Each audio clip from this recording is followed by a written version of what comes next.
Chapter 361. Praise the Trees. Serena met the princess's gaze and felt a cold dread seep into her bones and soul. A tightness coiled around her heart, caressing it as if finding amusement in its pounding beat. She tried to breathe, but the air had fled her lungs in fear. She tried to look away but could not.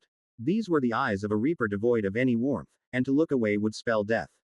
Serena black-tied. The princess said, her voice no longer distorted by the mask, "You harvested cursed sap with this axe, harming a tree in the process, and then killed a devoted believer of the all-seeing eye and unlawfully turned them into a tree with the harvested cursed sap." Stella brought up the axe caked in black sap and blood and lightly ran its cold blade against Serena's neck. This alone would be enough for a public execution. Her voice dropped to a sadistic whisper, "We have to set an example, after all." Every word made Serena tremble. This girl's bloodlust was terrifying. Yet somehow, you committed even more crimes. Stella stood up and loomed over her with axe in hand. Lightning flashed behind her, and the bone-chilling winds violently rustled her cloak and hair. "You almost killed a tournament participant in the Red Village and attempted murder on an Ashfallen Trading Company representative by giving him an egg that absorbed months' worth of profits. Serena black-tied, do you agree this is a fair assessment of your crimes?" Yes. Serena gulped as she felt the weight of death hanging over her. "Except what do you mean by almost killed? The blonde-haired kid you tried to murder is still alive," the princess smirked. "I saved him just in time." "So that twerp didn't even die?" Serena looked at the ground in despair. Here she was, a soul fire realm cultivator reduced to such a pitiful state. Unable to cycle chi under the princess's deathly glare, she was soaked to the bone by freezing rain. Her list of crimes was too extensive, so she knew death was coming, yet she couldn't help but be bittersweet about it. There was so much I still wanted to do and see. "Now tell me, Serena black-tied, why did you want to kill the twerp anyways?" The princess asked, and Serena could hear a series of clicking noises as the dark-tide devourer shifted its weight behind her. "It's pointless now, but he had seen my face," Serena muttered. "I heard rumors that nobody could escape from the Ashfallen sect, so instead of laying low and proceeding with the tournament or running straight away, I felt the need to cover my tracks by disposing of the few people that had seen me." "What about old Bill? What did he do?" Serena smiled sadly. "He was sprouting nonsense, or so I thought, about the trees having eyes and that I shouldn't touch them. I wanted to cut off a little of the root encircling the tree as I sensed divine nature from it and thought it would make a good pill ingredient. I had no idea about this cursed sap. I simply had the axe in hand and killed the mortal for talking to me in such a tone." "So you thought murder was the solution to all your problems?" "I know, it was stupid. I was wrong and too prideful." Serena paused as she felt the princess put a hand on her shoulder. Trembling, she looked up and met the princess's gaze. "There's nothing wrong with using murder to solve your problems," Stella smiled eerily, "but if you're going to choose the path of murder, make sure you are the best murderer around. Else, you earn the ire of a true predator." Despite her dire straits, Serena let a chuckle slip. "That's oddly insightful, princess." "It's a lesson that was beaten into me," Stella mused. "If not for my father, ancestors, and friends, I would have been dead by now many times over. While murdering is a quick and easy solution to problems, I've learned that sometimes talking it out or running away is better." Stella patted her on the shoulder. "Sadly, you are learning these words of wisdom a little too late. Luckily, you will have eternity to contemplate this lesson." Stella stepped back and turned to leave. "Eternity?" Serena tilted her head. "What does she mean by that? You have a rare affinity, right?" Serena pondered for a second before nodding. "Yes, I have abyssal tide affinity." While her affinity wasn't anything unusual among the island nations, she hadn't met anyone with abyssal tide affinity on the mainland before. "With Nox gone, there is a new job opening here in Ashfallen City," the princess glanced over her shoulder. "However, you will be publicly executed tomorrow at the tournament before I give you your new job." Serena was confused. "How can I work for you if I'm dead?" The princess smirked. "The trees have eyes." Serena's eyes widened, and she glanced at the tree that had once been Old Bill. Was her soul going to be twisted into a tree? Were her crimes so dire that a swift death was too much? Not only was she to be publicly executed, but even in death, she wouldn't be free from this terror. "Don't worry. I'm merciful." Stella laughed as she continued on through the rain. "If you can beat your executioner tomorrow, we can consider lessening the punishment to eternal servitude while you're still alive." With a snap of her fingers, before Serena could react, white flames engulfed her. There was sudden absolute silence. The storm's roar, the freezing rain pinning her to the ground, and Stella's overwhelming bloodlust were all gone instantly. Scrambling to her feet, Serena felt disoriented for a moment. There was nothing under her feet. Just endless white in all directions. This must be where the princess sent that mortal's skin and organs as he was peeled alive by white flames. A distinct clicking noise behind her made her freeze. Slowly turning, she came face to face with the princess's nightmarish pet, Guppy. Serena gulped and backed away. I guess you're here to guard me. She then realized that wasn't the monster's purpose for being here at all. She couldn't escape from here, so a guard was unnecessary. The princess had simply sent her pet to accompany her as a sick joke. Collapsing and curling into a ball, Serena hugged her legs and shivered. I wonder who my executioner is going to be. Will I even have a chance? After telling the Red Claws the problem had been resolved and cleaning up the mess, Stella returned to Red Vine Peak before sunrise to check on the kid she had saved. While she had absolute faith in Soul's healing capabilities, Stella realized she had left the kid unattended while she had gone off. Appearing near Ash in a flash of white, she saw the kid intently reading something while sitting near her bench but not on it. He clutched the parchment tightly in his hands as his eyes carefully scanned every line. He was so enthralled by whatever was written on the parchment that he failed to notice Stella even when she stood right over him. Love what you're reading. Discover and support the author on the platform they originally published on. What are you reading? She asked, and the kid yelped in surprise. Master, he said in shock as he looked at her face. Stella wasn't wearing her jade mask anymore, but this wasn't the reaction she had expected. Who are you calling master? I only have one disciple, kid. The blonde-haired boy gulped. Right. I apologize, Grand Elder Stella. I'm not yet worthy to call you by such a title. Stella reached down and pulled the parchment from the kid's hands. Mudcloak's Realm Domination Scripture. Stella raised her brow as she read the domineering title. She then looked down at the contents. It appeared to be a detailed step-by-step plan for conquering the 9 realms, with goals such as harvest the souls of every origin and establish outposts on the 8th layer of creation before the era of ascension. What is this? The secret to cultivation I was promised if I reached the top of the mountain. The kid replied confidently. Top of the mountain. Stella looked at the kid strangely but slowly matched the story with the kid's face.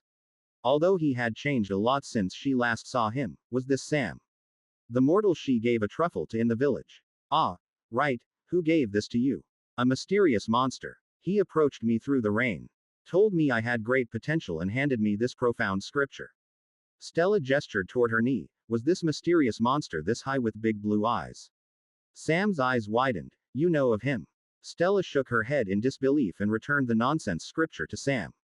Either one of the Mudcloaks was playing a prank on the poor kid, or those little guys were utterly delusional. Yeah, I know of them. Stella smiled. Whether they were playing a prank or not, they had saved her a headache. The Ashfallen sect's techniques were in the library, and she didn't want to bother Kada. The kid seemed happy with this nonsense realm domination scripture, so who was she to judge?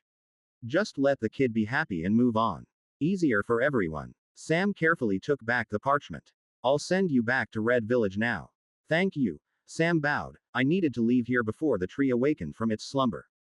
Stella gave the kid an odd look but was too tired to care. Snapping her fingers, Sam vanished in a flash of white. What a strange kid. Yawning, Stella made her way over to the bench to lie down. It had been a long day. The all-encompassing white vanished, and Serena's ears were assaulted with the deafening noise of a crowd cheer compared to the utter silence of her prison. Scrambling to her feet, the arena's sand stuck to her still-soaked cult cloak. There had been no warmth in her prison, and she didn't want to waste any of her chi to force the water out. Dry clothes were not her priority right now, survival was. Serena had seen how awful the process of turning into a tree had been. That was a finality. There was no coming back from that. But if she was made into an eternal slave, who was to say what would happen? If Ashfallen fell to a stronger foe, she would be without a master and may one day be free. While her soaked cloak and hair clung to her body, she stood there defiantly under the gazes of all.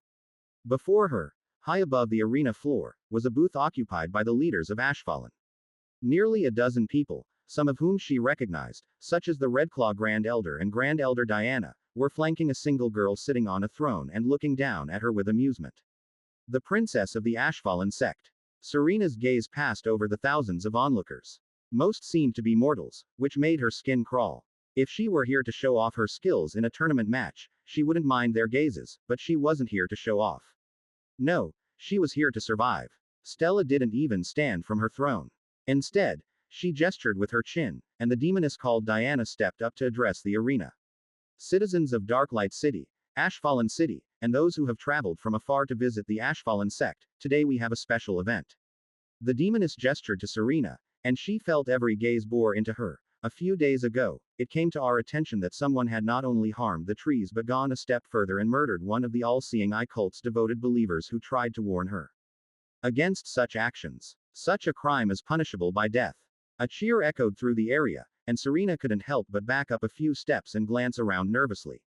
Grand Elder Diana paused before continuing. As you all know, the trees are a sacred part and extension of the Ashfallen sect. They provide the citizens of the cities under our control with food, warmth, light, sanitation, and protection from the elements. Without them, far more of your friends and family would have died during this winter and especially this storm. Think back to a time before the Ashfallen sect blessed the land with demonic trees. Darklight City reeked of human waste. The city was shrouded in darkness when night came, and everyone had to return home. There was no way for the hungry to have access to free food, and during the winter, many homeless would perish to the cold and elements. But these are also stories of the past. With the demonic trees, the quality of life for the average mortal has increased tremendously. Furthermore, you all now have an opportunity to become cultivators through the all-seeing eye. Everyone in the arena stood and began clapping toward the booth. The noise was deafening, and the people's energy was tremendous. Serena wasn't sure how much of what Grand Elder Diana said was true. Still, she had found Darklight and Ashfallen City surprisingly cleaner and better managed than other more developed cities she had visited. While those days are in the past due to the Ashfallen sect's grace, Grand Elder Diana raised her arms as if relishing in the applause, but her cold gray eyes were locked onto Serena as if casting judgment upon her. Allow this public execution to remind you of the consequences. Do not harm the trees. Your attempts will not go unnoticed as the trees have eyes. Praise the trees. Praise the trees. Praise the trees. Praise the trees. A chant began throughout the crowd and got louder and louder. The most reverent were definitely the ones wearing the same cult cloaks as Serena. Diana stepped back, and the princess stopped, resting her chin on her palm. Straightening her back with a sigh, she stood and came to the forefront of the booth. Stella was wearing the cult cloak of the all-seeing eye and had the hood down to reveal her face to the masses. The gentle breeze of this place played softly with her hair, and as she stood there wordlessly, the arena slowly descended into silence. Everyone seemed to eagerly anticipate what the princess had to say, including Serena. I welcome the all-seeing eye to cast judgment upon Serena Blacktide, Stella said without raising her voice, yet her words reached all who listened. In unison, everyone looked at the illusionary sky, and Serena followed suit. Divine energy swirled up the pillars of the arena and arced into the sky like crackling lightning. The sky began to tear apart, and through the rift, a godly eye that stole Serena's breath away peered through. It was utterly incomprehensible, both its sheer size and the weight of the gaze as it dwarfed all that dared to behold it. Ashlock stared down through the rift with his evil eye as he wanted to get a good look at Serena Blacktide before she died. Stella had already caught him up on the situation. She was from some faraway island in the vast sea and had ignored the locals' warnings regarding harming the trees. Let's see, Ashlock mused as he peered deeply into her soul, uncaring of the mental torment he was likely causing the woman. 9th stage of the soul fire realm, and what's this? It resembles water affinity but a rare variant like Diana's demonic mist. So this is what abyssal tide affinity looks like.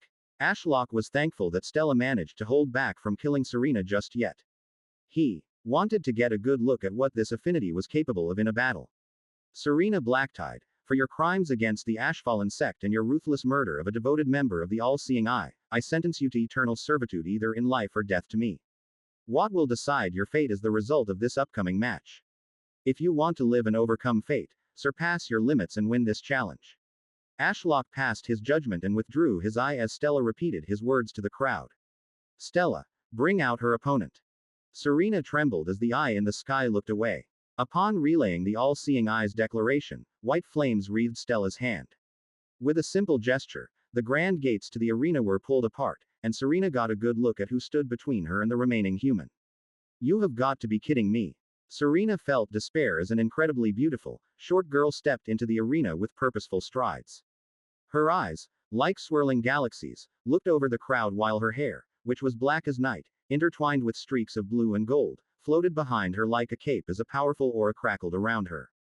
This girl was a person possessing the cosmic affinity that was deemed so lethal that even Stella had acknowledged the possibility that the light shields would be unable to resist the might of cosmic disintegration.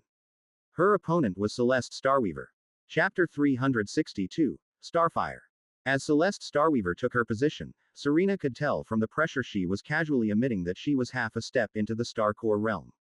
Half steps were different from mere ninth stage cultivators. They were people who deliberately suppressed their soul core from going supernova and advancing because they wanted to build the perfect foundation first. The only cultivators who did this were prodigies who could afford to waste time perfecting their foundation or had abused beast cores and wanted to overcome their heart demons before advancing. I'm in the ninth stage and have enough chi to potentially advance to the Star Core realm right now, but it would be rushed. Without my sect stone, I might struggle to draw in enough chi to succeed in forming my Star Core, as converting untamed chi is far too inefficient and slow. Serena mused as she shifted her weight and summoned a sword to her hand. Yet this girl is deliberately suppressing herself in the soul fire realm. She must have influential people behind her to be so arrogant. It was all terrible news for Serena's chance in this battle. Not only was Celeste Starweaver a half step into the Star Core realm, but she also possessed one of the hardest to deal with and most lethal affinities. Meanwhile, Serena had a water-based affinity and was standing in an arena of sand with no water in sight. Serena looked up at the booth where the Ashfallen sect's overlord stood. The princess of the sect seemed to be discussing with the Redclaw Grand Elder as the man leaned in and told her something. A look of amusement was on the princess's face as she listened. While Serena didn't want to intrude on their conversation, since her death seemed assured, she decided to speak up. I understand you are putting on a show for my execution, but isn't this too unfair? I have a water affinity, yet I am suffocated by sand. My opponent is more powerful and possesses an unmatched affinity. The cheering crowd fell deathly silent at her words as they all looked toward the booth with anticipating expressions. Serena had been here long enough to know that few spoke up against the princess and lived. Stella's gaze landed on her as she rested her head on her palm. Serena Blacktide, while your crimes are numerous, I'm not unfair. The preparations for this battle are not yet complete. What do you mean? I've received a request to make this a 2-on-2 battle and debated whether I should humor it. Stella smiled. How about this? I'll let you decide. Do you wish to face Celeste Starweaver alone or alongside another? Serena was convinced that her loss was assured, so she would take any option that might help tip the scales in her favor. I'd rather make it a 2-on-2. Excellent. Stella grinned as she casually opened the massive gates of the arena below the booth with a flick of her soul flame-wreathed hand. This is going to be a lot more entertaining. From the darkness beyond the arena gate, a lone boy walked out into the light. Sandy blonde hair barely obscured his hate-filled gaze. It was the twerp who she had failed to assassinate before fleeing into the storm. This is Sam. Grand Elder Diana introduced the arena to the newcomer, a farmer's son who we blessed with the ability to cultivate and has since ascended to the soul fire realm. Such an impressive youth was almost killed in cold blood outside of the arena by Serena Blacktide during her escape attempt. He also requested to face Serena in a duel. Diana's cold eyes bore into Serena. You made so many enemies in just a few days. It's quite impressive. At the twerp's introduction, the crowd cheered with vigor. It seemed his story of farmer's son to cultivator ignited their passion, which made sense. Most people in the crowd were filthy mortals, after all. Serena let out a sigh of relief. The twerp was barely in the soul fire realm and likely knew no techniques yet. His addition barely increased Celeste Starweaver's fighting strength. But there was just one problem. Who would stand beside her? Who will stand at my side? Serena asked. Stella tilted her head to the side and spoke to someone she couldn't see. The conversation went on back and forth until Serena saw a blob of green hair move toward the booth's open-air window and jump onto its ledge. My disciple wishes to join the fight. However, she does not support your crimes, so losing your light shield will still be considered your loss, even if my disciple goes on to defeat your two opponents. Do you accept these terms? So Jasmine will be on my side, but rather than being a team, we are basically fighting independently. What a shitty deal, but Jasmine will definitely be more beneficial than Sam in this fight, and if I can use her as a meat shield. This should work to my advantage. Serena bit her lip. What choice did she really have?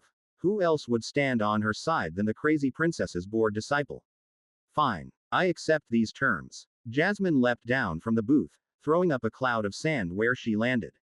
The little girl then crossed the arena, passing their opponents on the way.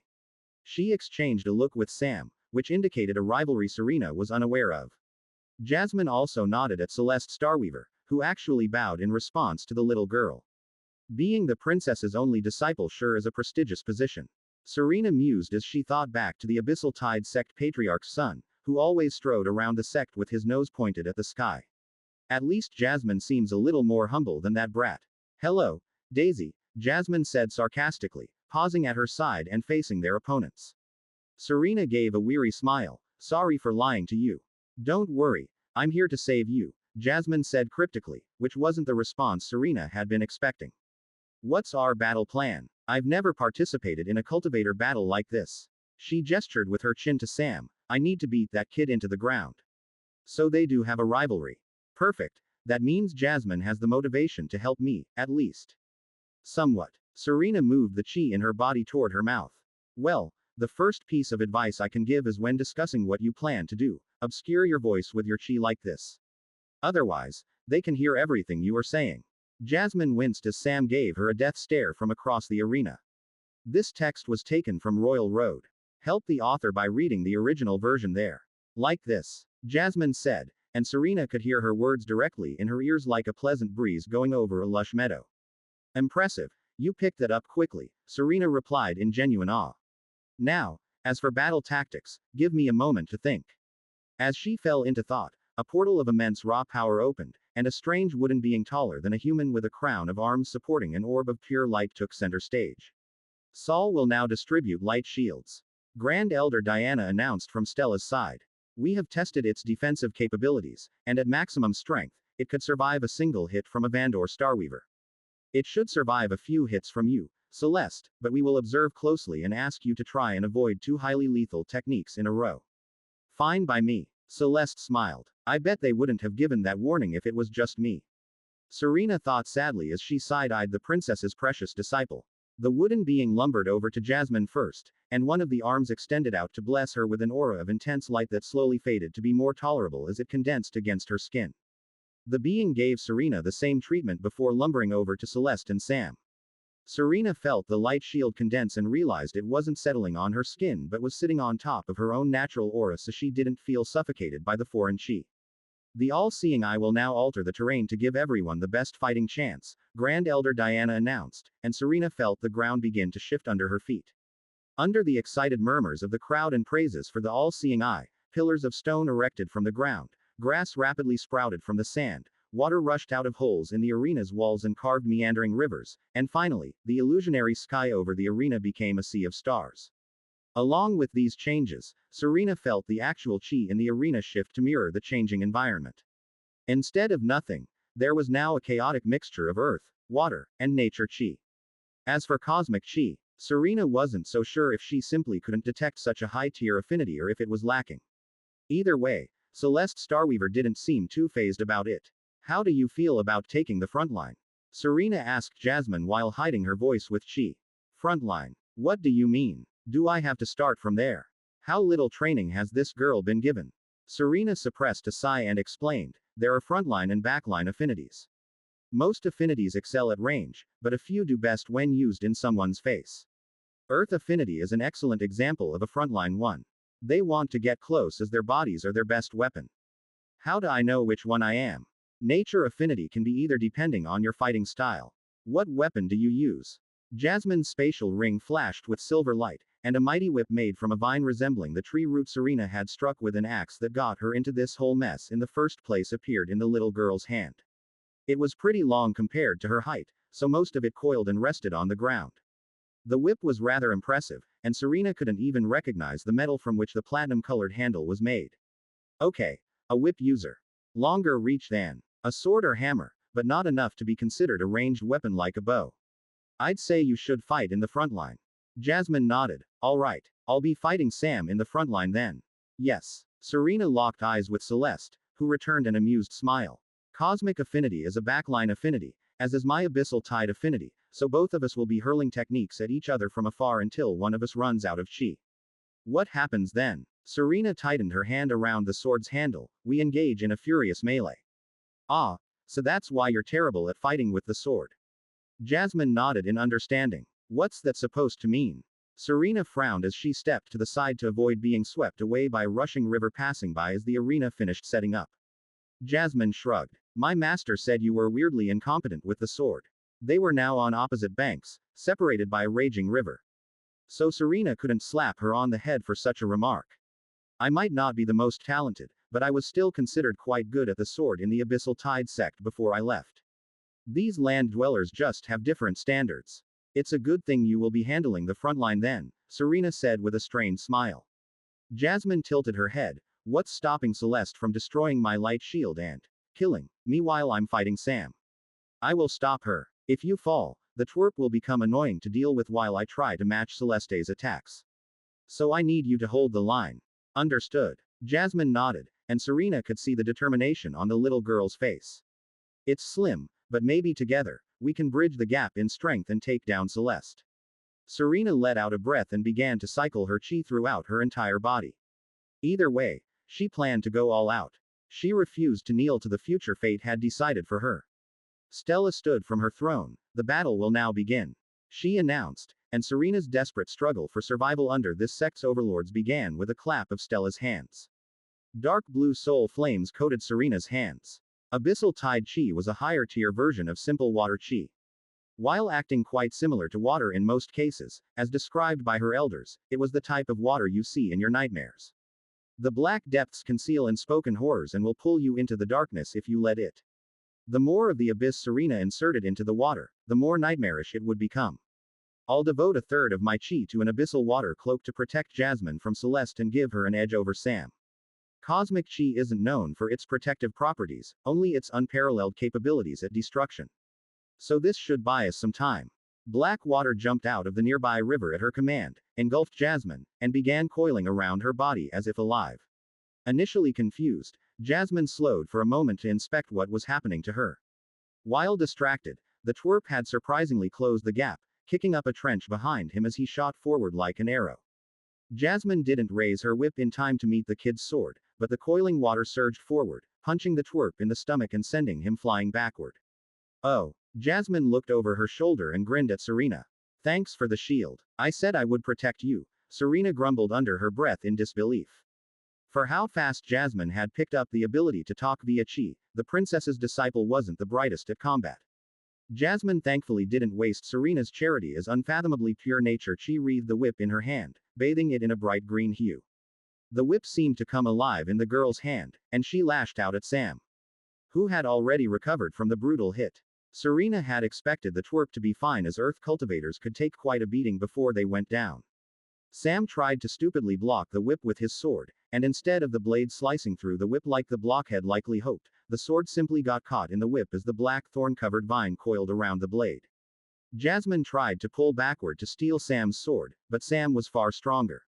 The twerp dug his feet into the ground, and his muscles tensed as he pulled the sword over his head and made Jasmine stumble forward as she lost the contest of strength. I hope that light shield is as strong as the princess claims, Celeste Starweaver said casually from across the arena. Serena eyed her opponent cautiously as the girl raised her hand. Here we go. It's time for us to fight. Or so Serena thought. But rather than pointing at her, Celeste aimed at Jasmine and Sam. I can't fight at full strength with them in the way, so the children need to go over there. Serena didn't even have time to react as there was a flash of blinding light followed by intense heat. Blinking away the light, color slowly returned. What in the 9 realms? Serena gulped at what she saw. Between Celeste and where Jasmine and Sam had been fighting, there was a trench of molten stone lined by grass that was on fire. The heat was so intense the air shimmered. Serena had heard that cosmic affinity cultivators were capable of destruction, but she hadn't expected someone at the soul fire realm to be capable of hurling literal starfire. Glancing to the side, she saw Jasmine and Sam. Both seemed alive, and their light shields had yet to break, but they were in bad shape. Thank the heavens. That means the light shields can survive a hit or two and Jasmine is still in the fight. Hope is not all lost. Serena looked back at Celeste. The girl was silently staring her down with her eyes that were like swirling galaxies while her finger was pointed at the stars above. For fuck's sake, Serena cursed under her breath as she looked up and saw multiple meteors hurled toward her. Chapter 363. Honorable Battle. Jasmine had never stared death in the eyes before. It had all happened in the blink of an eye. she had been entirely focused on holding the front line as Serena had instructed when a spike in chi drew her curiosity. She hadn't even had time to process the spectacle of a miniature blue star manifesting between Celeste Starweaver's fingers before she pointed at her, and there was a flash of light and an immense force that slammed into Jasmine's entire body and swept her off her feet before sending her spiraling through the air like a ragdoll. Instead of being graced with death, Jasmine bounced off the arena's wall with enough whiplash to leave a dent and almost detach her limbs before she hit the ground hard and tumbled a few times across the grassy sands before finally coming to a stop against a rocky outcrop. Blinking away the stars in her eyes and groaning, Jasmine rolled over and tried to stand on her shaky legs. Her whole body felt numb and refused to respond. How am I not dead?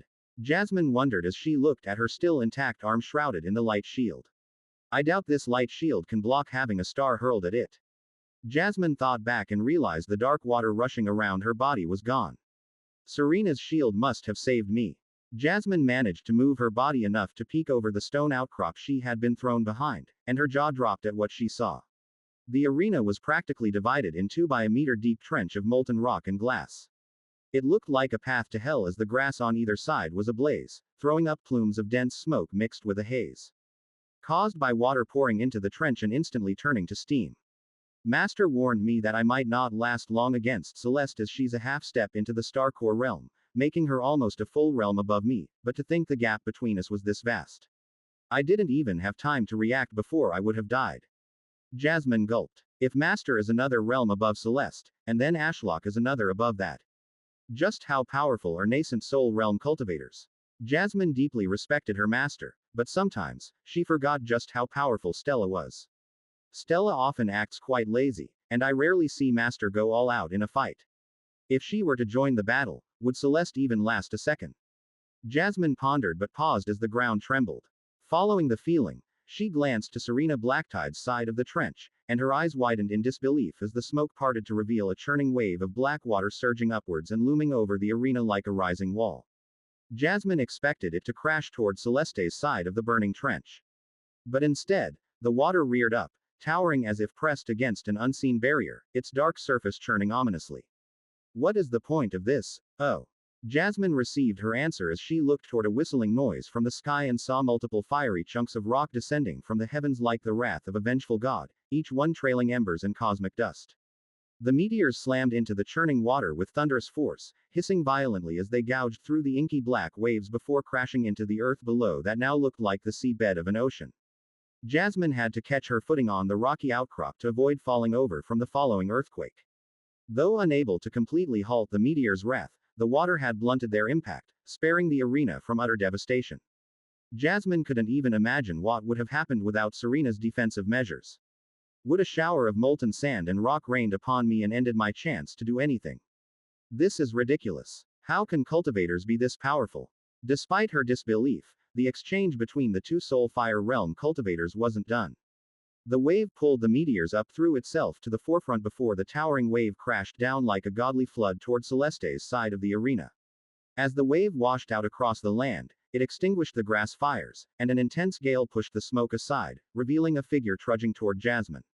Sam was alive and making his way through the madness toward her. Blood trailed from the corner of his mouth, but his light shield was very much intact. He had also survived Celeste's attack. Either Celeste protected him somehow before her attack, or I took the brunt of it with Serena's shield, and he was simply thrown aside by the sheer force of a hurled star. Jasmine concluded and found herself grinning from excitement. This meant they could have their more appropriate battle to the side while the two Soulfire Realm cultivators burned their precious chi to hurl techniques at each other. Sam came to a stop a few meters away. As a teenager a few years older than her and a boy, he was notably taller than Jasmine and had clearly trained hard by his impressive physique, which Jasmine believed only Douglas matched. His cult of the all-seeing eye cloak had suffered from the throw, as had his sandy blonde hair caked with dirt. "Pick it up," he said. His tone was sharp, and his gaze was firm, if not a little domineering. "What?" Jasmine lowered her raised fists in confusion. "Did he not come to fight? Your whip," he gestured with his chin to the side. "Pick it up." Jasmine followed his gesture and saw her whip sprawled out among some grass, with the latter third of it flailing around in a rushing river. If not for the thorns coating it that had dug into the river bank, it would have surely been swept away by now. "You're letting me get my whip?" Jasmine asked suspiciously. You're an earth cultivator. If I'm unarmed, you could defeat me in seconds. Sam shrugged. That would leave a sour taste in my mouth. I have been training night and day for this moment, and I won't let the cataclysmic battle between two peak soul fire realm cultivators steal this from me. But, pick it up. I won't ask again, Sam said as he flashed a sword tip wreathed in brown soul flames from the long sleeve of the cult cloak. Jasmine kept Sam in view as she backed up to her whip. Crouching, she curled her fingers around its mithril handle and felt it welcome her nature chi like a warm glove. You know, this kindness toward me in battle won't win my master's respect. Sam smirked as he brandished his sword. We will let our weapons do the talking. The ground under him cracked as he flung himself forward with his sword primed over his head. Jasmine threw herself to the side on instinct. She heard the sword whistle past her ear as Sam rushed past where she had been standing and crashed into the river behind her like a raging bull. Jasmine backed up, putting some space between them as Sam stood knee-deep in the river, unfazed by its intense current, and turned to face her. The story has been stolen. If detected on Amazon, report the violation. Sorry about that. If I hadn't dodged and met your attack, you wouldn't have gotten wet. Jasmine trailed off, unsure why she was apologizing. Sam snorted as he trudged through the river and heaved his body up out of the water. It's not your fault. I'm used to my targets not moving. It's hard to find people to practice receiving your attacks out on the farm when you are the strongest, and our crappy wooden swords shatter after one exchange. Right. Jasmine slowly nodded. He must have trained against a wooden post or something. Jasmine hadn't put much thought into it until now, but her training routine had likely been far different from Sam's or anyone else. If I had to guess, I likely got better tuition than any cultivator, comparable to the heirs of noble families. Not only did my master train me personally, she also had Elaine conjure up illusions to practice against, and I also had unlimited access to Ashlock's pills and fruits. In comparison, Sam had to teach himself on the farm. This feels unfair. Jasmine smiled wearily as she watched Sam remove and discard his soaked boots into the river. Once he was done, he turned to face her and frowned. You're pitying me, huh? That soft gaze you're giving me, Sam scrunched his face in disgust. That's not how one should view an opponent. Do you believe you are better than me because of your training and background? Brown soul flames flickered angrily across Sam's shoulders and down his sword that gleamed with water. Don't be so arrogant. Jasmine was taken aback. I was just thinking about the difference in our training routines. I wasn't looking down on you. Sam exploded toward her, and Jasmine barely had time to cross her arms across her face to block the fist. The force felt tame compared to Celeste, only managing to knock her back a few steps. If you look down on others all your life, you will be blindsided when the little guy you pitied shows his true colors, Sam said as he made space between them rather than pressing his advantage. Believing you are untouchable is what gives you the arrogance to overlook those quietly building a staircase behind your throne to reach even greater heights. Jasmine's gaze hardened, and she gripped her whip tightly. Just where had this village boy gained such insights? He had changed so much since she saw him a few months ago from atop her master's flying sword. From a scrawny kid to this. I haven't experienced this extreme of a change despite my master's efforts. This boy, he's dangerous. If I lose and master takes him in, he will definitely overshadow me. Good, that's the look I was seeking. Sam raised his sword between his eyes and stared her down with a smirk. Suspect all or lose your kingdom from under you. That is the Mudcloak way. The Mudcloak way. Jasmine felt a suppressive aura similar to enlightenment emanating from Sam, followed by him again charging at her. Jasmine wasn't sure what he was talking about, but this time she was ready. There was no way she would be caught off guard by such a straightforward attack for a third time. Like a snake waiting to strike, her whip resting outstretched in the grass between them lashed up at Sam. Noticing the attack just in time, Sam blocked the strike with his sword. He had more raw strength than me, so let's try a different approach. Jasmine didn't direct her whip to coil around the blade and try to pull the sword out of his grasp this time. Instead, she had the whip's tip arc down and dig into his hands. Sam's earth chi flared in response to resist the thorns from piercing his skin, and he kept charging at her. Jasmine turned to run, and to her surprise, despite the size difference, she could maintain some distance. As they ran together across the grassy fields with the backdrop of Celeste and Serena orchestrating destruction, Jasmine silently thanked Stella for forcing her to train her stamina by running laps around the mountain peak daily. Stop running, Sam yelled, and Jasmine felt an immense tug on her whip. Sam had stopped and grabbed the whip bare-handed. The thorns dug deep, drawing blood, but Sam seemed content with his decision. As if he were a fisherman drawing in a catch, he pulled hard on Jasmine's whip, likely expecting her to come along with it. Jasmine simply let go. Sam seemed surprised by her decision to surrender her weapon, but he followed as he threw his sword to the side that was weighed down by the whip coiling around its hilt and once again barreled toward her while raising his clenched, bloodied fist. This time, he was faster without the burden of his sword, so Jasmine gave up on running and stood her ground. She wreathed her fists in sickly green soul flames and prepared to meet his fist. If this blockhead wanted a fistfight, she would give it to him. With both of them grinning, they engaged in an intense brawl. Unfortunately for Jasmine, their cultivation stage was on par, so she could not make up the size difference, giving Sam far greater reach, and the earth chi made his fist hit far harder. After a brief exchange, she tasted blood in her mouth and had been knocked to the ground by a savage kick. Sam drove his knee into her stomach and pinned her to the ground. "Don't hate me for this," Sam said, raising his fist and striking down with the force of a smashing boulder. Jasmine desperately raised her palm to meet it and saw the light shield flicker. If not for it, such a hit would have likely shattered every bone in her arm. He kept up the punishment, and Jasmine gritted her teeth as she did her best to resist. Just a little longer, Jasmine thought as she gasped from the pain. It felt like her ribs would crack under Sam's knee, and now she understood what Serena meant about frontline affinities. Sam hadn't felt very threatening at range, but up close, it felt like she was pinned under an immovable mountain.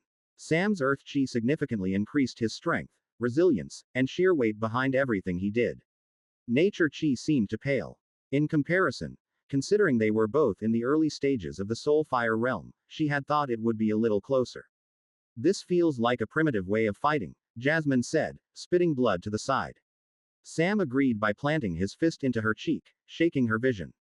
"Maybe one day we can fight like those two over there with grand techniques." Sam raised his fist high above, and his soul flames flared up once more. "But until then, this will have to do." His fist descended once more, this time on her neck. While the hit did make breathing harder, Jasmine couldn't help but feel a glimmer of hope. He was growing weaker.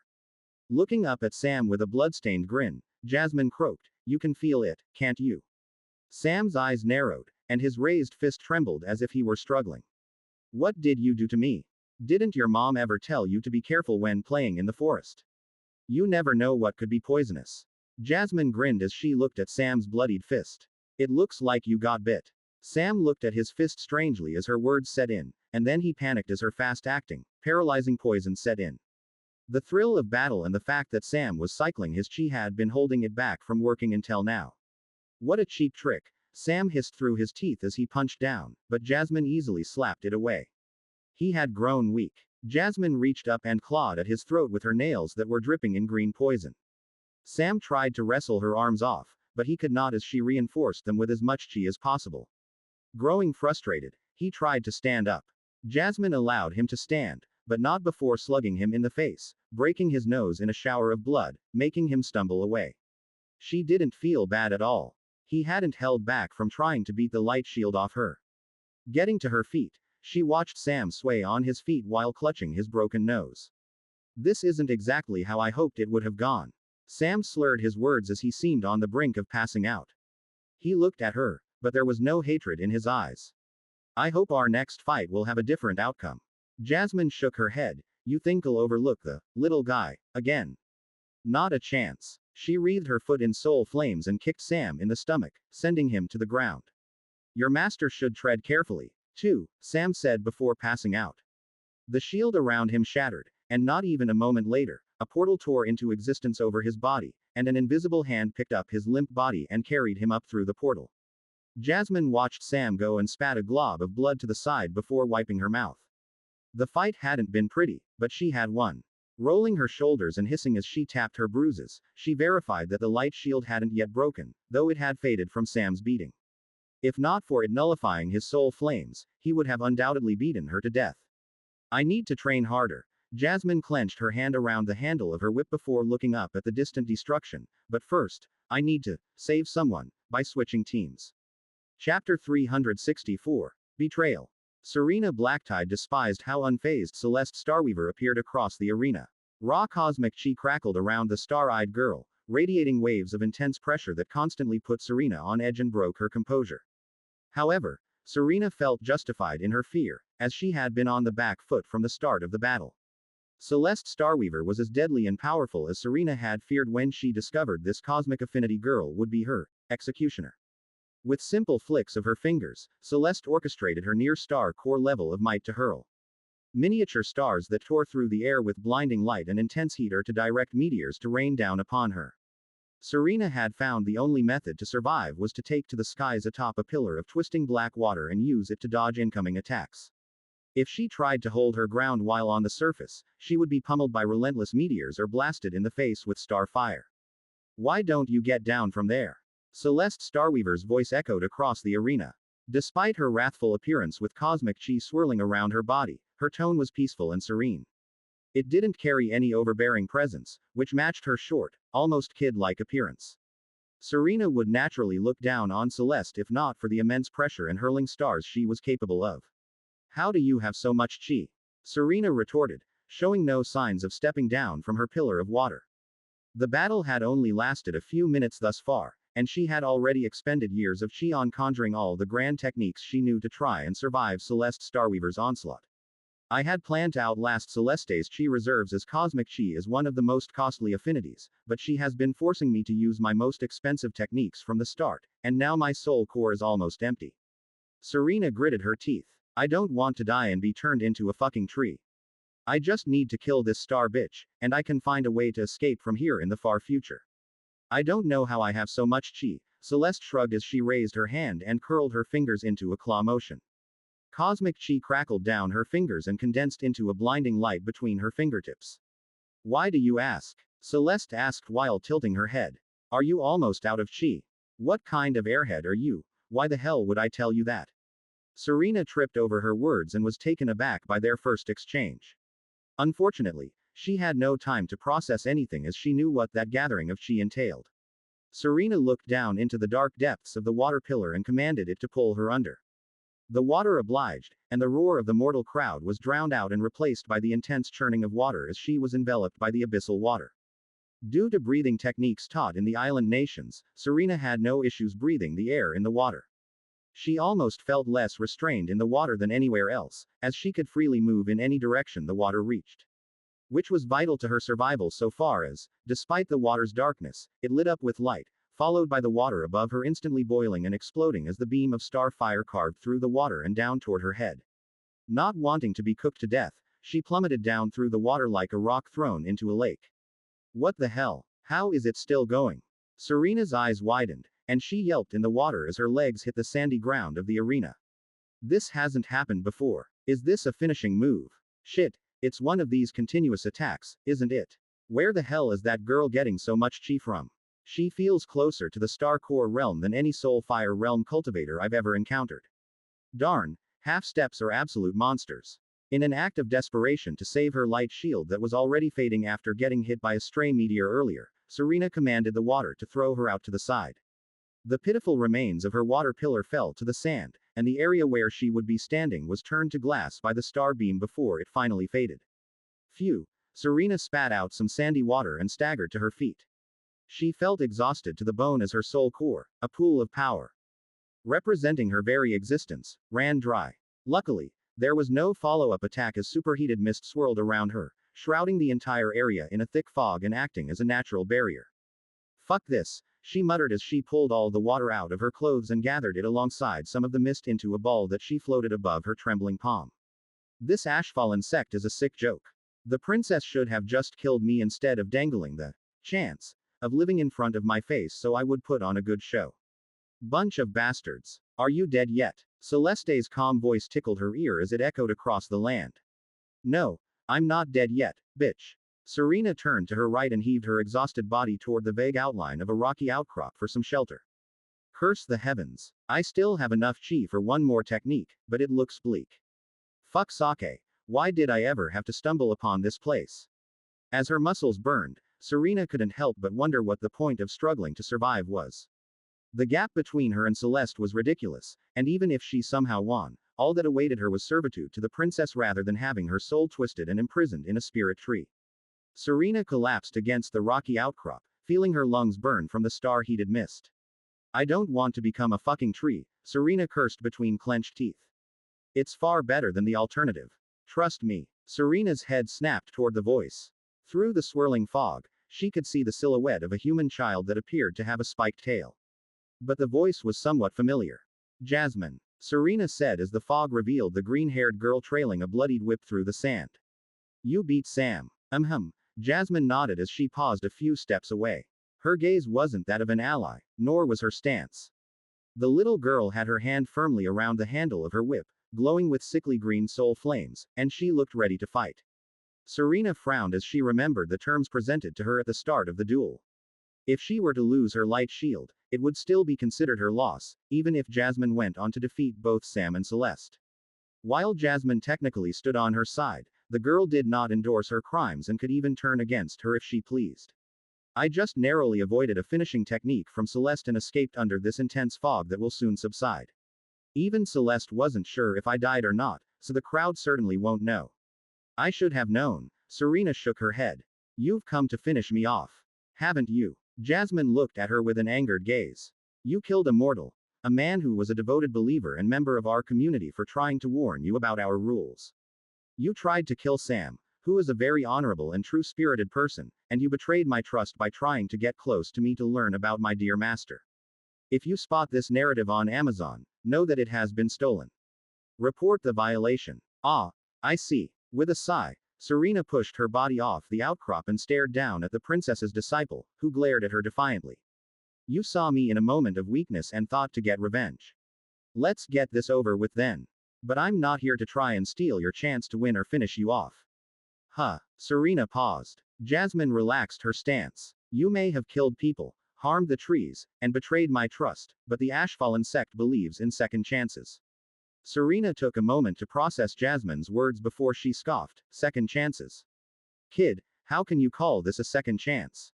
I'm either a slave or dead no matter the outcome. Well, duh. Jasmine put a hand on her hip. You broke the rules. Did you expect to live? The only reason my master hasn't killed you yet is because she was curious about your affinity. Serena tried to retort, but the words died in her mouth. Trust me, I'd take becoming a tree out of the options. Jasmine smiled. I might even go so far as to call it a blessing. Serena sneered. Of course, a nature affinity tree lover would say something so ridiculous. Jasmine pouted. It's not because of my affinity. The trees under the Ashfallen sect are sacred. They are treated with the utmost respect by all and become living legends, such as Nox. My master told me she was once an enemy of Ashfallen but was turned into a tree and left to oversee Ashfallen City alongside my dad and the Redclaws. She quickly became a legend among the populace for giving out rare fruits and guarding the passageways to the sect. Now, compared to that treatment, how do you think you will be treated as a living slave to the sect hated by all? Which sounds better? The trees can do things. Serena hadn't even entertained that possibility. In her eyes, being stuck into a tree was no better than having her soul forever chained to hell. Jasmine nodded. When Nox reached nascent soul realm, she even made a human body out of shadows that hung around her tree, and she used it to converse with people. A spirit tree at the nascent soul level. I've never even heard of any except the world tree near that level. Would I also be able to reach such heights? I would keep my memories. My soul. Yeah, you even keep your affinity. Jasmine smiled. Not a bad deal, right? You will turn from a fugitive of the sect that should have died to a spirit tree that is seen as sacred and can live forever. Serena narrowed her eyes. This is a good deal, almost too good. Why are you giving this option to me? You have a rare affinity. If not for it, you would have likely become food already. Food. Serena wondered, but that wasn't important right now. Also, to quote my master, Jasmine put on an impression of the princess. Turning Serena into a tree in front of everyone present here today would be quite the finale of this spectacle. Serena sighed. The princess was never going to let me walk away alive from here, was she? Probably not. Jasmine shrugged. You killed a mortal, and the people are angry. Cultivators could do as they pleased in the past, but now, the populace has the chance to cultivate. It's only been a short time, and one has already stepped into the soul fire realm. Imagine decades from now. The little girl balled her fists and seemed excited, an entire city of cultivators. Serena gulped. Cultivators rarely gathered in such a small area as the chi would quickly dry up, as would the resources like spirit stones and herbs for pills. The only instance of a city of cultivators she knew of was the Celestial Empire, but she had never visited. I guess my fate really is sealed to become a tree. Serena looked through the fog where Celeste should still be, but to lose to that star bitch in my final fight, what a shame. To save your honor, I could betray and poison you. Jasmine offered. Why would you do that? Serena looked at the girl strangely. Cultivators live for a long time, and so do stories about them. Once you have a reputation, it follows you like a plague forever. Why would she be willing to sully her reputation for a scumbag like me? Quoting my master again. We don't mind looking like the bad guys. Jasmine grinned. The rumors around us are already ridiculous. Let the people believe what they want. So long as they fear and revere us, then the order is maintained. Looking like the bad guys. Serena snorted. If that really is all an act, then you, and especially the princess, are doing an outstanding performance. Jasmine gave a strained smile. I'll admit it's not all a performance, especially when it comes to my master, but she does care for people. She saved me from death, for example. Serena hummed as the superheated fog finally subsided, revealing Celeste across the arena. I guess I'll have eternity as a tree to see that for myself, Serena smirked. But for now, I'll have to decline your offer, little girl. I want to fight Celeste until my dying breath. Okay. Jasmine stepped back and nodded. Good luck, teammate. Teammate. Serena muttered in disbelief. She had expected a sword in the back from the princess's disciple, not words of encouragement. Filled with newfound strength, Serena brandished her sword and prepared to face Celeste, only to once again be staring down a blinding light. This time, one far brighter than the last. Celeste held both her hands before her chest as if cradling a bowl, and between her fingers, a burning star was forming far bigger than any before. So this is her final move. Will I even survive this? My light shield is almost out. Oh shit. Serena looked at Jasmine and saw that the little girl's shield had almost faded. If Jasmine was to be hit by Celeste's attack, there is no guarantee she would survive. Forgive me for this, Serena said, pivoting on her heel and thrusting her sword into Jasmine's stomach. Jasmine looked down at the blade digging into her stomach in shock as the light shield shattered. She coughed a few times until blood was trailing from the corners of her mouth.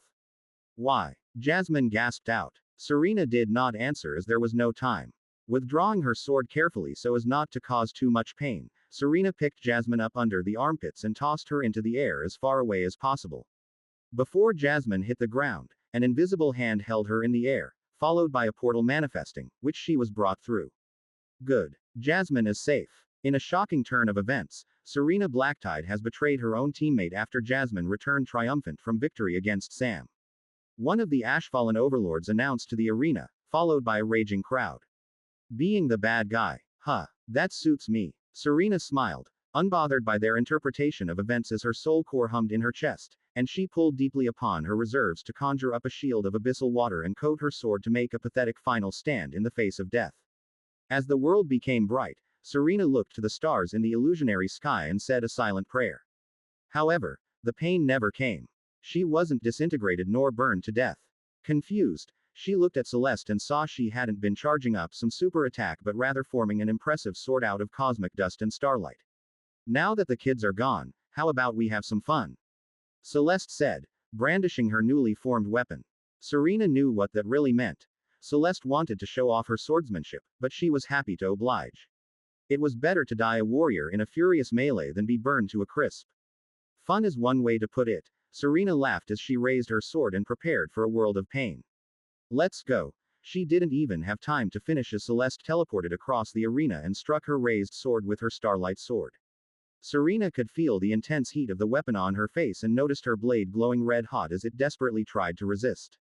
Barely managing to push her off, Serena frowned at her sword that was half melted through. This isn't fair. All's fair in battle, Celeste said calmly as she raised her sword, which split into 3 identical versions that seemed to fade in and out of each other. I don't know what you're fighting for, but I must win this match, Celeste said with a severe tone for once, otherwise, I won't survive my brother's wrath. Serena raised a brow. Evander Starweaver is threatening her to be here. Celeste left no time for contemplation as she swung her swords of starlight. Serena made a last-ditch effort to resist, but as expected, her half-melted sword offered little resistance as it shattered in 3 places, and the starlight swords continued their arc, shattering her light shield and leaving 3 burning cuts across her chest. She had lost. I guess we are all fighting for something, huh? Serena thought as she fell backward to the sand in immense pain. Celeste Starweaver wins, Grand Elder Diana announced, and the crowd roared. Serena barely held onto consciousness over the pain. Please welcome the princess to the stage. We have something special to show everyone here today. There was a flash of white, followed by that dreaded face looming over her. You fought well, and thank you for saving my disciple at the end. The princess smiled. Are you ready to become a tree? Chapter 365. Spectacle. End of Book 5. Ashlock had watched the fight between Celeste Starweaver and the outsider Serena Blacktide with great interest.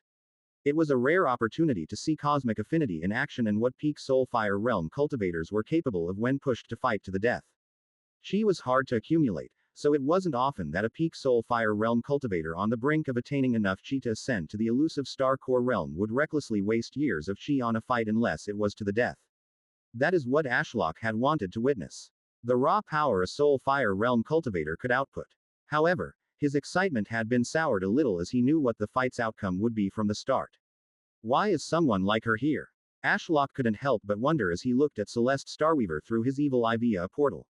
He used the illusionary sky powered by the arena's formations to hide his sight from everyone below to prevent his gaze from affecting the participants.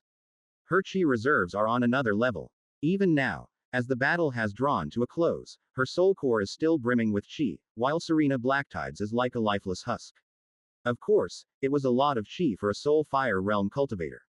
Stella, who had stepped onto the arena, dwarfed Celeste's Chi pool many times over, and Ashlock's Chi pool that surrounded his inner world was like an endless galactic ocean in comparison. I had hoped to use this fight to judge the limits of cosmic and abyssal tide Chi, but it would appear I messed up. The matchup was simply too one-sided despite them being in the same stage and realm. Half steps really or something else. Ashlock sighed, but he couldn't be too hung up over it. The person running amok with his cursed sap had been captured and would soon be dealt with. The tournament had otherwise run smoothly, with many talents having been picked out from the Chi Realm brawls, and he almost wanted to thank Serena for opening his eyes to security risks regarding his cursed sap and other things. All in all, it had gone better than the alchemy tournament they held many months ago. While Ashlock was musing, Stella pulled Serena to her feet and, in a flash of white, repositioned them clearly in the center of the arena. The mist had cleared, as had the fires, so the thousands of mortals, rogue cultivators, nobles from the academy, and more could clearly see the two. Looks like the finale to all of this is about to begin, Ashlock said, pulling up his system. Idletree Daily Sign in System. Day 3642. Daily Credit 76. Sacrifice Credit 1540. Sign in. During the last few days, he had gained around 500 credits from his believers, mainly due to them being impressed by the arena, and he had seen an influx of around 400 when it was announced earlier that Serena was to be executed for killing a devoted believer of the cult. An outcome Ashlock had expected, as knowing that the cult cared enough to hunt down the murder of a single believer, enhanced the sense of community and companionship between those under the all-seeing eye. Of course, it was all smoke and mirrors, a ruse, if you will. Ashlock obviously didn't appreciate some random cultivator going around and killing his believers. But if not for his sap being harvested and offspring hurt, he wouldn't have even been aware of the murder.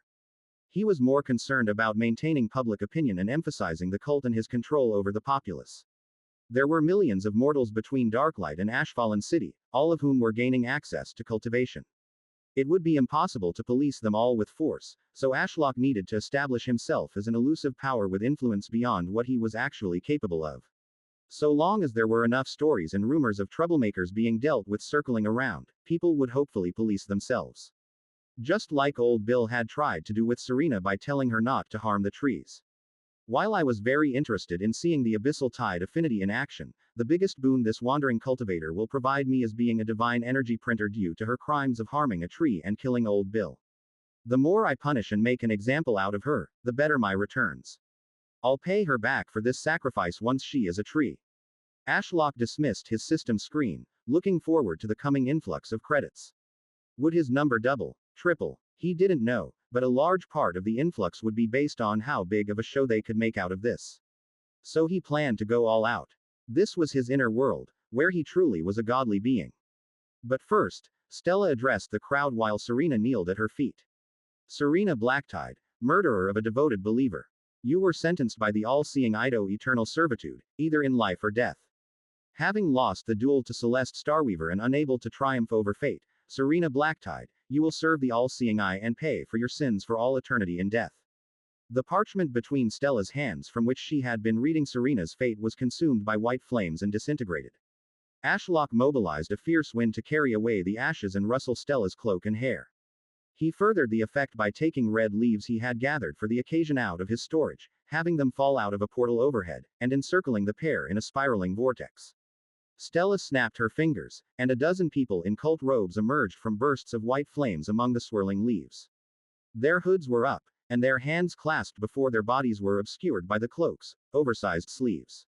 Ashlock could tell from a glance through his evil eye that all of them were members of the Mistshroud family, a noble family that cultivated mystic affinity, which let them manifest into reality anything they believed in strongly enough. They made up the most devoted believers of the all-seeing eye, and it helped that the more they believed in him, the greater their power.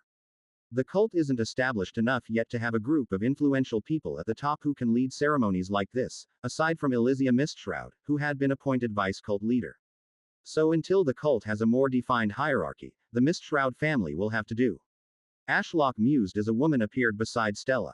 Speaking of the devil, there she is. The vice-cult leader, Elysia Mistshroud, one of the stronger people from Nightshade City, had taken the stage. Having already been in the Star Core realm and a legend among the Crimson Trackers, with a record of 49 wins and 2 losses, she had only exploded in power since and was now sitting a single stage below Stella at the 6th stage of the Star Core realm. Ashlock could hardly blame Serena Blacktide for looking as terrified as she was stared down by 2 high-stage Star Core cultivators who weren't exactly holding back their bloodlust or soul pressure. It was made all the worse because Elysia's presence and attacks also carried the weight of her god, who had been Pluto before but was now Ashlock. Everyone, please welcome the vice-cult leader, Elysia Mistshroud, to the arena, Stella said, gesturing to the new arrival. Many members of the crowd wearing the cult robes rose from their seats like a wave that spread throughout the arena's stands, and they began to chant her name. Elysia, Elysia, Elysia. Purple smoke, which was the manifestation of Elysia's mystic chi, bellowed from her hood and sleeves. Reaching up, only the tips of her fingertips were visible over the rising smoke as she threw back her large hood. The purple smoke fell away to reveal 2 violet glowing eyes and silver-tinted black hair. There was an aura of sinister madness around the girl, likely due to her thoroughly broken and twisted mind. Vice-cult leader Elysia Mistshroud will now prepare. There is no need for preparation, Elysia said, holding up a finger and silencing Stella. He's already here. A shudder seemed to run through Elysia's body as she threw her head back and looked up at the illusionary sky, straight at his evil eye obscured behind the array. I can already feel his almighty gaze upon me, stripping my soul to its most naked self. Alright, Elysia is batshit insane. I forgot about this, Ashlock sighed. Stella took a few steps back as Elysia rose into the air atop a column of purple smoke. Allow my humble self to prepare this sinner for your reckoning. Her eyes burned with raw, unrestrained power, their violet hue deepening as her aura surged. This book's true home is on another platform. Check it out there for the real experience. Truthfully, there was no preparation needed. All Ashlock had to do was feed Serena some cursed sap, and that was it. But Elysia didn't know that, nor did the crowd. Serena desperately shuffled back along the sand despite the immense pain she was likely in to get away from Elysia, but it was hopeless. Below Elysia, a tremendous ritual circle that took up half the arena manifested. It crackled violently with purple energy as if barely managing to restrain some unseen monstrosity. Elysia opened her arms as if conducting an orchestra, and more ritual circles began to appear, stacking on top of each other, each one bigger than the last. After uttering a deranged prayer, the stack of ritual circles began to spin faster and faster, each one at a different speed, with the slowest at the top and the fastest directly around Serena, trapping her in place. Stella had given up at this point and quietly retreated to the booth to watch the madness unfold alongside the other Grand Elders of the Ashfallen sect. Elysia sure knows how to put on a show, doesn't she? Diana said with a chuckle as Stella collapsed onto her throne. Stella sighed as she rested her head on her palm. At least I didn't have to stand down there acting any longer. She does a far better job of this than me. That power. How terrifying. Grand Elder Redclaw stroked his chin as he observed the chaos. Elysia might have surpassed all of us. I certainly wouldn't want to try fighting her right now. Her Power did come at a great cost, Ashlock felt like reminding them. Elysia's soul is cracked, her personality is twisted, and if I were exposed as a fake god, her power would plummet. She can only wield such power as she believes strongly in me, and so do the people around us, making the mythical all the more real. I can see that now, the Redclaw Grand Elder nodded. The arena has come alive. Ashlock looked back at the arena. Sure enough, the Mistshroud family had unleashed their mystic chi to flood the arena in purple smoke and create a grand spectacle. Thousands of demonic trees covered in madness-filled eyes that peered through gaps in their bark seemed to be fading in from another dimension. They were floating around the vortex of leaves and spinning ritual circles. Praise the trees. Elysia screamed frantically as she directed more illusionary demonic trees to fade in from the beyond. However, they weren't actually illusions, as mystic chi turned imagination into reality. If this were a battle, she could use these demonic trees to fight enemies. Now I see Grand Elder Redclaw's apprehension to fight her, Ashlock mused. As a nascent soul realm, he could easily flatten her with his soul pressure alone. But Elysia likely seemed on a whole other level for another star core cultivator. Just what will happen when she reaches nascent soul realm? Ashlock couldn't help but wonder. Would it be a normal ascension, or would something weird happen? Elysia finally calmed down a little. She snapped her attention away from his evil eye to Serena. Ashlock didn't even want to imagine what was going through Elysia's mind as she looked down at the traitor and sacrifice for her god. Your time has come, Elysia said in an ice-cold tone. She flicked her finger up, and a titanic tentacle erupted from the sand that Elysia had made out of mystic chi. It grabbed the bewildered Serena and hauled her into the sky. To face retribution, Elysia gestured to the sky as if calling down a divine. Ashlock realized it was finally time for him to act, as leaving his vice cult leader hanging would be awkward. Well, here goes nothing. Ashlock directed the ambient divine energy to coil up all the pillars in the arena toward the sky. Why do I feel like the heavens when they try to act ominous? The illusionary sky began to crack as Ashlock directed the divine energy to arc toward it. Through the cracks, he leaked his very pure spatial chi and a hint of his presence. The people here weren't ready to face his evil eye, so he closed the portal he had been peering through and created a giant illusionary eye instead. As the sky entirely tore asunder, he lowered the fake eye like a falling star and stared down at Serena. You will serve me in Ashfallen City well in death, Ashlock said with abyssal whispers straight into Serena's mind, making her cough blood. It seemed Serena coughing blood from what appeared to be his mere gaze through the cult members into a frenzy as they began chanting his name. Praise the all-seeing eye. Death to the non-believer. None can escape your gaze. Ashlock sneakily opened a portal inside the giant eye and had his cursed sap spiral down from his pupil toward Serena. The woman's eyes widened at the approaching black liquid as realization dawned on her. It was time to become a tree. Accept his offering, Elysia said, floating closer and forcefully prying Serena's mouth open to accept the sap. It flowed down her throat, and its increased potency became apparent as her veins turned black within seconds.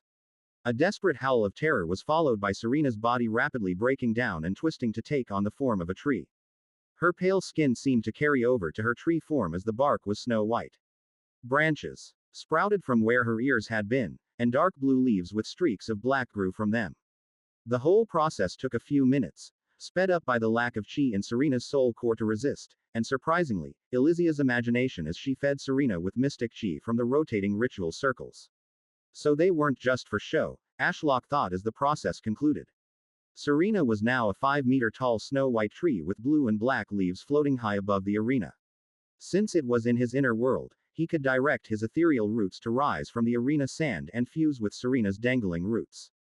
This is good, but I could do even more. Idletree Daily Sign in System. Day 3642. Daily Credit 76. Sacrifice Credit 2780. Sign in. Gained around 1500 credits. Wow. Ashlock hadn't been expecting so much in such a short time. The show really was working. What if I turned Serena into a bastion right now? Wouldn't the spectacle end up paying for itself? Do you wish to activate the Skyborn Bastion?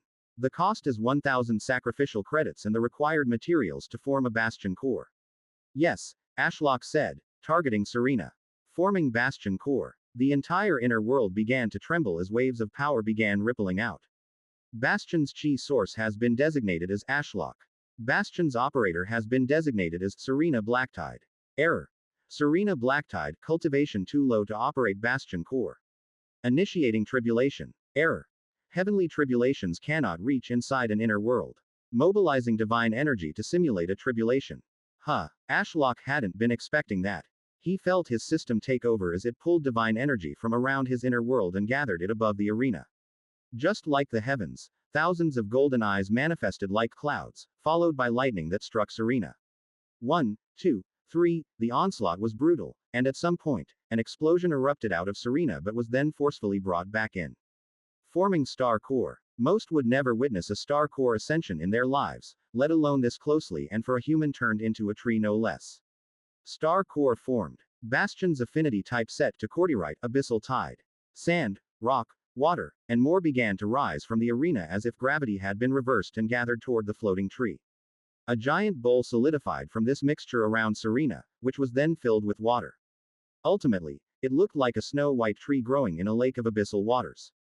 Skyborn Bastion active. Ashlock lowered Serena down through the spinning ritual circles and flying leaves. The moment she touched what was left of the arena's ground, Elysia cancelled out the ritual, and everything fell quiet. Even the thousands of demonic trees she had manifested faded back to the beyond. Stella stood from her throne and announced from the booth, "Everyone, the all-seeing eye has granted a new life to the criminal. Serena Blacktide, the wandering murderer, is no more. She is now a sacred tree that will serve as the new overseer and protector of Ashfallen City." An immense influx of divine energy has been detected.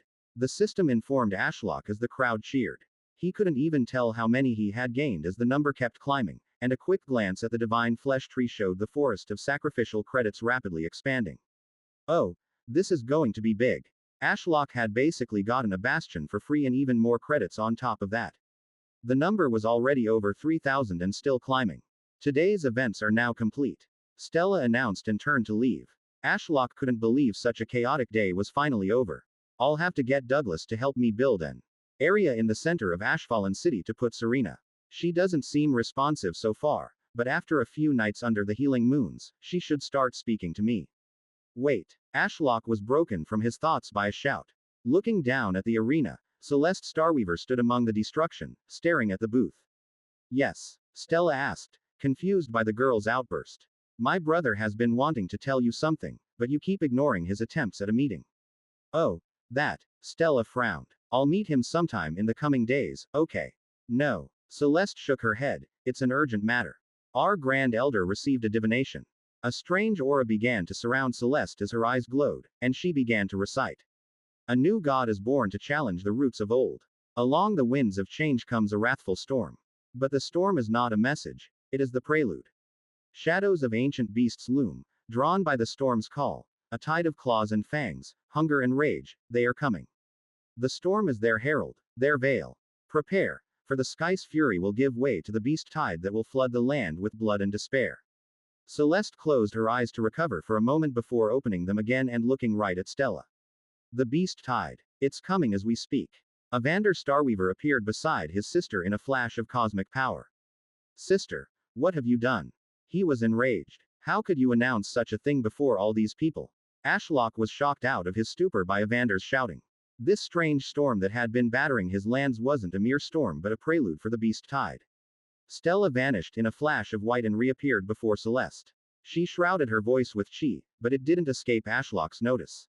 "Does Vincent Nitros know?" Evander Starweaver clicked his tongue and nodded gravely. "Not only does he know, but he has called for a summit. It's time for the Blood Lotus sect to flee, but things are different this time. So he's awake again." Stella looked to the floor for a moment in contemplation before looking back at Evander. "How is it different this time?" Evander exchanged a look with his sister before taking a deep breath. "Well, you see, not everyone plans to leave. A civil war is about to begin, and it's time to pick sides." Chapter 366. Incoming Storm, start of Book 6. Ashlock left the Redclaw family to do damage control and calm down everyone while he called an emergency meeting.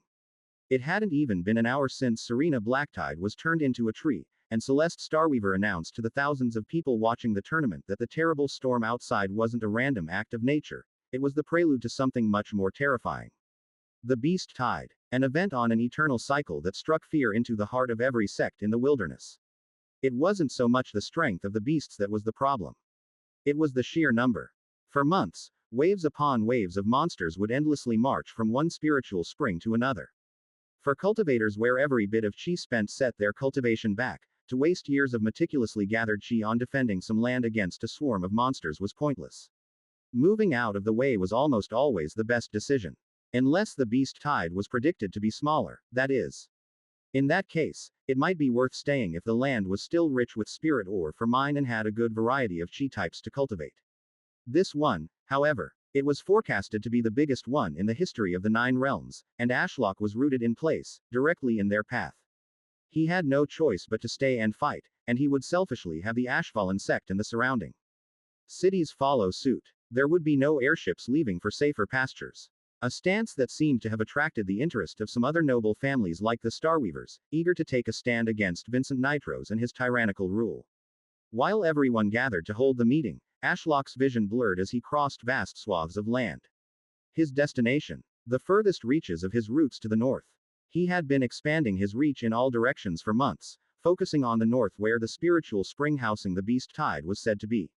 Elaine told me that in 3 years, the beast tide would move from the spiritual spring in the north and follow the giant ley line we are on all the way down to the south where the celestial empire is. Ashlock mused as he saw the storm get more severe the further north he went. It made the storm over Ashvallen City look like a joke.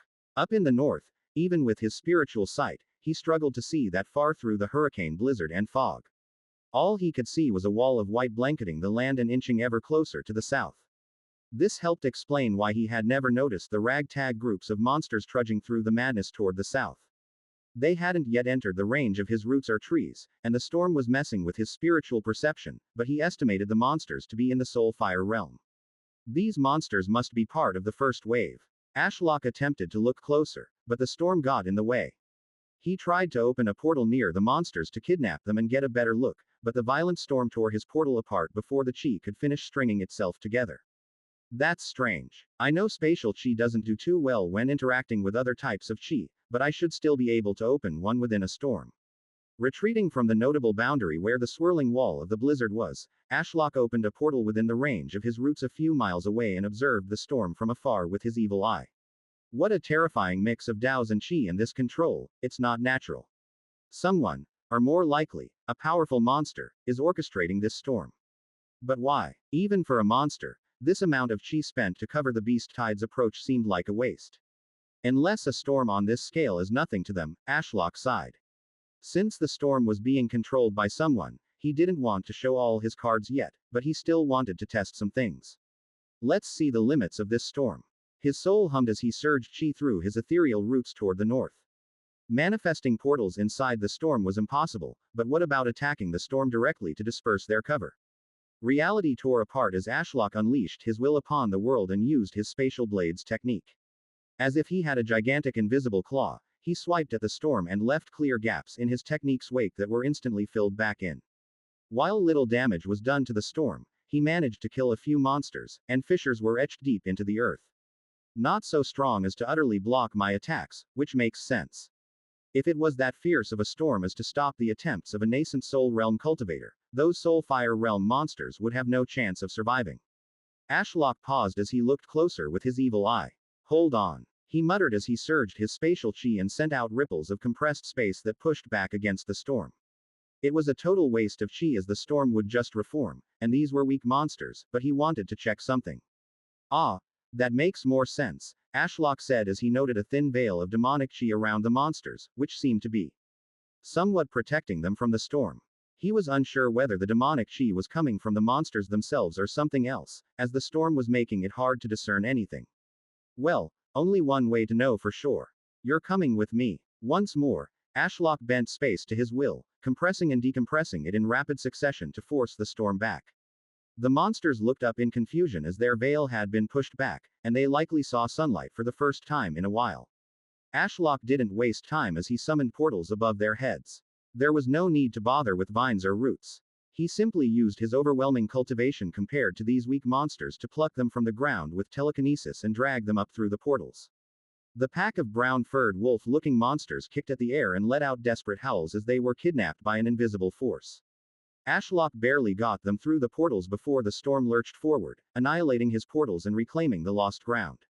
Switching his view to Red Vine Peak, he restrained the monsters with his soul pressure and got a good look directly at them with his evil eye. The demonic veil they had is gone.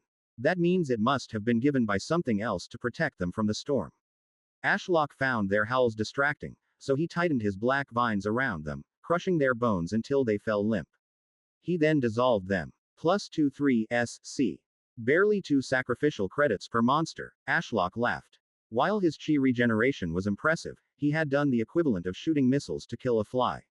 Even for him, this wouldn't be a sustainable way to defeat the beast tide. The monsters aren't even my biggest concern right now. Unless a Monarch Realm one appears, I should be fine.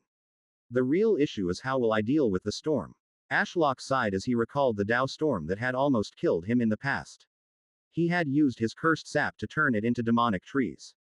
Could he do the same here? Returning to the north, he pulled out some cursed sap he had left in storage through a portal and carried it toward the storm with telekinesis. It was only a single cup full, as he didn't want some monster inside the storm getting a hold of his cursed sap if it didn't work. Well, here goes nothing. Ashlock threw it into the storm. It dyed some snow black before it was promptly whisked away by the ferocious winds, leaving him without an answer. I don't know what I expected, to be honest. His sap didn't work instantly, and with the hurricane rotating so fast, he couldn't track that patch of black snow to see if anything would come of it. Ashlock pulled his view back and looked at the storm as a whole. It consumed the entire horizon from east to west. It made the Dao storm that had almost killed him look like a joke. Do I even have enough sap in all of my body to do any damage to this storm, assuming it worked? Ashlock pondered and concluded it was like using a cup of water to put out a fast approaching forest fire. The scale of damage he could do was a total mismatch with the threat before him. Could Larry do anything? Nah. The storm would devour him before he could make a dent. Kata could blow all his scales to nuke it, but again, the same problem. In the worst case, I suppose I could move Darklight and Ashfallen City into my inner world and try to weather the storm. But that's less than ideal. Ensure your favorite authors get the support they deserve. Read this novel on Royal Road. Saving the people aside, he wanted to gain many sacrificial credits from the beast tide, but this storm would make it a very chi-intensive process. Plucking a few soul fire realm monsters with telekinesis was no problem, but the storm would get in the way big time if he wanted to get his roots on monsters worth killing. Ashlock spent a while vaguely measuring the storm's rate of advancement. I think it will reach my roots within the next day or two and then my furthest northern forest in a week. Wait. Shit, I forgot about my offspring. How will they survive this? He had been so focused on keeping the humans safe that he had forgotten about his many forests of offspring dotted along the ley line between himself and the encroaching beast tide. I have a week to come up with something, Ashlock said, quickly switching his view from the north to the meeting room in the Ashfallen Trading Company's headquarters. Sat around a grand round table were many cultivators of varying ages and stations in life. It was deathly silent, apart from the drumming sound of the rain and the howling of the winds battering the stone fortress. Ashlock had been expecting the talks to have already begun, but it seemed there was a silent agreement among all present as they all stole glances at Stella, whose eyes were closed. As if noticing his arrival, Stella's eyes opened, and she smiled.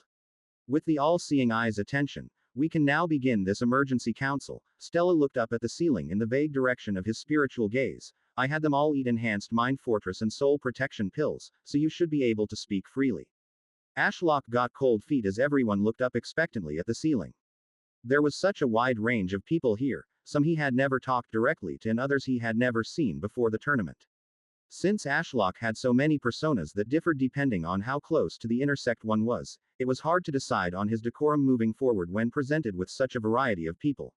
Remembering that to many here he was seen as a god, he decided against apologizing for holding everyone up and got straight to it.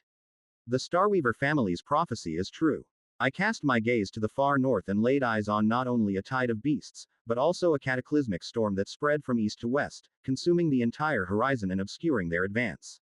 Ashlock finished presenting his findings and enjoyed the various reactions. Jasmine clutched Stella's hand under the table and seemed deathly pale yet excited at hearing his voice for the first time.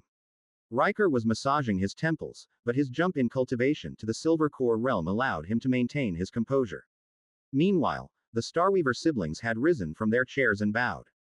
Though the act of respect had been directed by Evander, who had his hand firmly planted on his sister's back. Straightening themselves, Evander cleared his throat before addressing the ceiling. All-seeing eye, it's an honor to be in your presence. Our Grand Elder spoke of you. He did. Evander nodded, with a look of terror I have never seen in that man's eyes before. Ashlock had never seen or spoken with the Grand Elder of the Starweaver family. What had he done to strike such fear into an old cultivator? Why does he fear me? Starweaver is a name that carries two meanings. Evander raised his hands. In his left palm, a marble-sized cosmos appeared. We harness the power of the stars to strike down our enemies and reap destruction upon the realms. In his right palm, golden threads appeared. But we also gaze upon the woven threads of fate. Evander combined his two palms and the golden threads intertwined with the cosmos, so that we may weave a path forward of our own. He clapped his hands together, dismissing the demonstration. Sometimes a being appears, and its influence spreads quickly across the threads of fate, corrupting and bending unseen futures to its will. Ashlock had a bad feeling that he was this being in question. What happens when such a being appears? Evander's gaze hardened. The threads, they come to an end. Silence overcame the room. I see, Ashlock said, and I assume your Grand Elder believes I am this reality-ending being. Evander nodded. According to the threads, your journey has just begun. For now, you are nothing but a newborn god finding his feet and gathering a following. But you have already outgrown this region. Only Vincent Nitros could hope to stop you, so rather than fight you, we have come to work with you, at least for now. Interesting. A temporary partnership then. Ashlock didn't like being labeled as something he wasn't, but it was hard to fight his case when reading the threads of fate was their family's forte. He had enough sense to know that telling him their fears were unnecessary wouldn't bode well for their apparent upcoming partnership. Yes, I assume you have been made aware of the Silverspire's plan to overthrow Vincent Nitros. I have. Good. That makes things easier. Evander Starweaver paused to catch his breath. Despite his good posture, a combination of Ashlock's abyssal whispers and general pressure was likely wearing on the man. We both have a common enemy, Vincent Nitros. The plan was for the Silverspire Grand Elder to time the completion of his ascension to the Golden Core stage. Evander nodded to Sebastian and Riker, who were sitting opposite him, their equivalent of the nascent soul realm with the arrival of the Beast Tide, in 3 years' time. He had hoped to use the pressure of Beast Tide's arrival to escape the fate of previous Grand Elders who reached the nascent soul realm. Of course, the schedule has moved up. So the plans have changed. I understand why the Silverspire Grand Elder wishes to free himself of Vincent's rule, but what about the Starweaver family? Evander exchanged a pained look with his sister Celeste. There used to be 3 of us. He trailed off as his gaze hardened, but he took her. Our sister awakened her bloodline. Celeste added, we thought it was great news and were confused why our elders were so horrified once they found out. But we soon learned the fate of those who awaken bloodlines as the disciplinary committee showed up years later and dragged her off. Her bloodline was harvested by Vincent, right? Evander nodded as his sister fell silent. The Blood Lotus sect isn't a sect at all. It's a breeding ground for bloodlines. That's why he cares so little about how it's managed and leaves it to his mind-controlled subordinates. Evander then looked toward Stella. We aren't here for revenge for our sister. Rather, we are here for the same reason you are fighting. Celeste also awakened her bloodline recently, so she might be next. Just like you. Stella and Celeste exchanged a knowing look of 2 people going through the same thing. Vincent is a paranoid bastard, Evander continued. He has been after the Starweaver family's bloodline, capable of foreseeing threats in the cosmic weave, for generations. Vincent calling for a summit can only mean one thing. He finally succeeded, as we never informed him of the prophecy. Things will only worsen for us from here, as he will keep harvesting us to improve his inferior bloodline.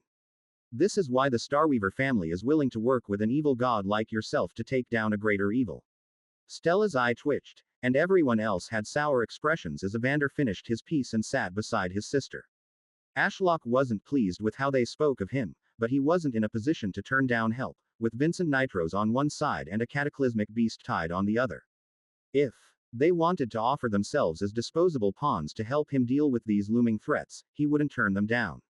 Actually, I've seen the Beast Tide now, but I still know little about Vincent. Ashlock mused, if Vincent isn't too hard to deal with, I could ambush him at the summit he is calling. I bet the Beast Tide will be easier to deal with after I turn him into an ant. How strong is Vincent Nitros? The room fell silent at his question. Sebastian Silverspire leaned back on his chair slightly with a frown. Nobody knows, he said, breaking the silence.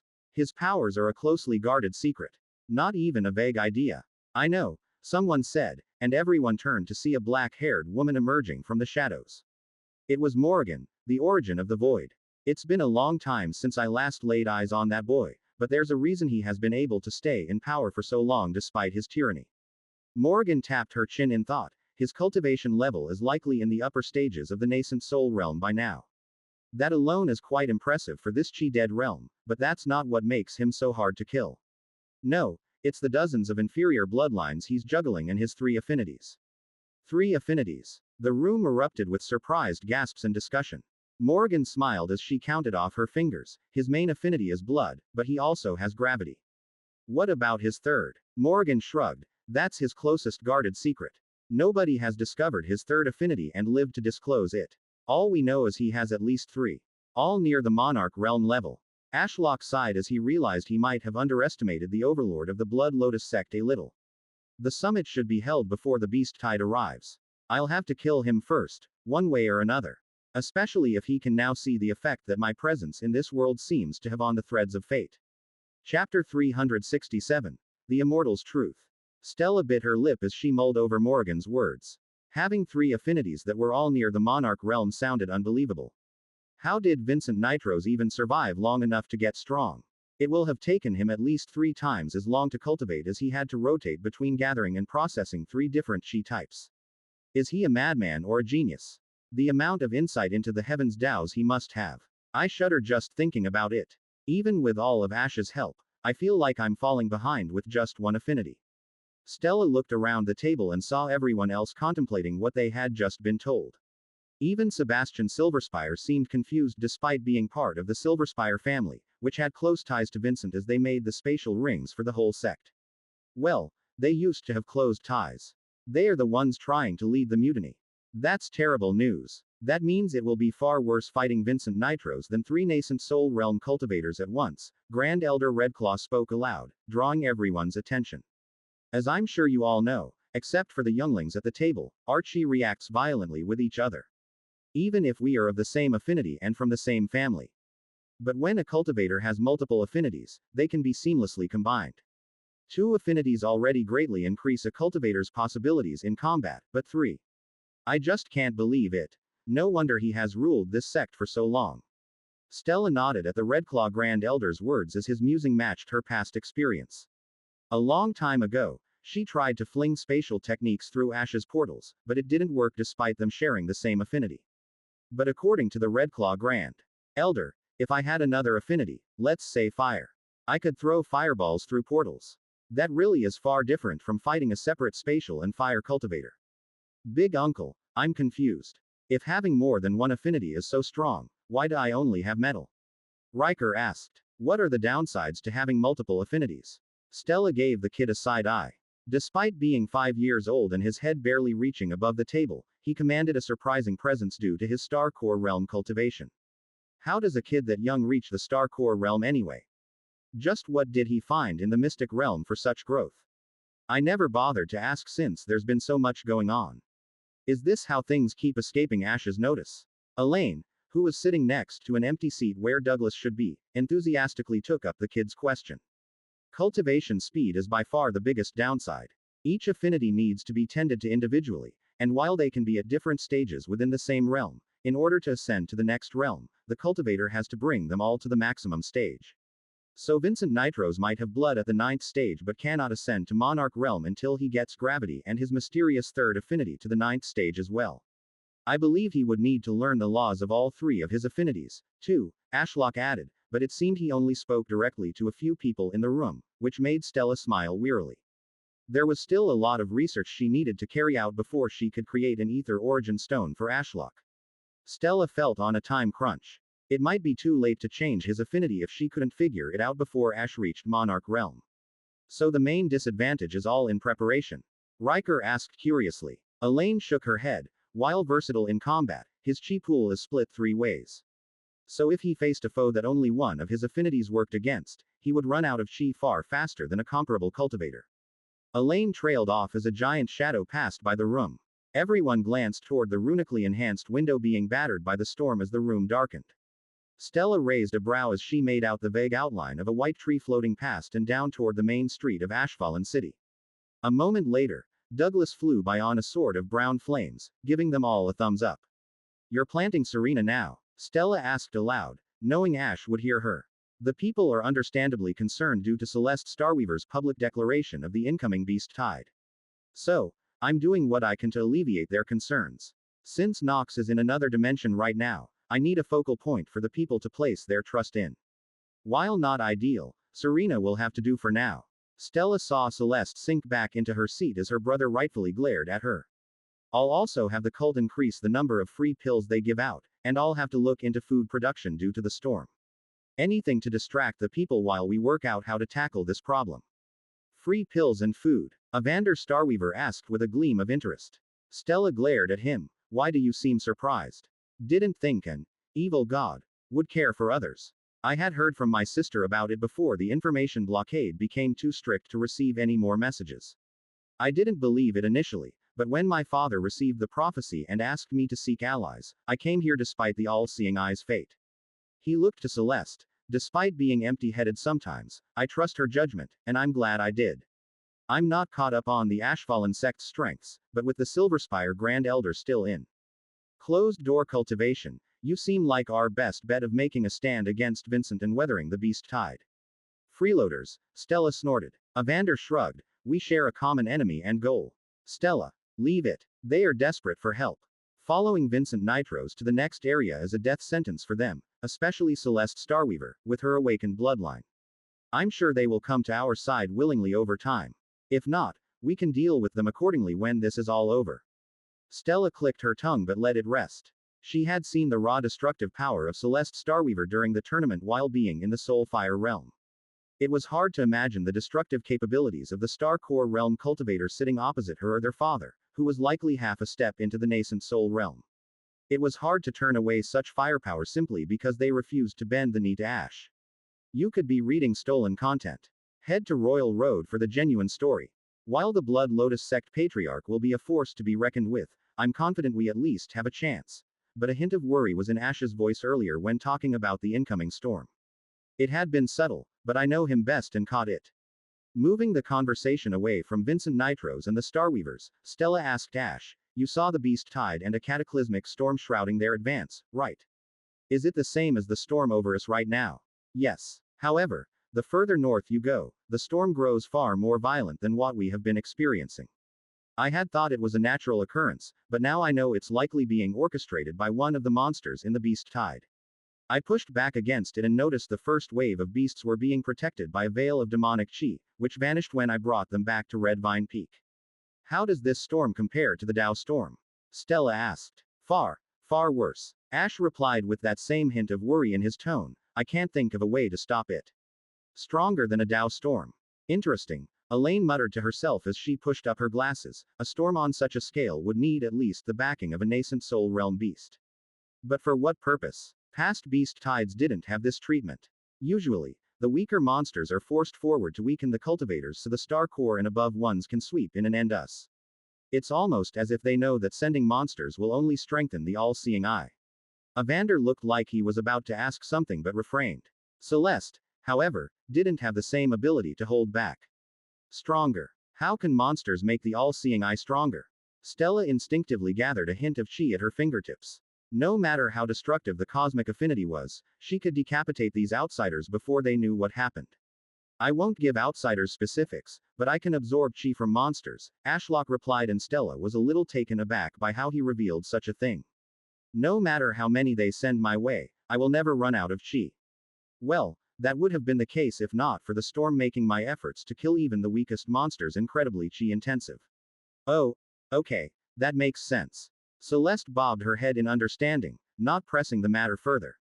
Stella relaxed as she realized the girl wasn't malicious. She was just a curious person. This storm is quite far to the north, and yet you were able to kill monsters from here. That's quite an impressive feat. Is there any chance we could get a look at this storm? You know, so we can see what we are up against. Evander asked as he leaned back in his chair. For a godlike being such as yourself to sound concerned, I fail to imagine it in my head. There was a long pause. Stella could feel Ash's presence still in the room, so she was unsure why he wasn't replying. An uncomfortable silence blanketed the room as everyone exchanged glances. Stella met Diana's eyes, and they had a silent conversation. They had been best friends for years and had gone through many life and death struggles together, so they didn't even need to exchange words to understand one another. Oh, I see the problem, Stella realized as Diana eyed Evander with caution, giving a slight nod toward the demoness to confirm she would handle this.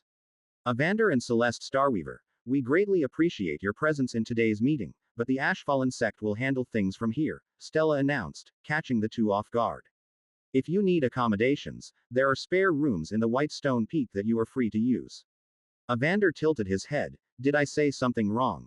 Stella shook her head. No. The true answer was on the tip of her tongue, but she knew better and refrained. We will speak again very soon when a more in-depth plan to deal with Vincent Nitros is drafted. We just have a few details to discuss first that we cannot share with outsiders such as yourselves. Ah, I see. Evander stood up, and his sister mirrored his action. We shall take our leave then. Stella gestured to the door, and the pair made their way out of the room. Celeste looked over her shoulder before rounding the doorway. She gave a small smile and said, "Thank you for including us in your plans." No worries, Stella said with a slight nod. The door clicked closed, and she felt everyone's eyes on her. Some were understandably confused, except the more veteran cultivators at the table who had seen their fair share of politics. Before I say anything, Stella looked directly at Sebastian Silverspire. What is the Silverspire family's relation to the Starweavers? Mutual interests, that is all, Sebastian said coldly. You don't have to concern yourself with sharing your true thoughts about them with me. After all, I have an oath of loyalty to the Ashfallen sect. Was there something wrong with them, Master? Jasmine asked in a hushed tone. It seemed Riker was also deeply curious as the boy leaned in closer. Stella ran a hand through Jasmine's grassy hair and playfully shook her disciple's head, much to the girl's annoyance. Jasmine, do you know why the Ashfallen sect has survived until now? Why, Master? At least try to guess. Stella rolled her eyes. Jasmine cutely wrinkled her nose as she thought deeply. Because of your father's powers. Stella laughed. I suppose that is a big part of it. But it's something more general than that. What is it, Master? Stella tapped Jasmine's nose. We keep the extent of our powers secret, just like how Vincent Nitros's third affinity and true cultivation stage is a closely guarded secret. So is everything about the Ashfallen sect. I sent Evander and his sister away because they were trying to figure out the extent of Ashlock's power while under the guise of cooperation. The questions seemed innocent enough, but remember, they openly admitted their plan to oppose us once Vincent and the Beast Tide had been dealt with. Those aren't people we want knowing how far Ashlock's powers reach. Jasmine's eyes went wide. Master, how did you notice? I didn't at first. Stella gestured to Diana. Ashlock's lack of response and Diana made me stop and realize it. They are far better at political stuff than I could ever hope to be. Don't say that, Stella. The Redclaw Grand Elder said, you definitely have some rough edges to your personality and weak areas, but who doesn't? Dare I say I have had the pleasure of watching you grow significantly over the last year. Just now, you handled the situation perfectly. If it had been you from a few months ago, their heads would have gone flying. I did think about it. Stella sheepishly admitted. The Grand Elder smirked. I could tell. You still need to work on your emotionless cultivator face. If you wear your emotions so openly, you lose the upper hand in an ambush. I can't tell you how many fights have started while sitting around a table just like this one, but you wouldn't have known a slaughter was about to begin based on everyone's expressions as they talked. I will take your teachings to heart, Grand Elder Redclaw, Stella said, giving the man a slight bow of respect. The Redclaws had been nothing but honorable neighbors since being forced to join the Ashfallen sect, and Stella still felt a little bad about how their relationship had been built upon a series of lies and threats. Just looking out for the Immortal's dear daughter. I would hate to think what would happen to this little piece of paradise out in the wilderness if something were to happen to you. His gaze swept the room, or anyone else sitting here today. My family was on the verge of falling apart, but now we are closer than ever before. Seriously, one day, I hope to share a drink with the Immortal to show my appreciation. I can take you up on that offer. Ash's voice echoed in everyone's heads. But I must warn you, it will be hard to outdrink me. You will drink with me, the Redclaw Grand Elder said in disbelief. The air rippled as spatial chi swirled through the room before gathering near the door that the Starweavers had left through earlier. A portal manifested, and through it, Stella saw the base of Ash's vast trunk that reached for the heavens. Does this mean? Stella trailed off in utter disbelief. I think it's about time. Unlike those outsiders, everyone around this table deserves to know the truth about what I truly am. Chapter 368. Spirit Wine. The truth behind the immortal. Magnus Redclaw exchanged a look with his family's elders, who had gathered for the emergency meeting. Even Elder Mo had taken time out of his busy schedule of making spirit fire weapons to be here. His old war buddy looked at the portal overlaying the room's door with anxious anticipation. We have had suspicions about the immortal for a long time, but it was hard to prove anything. Is he really an old master recovering within the mountain and using the demonic spirit tree to communicate and protect his daughter?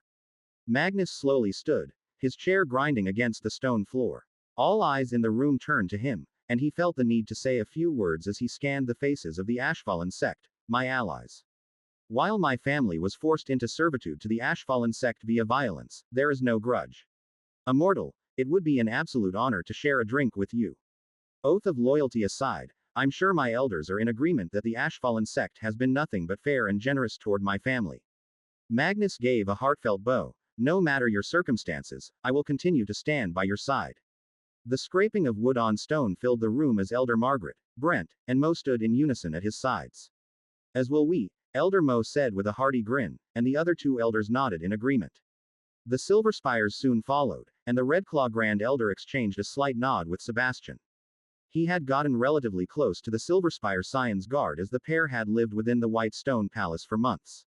The man was of good character, and the kid was a polite genius who only occasionally caused mischief with one of the big sisters in the sect. Is this really a good idea? Stella said, scratching her head. I know everyone around this table is trustworthy, but we have kept the act up for so long now. Diana shrugged. I'm just looking forward to the look on their faces. The demoness stood with a smile and placed a hand on Stella's shoulder. Besides, isn't it exhausting having to watch what you say and how you refer to the immortal when people outside the inner sect are present? Stella sighed and nodded in agreement. Yeah, calling him the immortal was quite annoying. There were so many times I almost called him Trail. Diana stopped her with a scowl. Don't ruin the fun now. Stella quickly covered her mouth. You're making my mind run with ideas now. Sebastian rubbed his chin in thought. Still, to this day, I remember witnessing the immortal's power as he snapped that star core worm out of existence. Ever since then, I have been deeply curious. Well, there's no point standing around here as he won't be coming to greet us, Stella said as she stood up.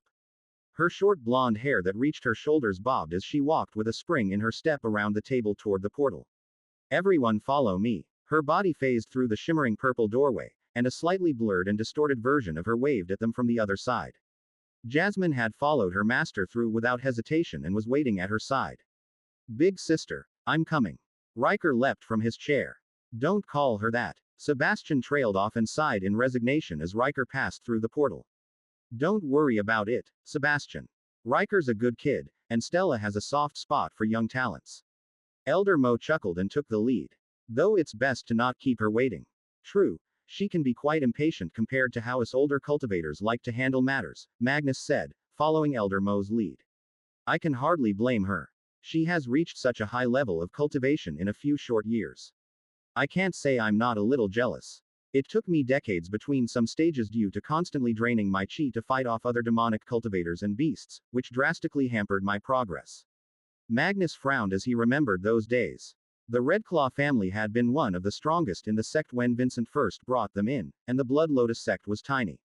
Yet over time, as more noble families joined, they were politically outmaneuvered and always ended up as the ones who had to expend their chi to clear out the monsters at the new locations when they moved the sect to avoid the beast tides. Then Vincent started picking new regions lacking in fire chi. Heavens, I still shudder when I remember those horrible few decades when we positioned ourselves on the edge of an ice region. We had to travel far and deep into the wilderness on excursions to find spots with fire chi to cultivate. Many died during those years. In comparison, those under the Ashfallen sect seemed to have it easy. With a seemingly unlimited source of cultivation resources and wars that were won swiftly and decisively rather than drawn out over decades with constant fights, leaving no time to cultivate and advance. Those two aspects alone would help a cultivator soar in progress, but then you added the mystic realm and numerous cultivation groves covering different affinities. That wasn't even mentioning the truffles that improved their spirit roots, removed heart demons, and made bottlenecks a thing of the past. The Ashfallen sect was a literal cultivator's paradise, and Magnus Redclaw was filled with anticipation. He was about to meet the mastermind behind it all. He felt the atmosphere around him shift as he passed through the portal. His ears popped, a chilling gale ruffled his cloak, and the heavy drum of rain that had served as background noise for the meeting was replaced with the full roar of the intense downpour. However, no rain reached him as they stood under the vast canopy of the demonic tree that lorded over Red Vine Peak. It's bigger every time I see it, Magnus thought as he strained his neck to look up the length of the tree's trunk. Branches so thick they looked like trees sprawled out from around halfway up to make up the canopy, and he saw something large with many legs shifting between the branches.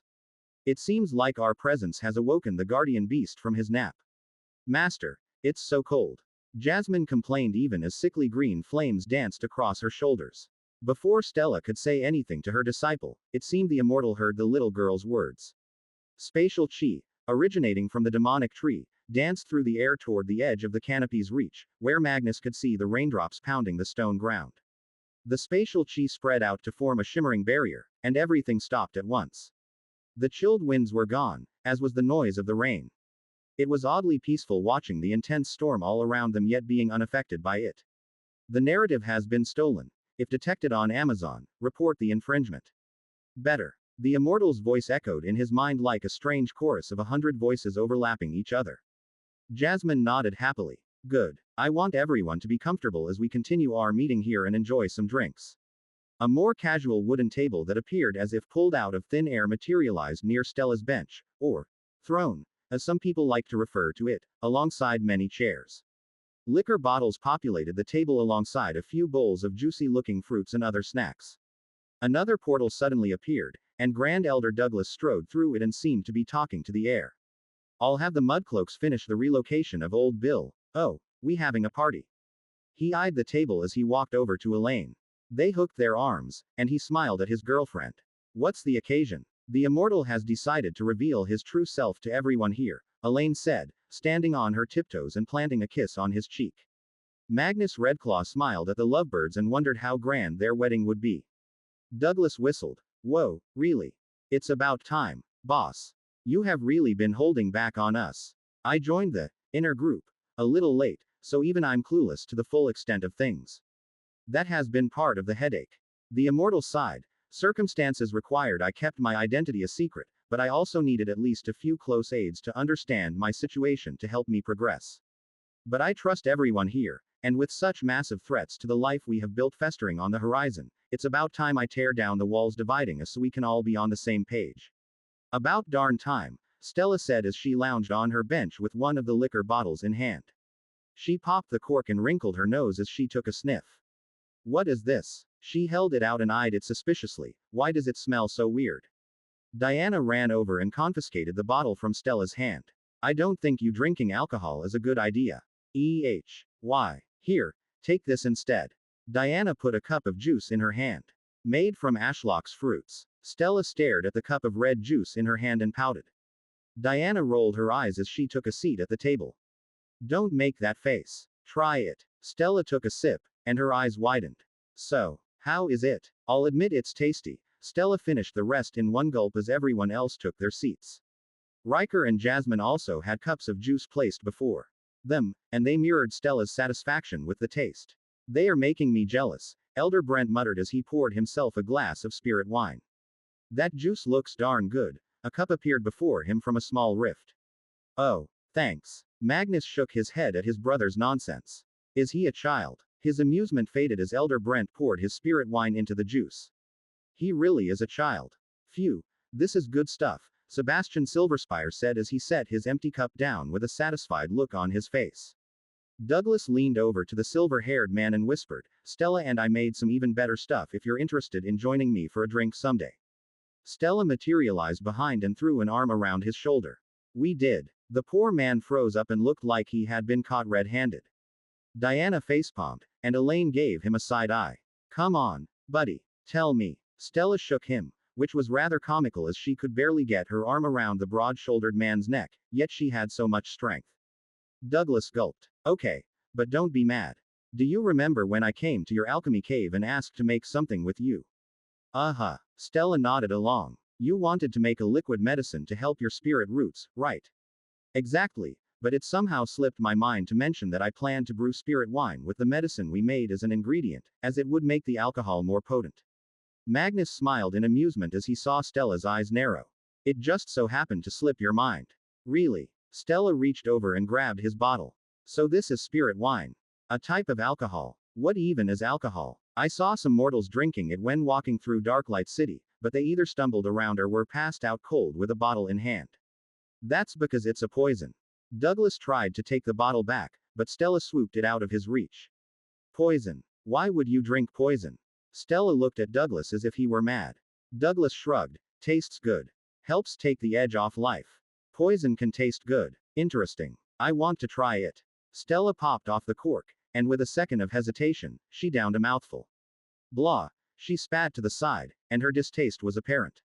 Why would anyone drink this? A shiver of ecstasy ran through her body, and she eyed the bottle again with newfound interest. What was that burning sensation that just went through my body? It felt good. Douglas smirked. You should try the spirit wine we made together. It's 10 times better than this stuff brewed in Darklight City with inferior ingredients. Maybe I will. Stella put the bottle back next to Douglas before returning to the bench. Her face was slightly flushed red, and she seemed amused. Everyone had a smile on their face at the princess's antics. Small talk broke out as food and drink were passed around. Magnus absorbed the pleasant atmosphere but refrained from drinking. He was waiting to toast the immortal. Now that everyone is settled in, I think it's about time I join the party. The immortal said. Magnus looked around but didn't see anyone making an appearance. Where is he? A loud cracking noise drew everyone's attention to the tree towering over them. The trunk, which likely dwarfed any building, began to split with a groaning creak, and the two halves shifted apart like colossal gates being pried open from whatever lay within. Magnus narrowed his eyes, his frown deepening as his finely tuned danger sense flickered like a warning flame at the edge of his awareness. Yet, even as the instinct clawed at his mind, the mind protection pill Stella had given him before the meeting swirled like a cooling mist in his thoughts, dulling the edge of his wariness. Something moved from within, coming to the forefront of the gap and gazing down at them. It was that eye that seemed to strip one down to their soul. Is the immortal checking on us one last time before making his appearance? I know he uses this technique through the tree to check on us after our mystic realm visits and to look at Stella sometimes. Magnus half expected the immortal to step out of the gap, but that didn't happen. The ominous creaking paused as the eye swiveled down and looked at them all. Grand Elder Redclaw, allow me to offer you a toast. Magnus was confused, but he obliged. Standing, he held out his still full cup of spirit wine. An ethereal root erupted from the purple grass surrounding the demonic tree.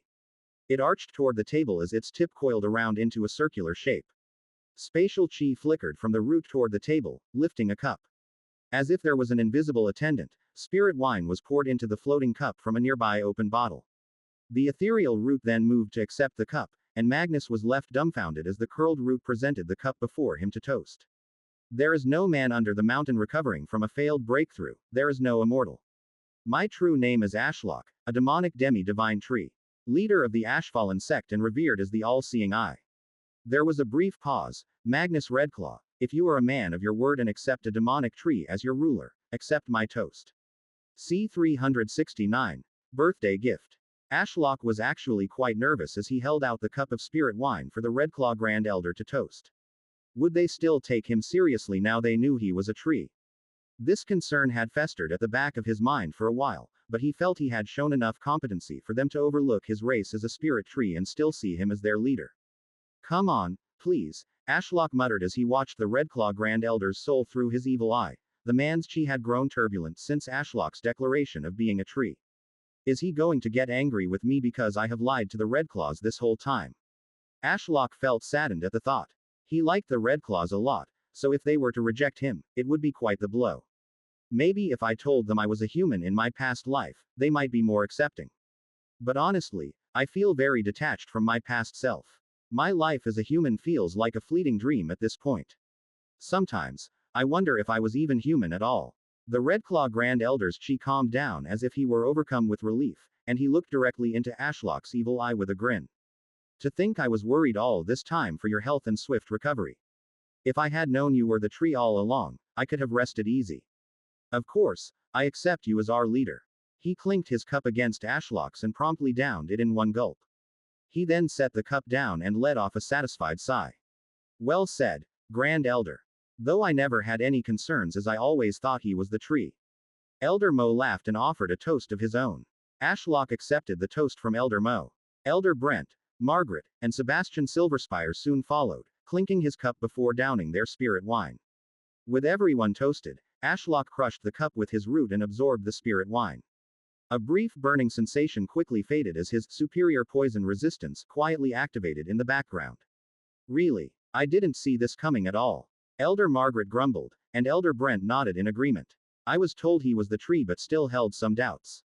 It's nice to have it confirmed. Douglas added. Elder Mo raised a hand in surrender. Okay, unlike Douglas, I may not have always thought he was a tree, but I was pretty sure of it after making a whip for Jasmine and Stella. When using my spirit fire, I become one with the weapon I'm trying to make and have to form a close bond with the materials.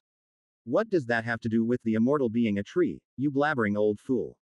Elder Brent said, his face flushed red from the spirit wine. I was getting to that part, and who are you calling an old man? Elder Mo scowled at Elder Brent and sighed in resignation. Whatever. Since I used one of Ashlock's roots to make the whips, much of his soul was still imparted into the root, so I learned quite a bit about him. Happy now. That raised some concern for Ashlock. How much had Elder Mo gleaned from the lingering soul left in his roots? Since almost dying to the Tao storm, the system said my soul became tree-shaped, so the fact I was once a human soul trapped in a tree shouldn't be possible to discern. Oh, Elder Brent raised a brow in interest, unaware of Ashlock's concerns. I didn't know you could talk to materials. I can, and it lets me say with certainty that we have found ourselves a worthy leader. Elder Mo's spatial ring flashed with silver light, and a sword as tall as he was manifested at his side. Ashlock, I heard from Stella that you are a big fan of trying to learn swordsmanship, but I doubt human-sized swords are most appropriate for you, so I began working on this. My masterpiece. This is for me. Ashlock took one deeper look at the sword with his evil eye, and he could tell the love that had been poured into every inch of the blade. Despite being many times bigger than a human-sized great sword, it had the level of detail in the handle and hilt he would expect from a prized display piece. He could feel Elder Mo's presence within the blade as it had been forged from his spirit fire. However, Ashlock also felt something sinister festering within the blood-red metal from which the blade was crafted.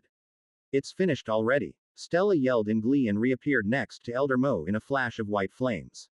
Whoa, it looks even more awesome than the designs we agreed on. Elder Mo looked very smug. Of course, Princess. Ashlock was surprised. You had Elder Mo make this. When? I never saw you talking to Elder Mo. Tree, did you forget you spend half your time sleeping? That's fair. Ashlock replied and wondered what else Stella got up to when he wasn't looking. It was true. He did spend a lot of time under the 9 moons, which increased his and all of his offspring's cultivation speed, yet she made it sound like he was lazy. Stella tried to pick the sword up, and while she managed to heave it into the air above her head, it looked silly as her hand couldn't even wrap around the handle. It was very clearly designed for a titan, or a tree swordsman. Not human-sized at all. Here you go, tree. Stella held the sword out for him to take. It was supposed to be your birthday present, but it seems Elder Mo finished it early. You had this made as a birthday present. Wow. Ashlock was speechless. His birthday wasn't for another week, as it was late December. Once it became January 1st, his status screen would update and say he had been in this world for a decade. With everything going on, it had slipped his mind that he had told Stella his birthday, and since Stella didn't know when she was born, they had agreed to share the same birthday.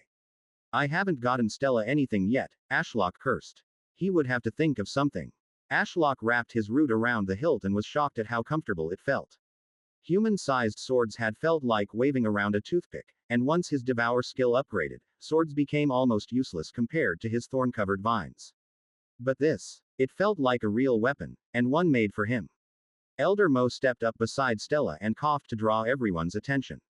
Ahem. The blade is crafted from blooderon, a type of spiritual metal found below ancient battlefields. The hatred and despair of the fallen souls that linger on the battlefield, unwilling to move on to their next life until they have inflicted enough misery onto the living, take refuge in the metal on the battlefield. Over many centuries, their souls change the metal into Blooderon. Elder Mo began to lecture about his creations again, but nobody interrupted him as he traced a finger down the blade. Blooderon. Sebastian said with surprise, that's quite the interesting choice, as it's known as a cursed metal. One that is usually detrimental to use. Is that why I feel a sinister aura deep in the metal? Ashlock asked. Elder Mo nodded. Blooderon is one of the strongest metals, but it's no stronger than crude iron if it's not fed life force.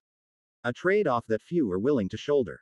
But I suspected you were a spirit tree all along, meaning you have nearly unlimited life force.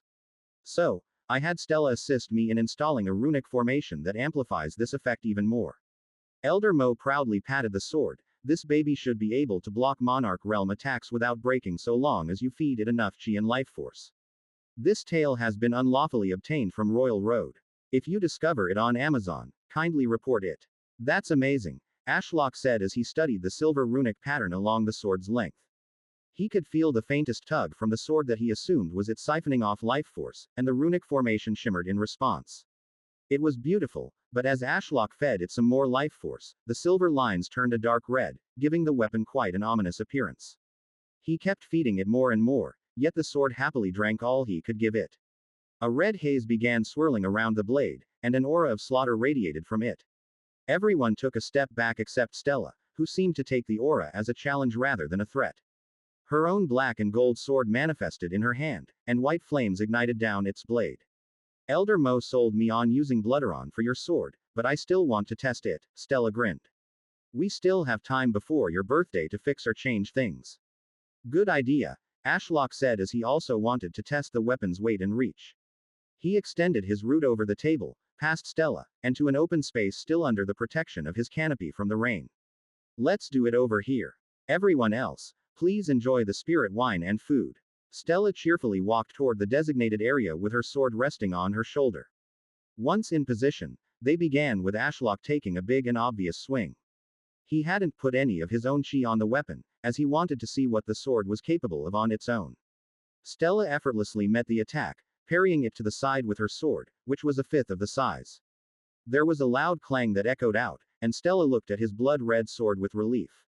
I put quite a bit of force into that parry, at least mid-stage star core realm, and it didn't break. Blooderon is amazing. I didn't even protect the sword with my own chi. Let's go a few more hits, and then I will see if it can handle my chi. Ashlock said. Stella nodded, and Ashlock went on the offensive. Spatial chi crackled through his ethereal root as he used telekinesis to control his ethereal root like a tentacle. It let him attack quickly and at angles that would be difficult for a human body to imitate. Stella showcased her swordsmanship, which was impressive even without activating her bloodline as she nullified his attempts with well-timed parries. Go, Master! Jasmine cheered from the table while stuffing her face with fruits. The others commented on the battle in a group while Elder Mo stood off to the side, watching intently with chi flickering around his eyes. He held a small parchment and seemed to be carefully noting down possible improvements. Stella seemed spurred on by her disciple's words as she began to push forward and go on the offensive. This is where her smaller sword helped, as she could maneuver it far easier and get under his attacks while his monstrously big sword whistled through the air. Getting a little confident, are we? Let's see how this sword handles my nascent soul realm chi, which carries the weight of my inner world. Ashlock mused as lilac flames engulfed the blade, and he swung to the side. As before, Stella met the attack to parry it, but her eyes widened as her arms buckled under the force. Her sword shattered, and she was swept off her feet and propelled off to the side as if she had been hit by a car-sized bullet. There was a small sonic boom as she crashed through the spatial shield, drowning out the rain. Everyone turned to see where Stella had flown off to in the distance. The Red Claws and Sebastian were controlling their surprise quite well, but Jasmine and Riker had their mouths wide open in absolute shock. As Stella, fine. I didn't put my all into that attack, but there is an entire realm between us in strength. Ashlock worried and was about to look for her when there was a flash of white, and Stella reappeared in the spot she had been standing before. Her damp blonde hair had darkened slightly as it clung to her face, and her clothes were soaked from the storm she had just flown through. Stella wiped a streak of blood trailing from her mouth with her sleeve. Yet, Despite her injuries, she seemed far more concerned about the sword hilt she was holding with broken fingers, which now lacked a blade. Diana glided across the mountain peak and swiftly pulled the water from Stella's clothes and hair, drying her instantly. Saul also lumbered over and healed her. My sword, Stella muttered, looking at the hilt as if she were about to cry while her fingers snapped back into place. She seemed far more distressed over the sword than the injuries and experience of being hit so hard. Ashlock hadn't expected to shatter Stella's sword with a single hit. If it had survived, she might have been able to parry his attack, and she wouldn't have gone flying. Elder Mo, he spoke directly into the man's mind. I need a gift for Stella's birthday next week. With her sword broken, I'm sure you know what to do. The man gave a slight nod and jogged over to Stella. Don't worry, princess, I can get it fixed. He held out his hand, and Stella reluctantly gave him the hilt. I'll provide the materials and the design later, Ashlock said to Elder Mo. She deserved more than a simple repair. Please make sure to repair it well, Stella said, unaware of the silent conversation the two were having. Tree gifted that sword to me in the past. I will do the best I can, Elder Mo nodded seriously. Stella sighed and eyed Ashlock's sword, which still emanated a sinister aura. Blooderon really was a good choice of metal for you. She rolled her shoulders, it felt like I tried to parry an unstoppable wall. Ashlock flexed his ethereal root to look at the sword more and had to agree. This wasn't some gimmick weapon or joke. It actually made swordsmanship a viable way to fight for him. This is the best present I've ever received. Thank you, Stella. Seriously, this means a lot. Stella's sour mood was instantly turned around, and she beamed. I'm glad you like it. Ashlock waved the sword around some more but noticed its presence was disturbing a few people as it pulsed as if alive, so he deposited it in his storage. Stella returned to her bench along with Diana. Everyone seemed in good spirits, and he couldn't believe how easily they seemed to have taken the news that there was no immortal under the mountain. So, Ashlock, I have some questions, if you don't mind. The Redclaw Grand Elder said, and everyone fell silent. It seemed many of them also had questions but had been waiting for an opportunity. There it is. I guess it's time for the dreaded Q&A session. Ashlock sighed and swiveled his eye to look straight at the Redclaw Grand Elder. I'm happy to answer almost anything. There were many things he hadn't even told Stella yet, mostly because she refused to be told for fear of causing him problems if her memories got probed. He obviously wouldn't tell them about his system. Okay. First question, and one that's all the more relevant now that I know you aren't a recovering immortal. How do you grow so fast? Even the world tree takes centuries to reach any relevant level of power, and that's with cultivators tending to it, hoping it would mature and start providing them divine sap they can drink. Well, that was certainly a loaded question. The true answer was the Idletree daily sign in system. Without it, even with his human soul, he would have been stuck in the Chi realm without his devour skill. I don't know what species of tree the world tree is, but as a demonic spirit tree, I can gain power through consuming monsters. I got lucky in my early life as a sapling that Stella fed me the bodies of the servants she slaughtered, allowing me to grow strong enough to start sourcing monster corpses on my own. Stella was unfazed as a few people stared at her. Right. The Grand Elder nodded, but he understandably wasn't convinced. There are other reasons for my rapid growth. A senior from an upper realm gifted me a divine fragment that gives me unlimited cultivation potential and puts me on the path to becoming a divine being. Ashlock added, and there are other reasons for my rapid growth that would be dangerous to disclose. So you aren't some reincarnated being from a higher realm? No, Ashlock answered honestly, unless Earth counted as a higher realm. I was once a very weak and clueless tree. Diana nodded. I can attest to that. Until this year, he couldn't even speak. Poor Stella spent a year learning the ancient runic language day and night in Darklight City's library to try communicating with Ashlock. She also fought in a tournament to desperately protect Red Vine Peak from falling into the hands of my family. While Ashlock's rapid rise in cultivation has been impressive, he definitely didn't give off the feeling of a cultivator or old spiritual being that knew what they were doing. Stella nodded along proudly. I protected Tree as best I could, and he did the same for me. The Grand Elder smiled. I see. But that leads me to a slightly awkward question. He looked between Ashlock and Stella. If you are a tree, how can Stella be your daughter? I treat her as my own, but she's not my biological daughter. However, she is at least half tree, Ashlock said. That's right. Stella stuck her nose in the air. My mother is the world tree. Sorry. What? The Grand Elder raised a brow. Ashlock sighed. This was going to be hard to explain. C370. Half tree. Ashlock paused for a while, trying to think of the best way to explain how Stella was half tree, but the girl in question beat him to it. My background is quite the mystery.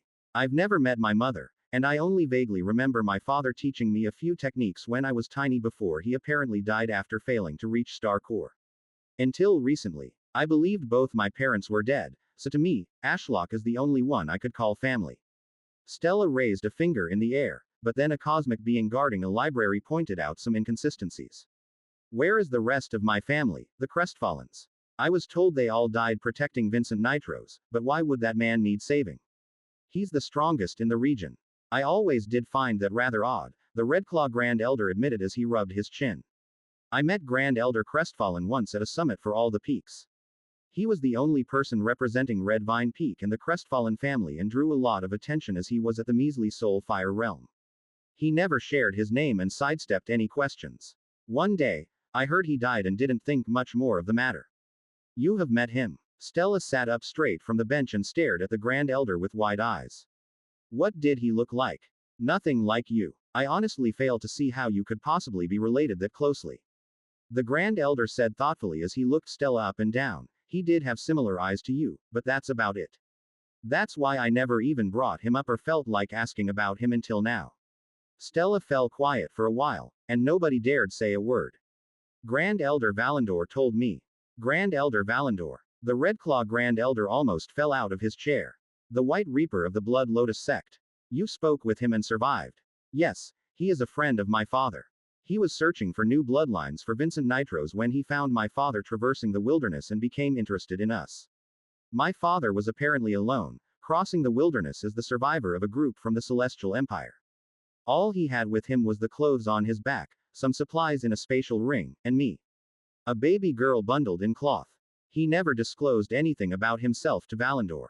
So Valandor brought you into the sect, but it sounds like he sold you and your father out to Vincent rather than an act of kindness. That sounds like the White Reaper that I know of. Stella nodded. Yes, it wasn't out of kindness at all. However, after being offered refuge in the Blood Lotus sect, my father gifted Valandor a vial of World Tree sap as thanks. After turning it into a pill, Valandor ate the pill and felt a mist lift from his mind as he was freed from Vincent's mind control. Valandor was mind controlled. The Grand Elder mused. I always thought that man was oddly loyal, considering Vincent as the one preventing him from reaching the nascent soul realm.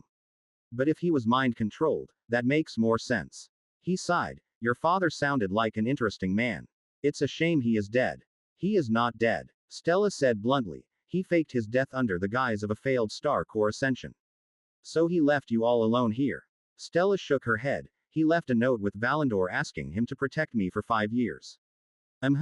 Now that I hear that story again, knowing that he apparently looked nothing like you, maybe he really wasn't your father, Ashlock said.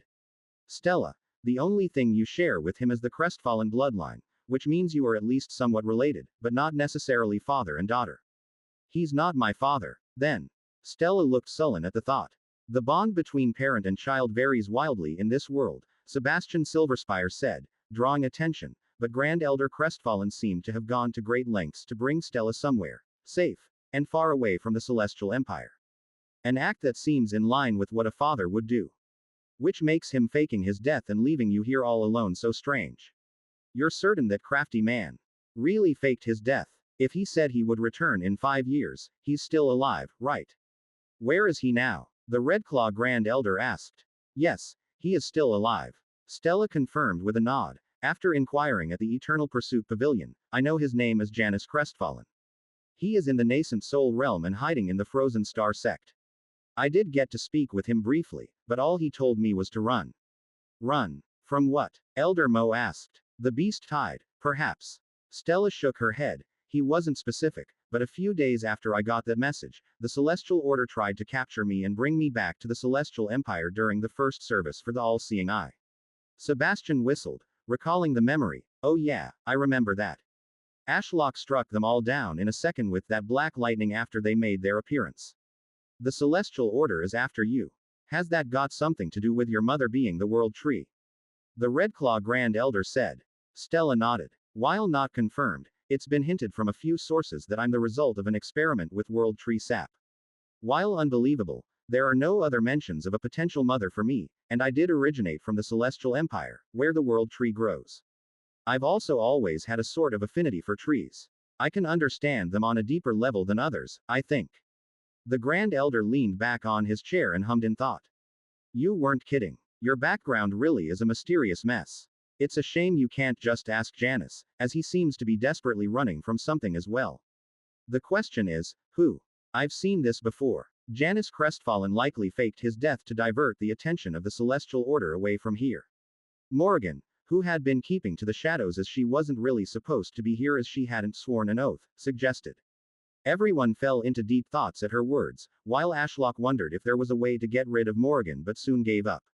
Even if he killed her, she would reincarnate with her memories intact.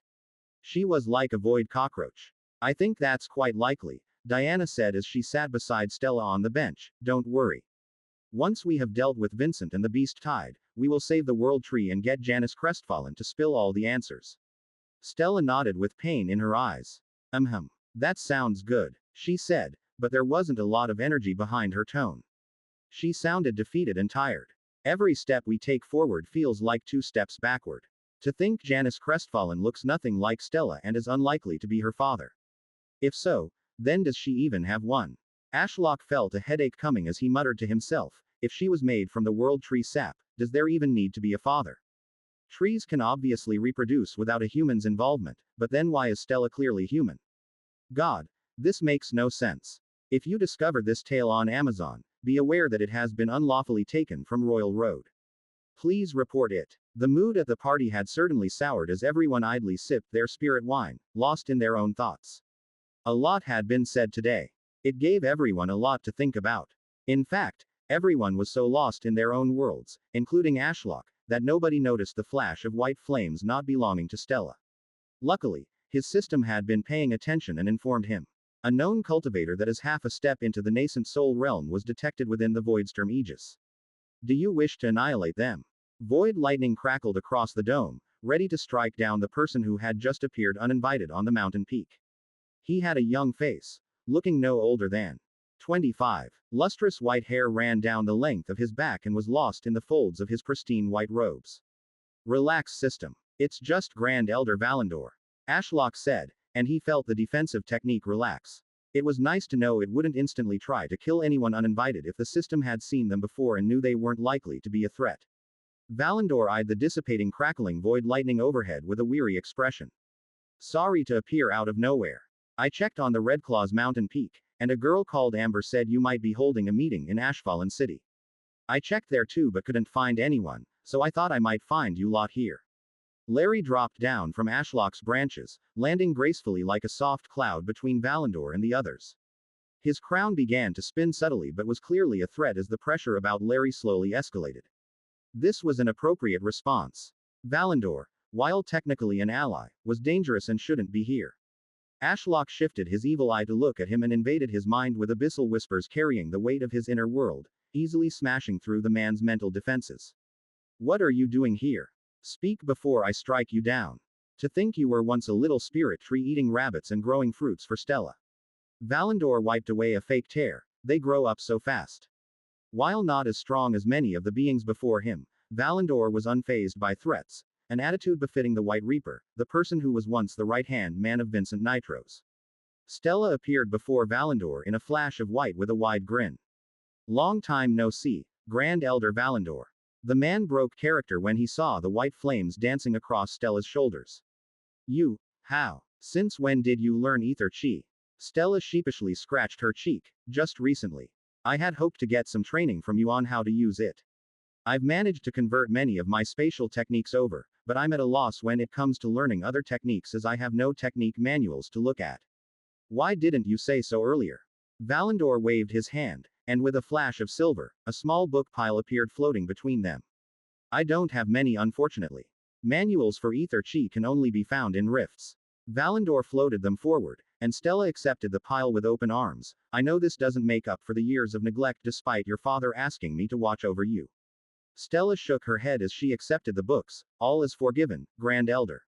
While I don't know the circumstances regarding Janus Crestfallen, Ashlock noted she avoided using the word father and called the man by name, it wasn't your fault so much happened to me in a few short years. This is more than enough.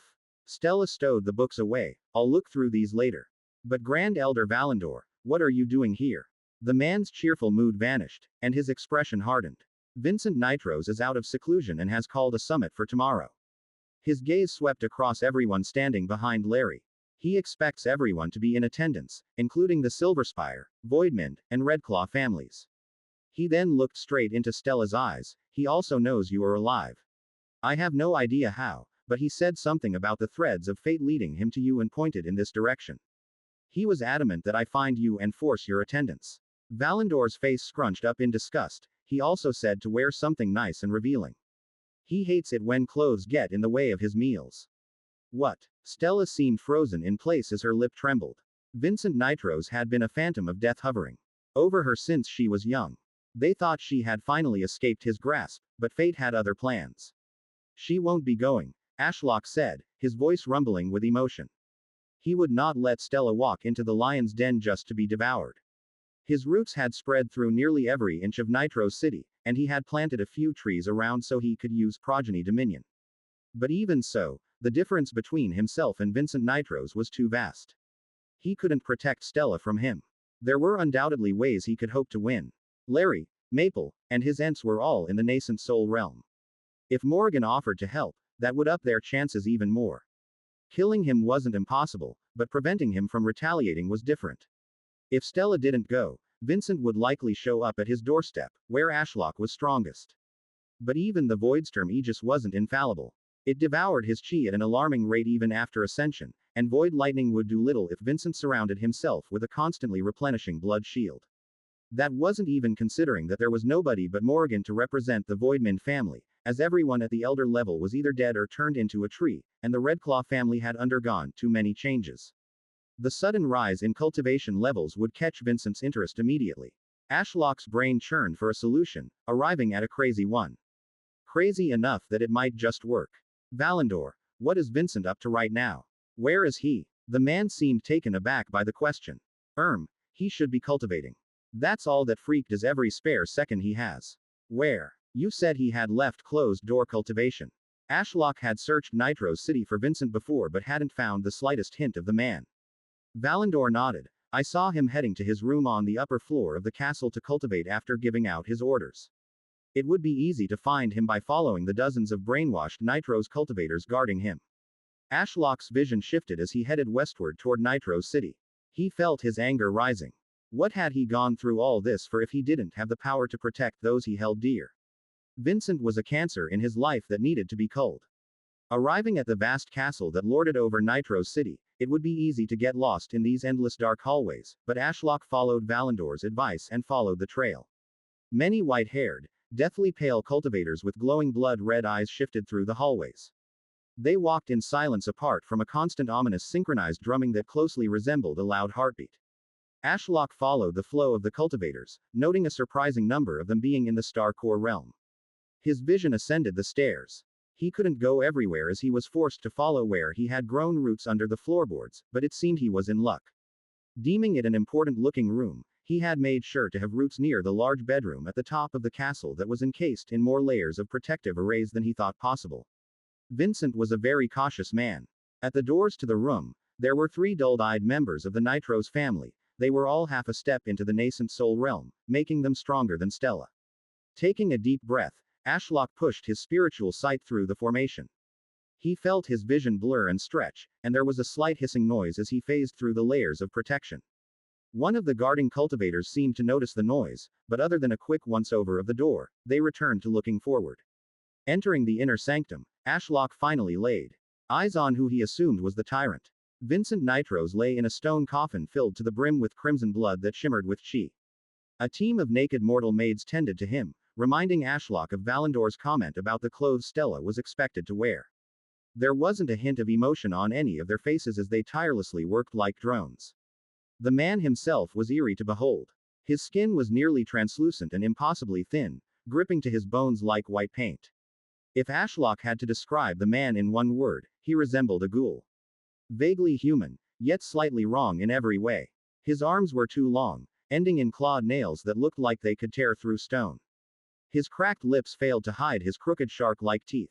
Unlike the half-steps guarding the door, Vincent had two notable heartbeats, and Ashlock saw the bloodbath's luster glow and dull along with the rhythm. One of the mindless maids tripped and fell off to the side, spilling a bucket of blood onto the floor and legs of some of the other maids. Vincent didn't even stir at the loud noise. His heartbeats continued, and his eyes remained closed. The man was cultivating and unfazed about the world around him. Ashlock withdrew himself from the room and returned to Red Vine Peak. Noticing his return, Stella perked up slightly but still looked pale. Ash, what should we do? What else is there to do than eliminate the root of the problem? Ashlock said, his tone full of wrath. I found Vincent. He has his guard down and is busy cultivating. We have a rare opportunity. Valandor narrowed his eyes. Don't tell me. We are going to kill him tonight, Ashlock said with finality. And you are going to help us, Grand Elder Valandor. C-371. Grim Reaper. We are going to kill him tonight. Stella stuttered as she felt a pain in her chest. They had slaughtered the Voidman family to fake her death, used the last divine beast egg to create the amulet to hide her bloodline and she from the world, and she had hidden away for weeks. Yet it was all for nothing. Stella was struggling to breathe. Everyone will die because of me. Vincent is near the Monarch realm with 3 affinities and can track me down through the threads of fate. If I stay here, Diana. Stella looked down to her side at Jasmine, who looked up at her with those big, innocent yellow eyes filled with youth and hope. Stella gulped as she imagined Jasmine, a bloodied paste on the ground below Vincent's feet. They are all going to die trying to fight him for me. We aren't ready to fight him, Stella said resolutely as she looked into Ash's eye. It's my bloodline he wants, not all of you or anyone else here. She clenched her jaw, and her whole body tensed. This was the right decision. All go. What in the 9 realms are you talking about? Think, Stella. What would that achieve? Ashlock thundered, his voice filled with a churning wrath of emotions that crashed against the soul protection fruit enveloping her consciousness. Stella almost fell to her knees beside Valandor as the mist encircling her consciousness pulsed an enraged red, and spatial chi crackled through the air all around the demonic spirit tree.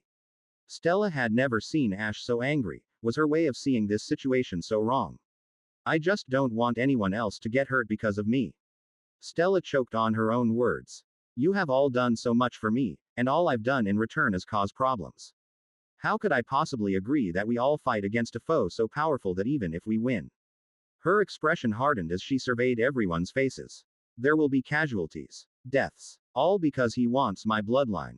Diana came out of nowhere and stole the breath from her lungs with a crushing hug. You silly girl, she whispered in her ear before putting her down. The demoness had a sad smile as she looked deeply into her eyes. We are cultivators who defy the heavens and fight every day for survival. How many times have we almost died together? Do you truly believe any of us fear death at this point? Besides, if we die, we can simply rise again as a tree. Diana smirked. What we truly fear is what that lump of wood would do if we lost you. Diana pointed a thumb over her shoulder at Ash. His chi was out of control as it radiated off his trunk, and divine energy arced between his branches overhead. I don't think any of us are ready to deal with that headache, Diana joked and patted Stella on the shoulder. So do your best to live and keep him happy, okay? Stella absent-mindedly nodded. It was as if her brain had stopped working. Nothing made sense. Why was everyone nodding at Diana's words in the background? Also, it's not your fault you have a delicious bloodline that some old creep wants a taste of. Diana winked at her. If not for you, I'm sure he would be after me. He needs to go, and sacrificing you isn't the answer. That's just silly, and you know it. We will tackle this together, as we have always done. Stella breathed as Diana's words lifted a weight from her shoulders. Thank you, Diana, she said, returning a weak smile. I just got confused and scared for a moment. I'm fine now. Despite never meeting Vincent or knowing much about him, the man had somehow cast his deathly grip on her life, and sometimes, she felt like a puppet desperately dancing in his hand. She only wanted to live and enjoy life alongside Tree while discovering new and exciting things with her friends and disciple. I have so much to live for. Why did I instantly want to fold and forfeit it all because Vincent demanded it? I really am stupid. The chi swirling around Ashlock relaxed, and the pressure on her consciousness lessened. Sorry for making you worry. Dad, Stella said. Her mind rumbled as Ash sighed deeply. Stella, surely you can understand that I would rather fight to the death than watch you be devoured by that bastard, Ashlock said coldly as his rage faded. I need you to be focused here. Time isn't on our side as dusk approaches, and believe it or not, you are the only one here capable of killing him. Quite the twist of fate, wouldn't you say? Me. Stella pointed at herself. I know I'm one of the stronger ones in the sect, but wouldn't Chaos, Maple, or even Grand Elder Valandor, who shares the same affinity as me while being half a step into the nascent soul realm, be a better choice for the job?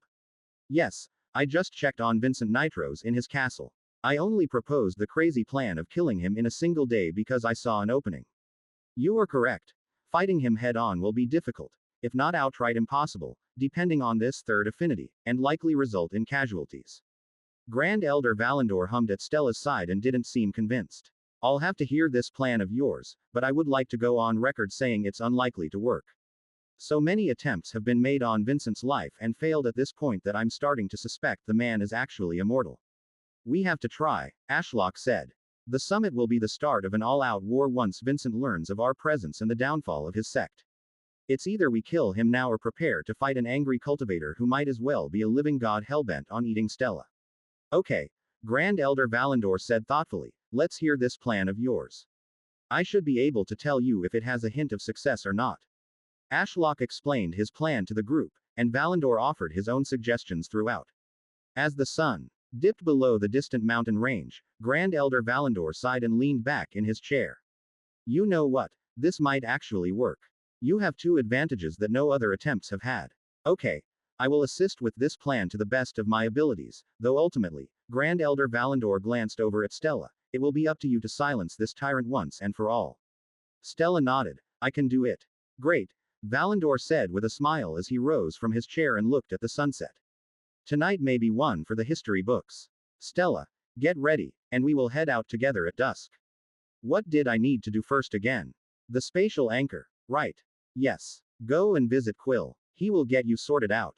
Ash helpfully reminded her. She snapped her fingers, and after briefly phasing through the ether realm that ran parallel to reality, she re-emerged in the library. The ink lake surrounding Quill rippled and parted as Kata's large body emerged from the darkness.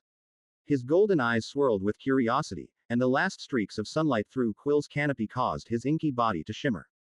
Hey Kata, sorry to bother you. Stella glanced around the library and noticed Maple was also here, sleeping on one of Quill's branches with a half-eaten acorn in his paw. Despite the storm outside, it was peaceful here beside the rain drumming on the stone walls. That is when Stella noticed Quill had thrown up a spatial bubble around his canopy to block the rain. I guess that's why Maple is hiding in here. Ash hadn't bothered to block the rain until we arrived earlier today. Kata leaned in closer, his tongue flickering out, and he let off a low, non-threatening hiss. Stella smiled wearily. She and Kata had never gotten along that well. There were too many pranks done between them, and the snake liked Diana way too much.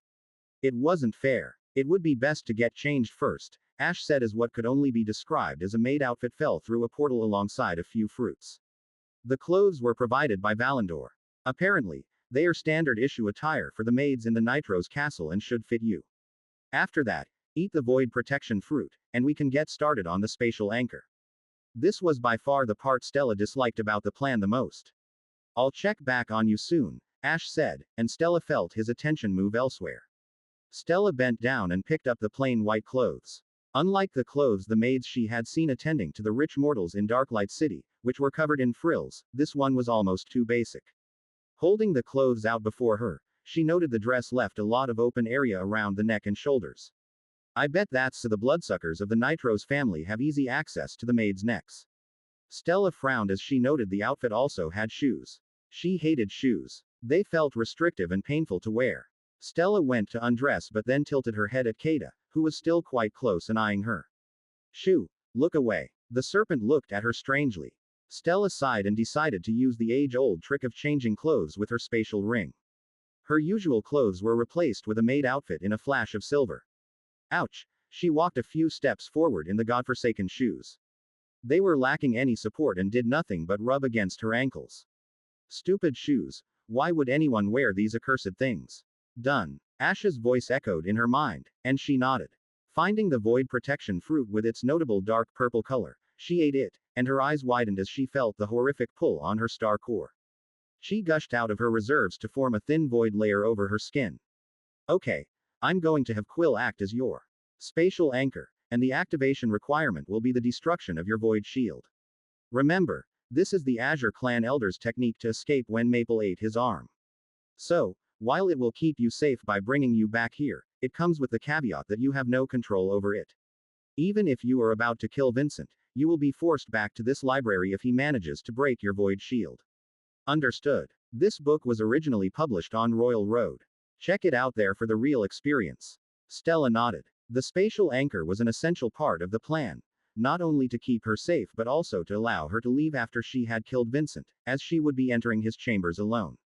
Valandor would only be helping to get her inside, hence the maid outfit.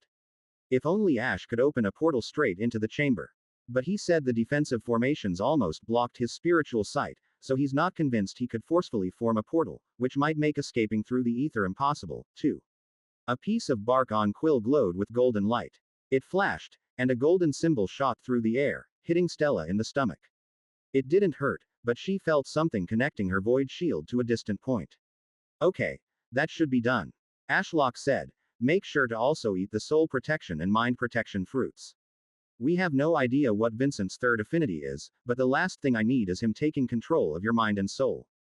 Don't forget his dozens of bloodlines, one of which can apparently track me down no matter what I do. Stella grumbled as she bit into the other two fruits and felt their powers flow through her body and enshroud her mind and soul in a protective layer.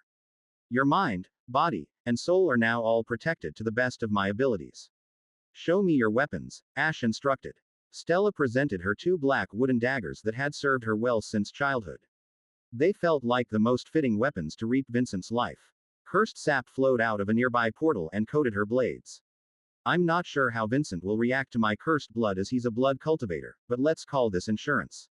Blood affinity has ultra speed regeneration, so there's a chance that if both your daggers don't hit the perfect spots to kill him, he will not die.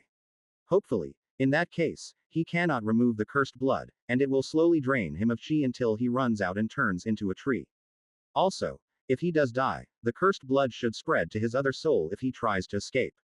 Stella nodded in understanding and felt rather silly as she stood there in a maid outfit, holding two daggers dripping in cursed blood from an evil god tree. Time to go. Ashlock paused, and his voice softened. Are you ready? Honestly, no. Stella sighed as she clutched her phantom veil amulet that hung against her chest, which made her appear as an ordinary mortal. But when will I ever be? Now is as good of a time as ever. That's the spirit, and no matter what happens, your safety is most important. We can always try to kill him again another day, but if you die. Ashlock trailed off, and Stella felt the mist in her mind subtly pulse red again. Don't worry, I'll be safe, Stella smiled, feeling warm. Waving Kata and Maple goodbye, she left the library and joined up with Grand Elder Valandor under Ash's canopy. It's too far to use ether chi, so we will take a series of teleportation hubs. Make sure to keep your head down and look like a docile maid. It's best we attract as little attention as possible. Valandor's eyes drifted to the daggers and chuckled. Oh, and hide those. Maids look far less threatening with a broom in hand than daggers dripping in black blood. Stella had not expected to start her day watching Serena Blacktide fighting for her life against Celeste Starweaver in a tournament held inside Ash's inner world to end it walking through the hallways of Vincent Nitrose's castle. As instructed, she kept her head down and trailed a step behind Valandor, who walked with the poise of someone who owned the place. Maids bowed deeply as he passed, their eyes dull as if they were looking elsewhere with no thoughts of their own. Grand Elder Valandor, you are back already.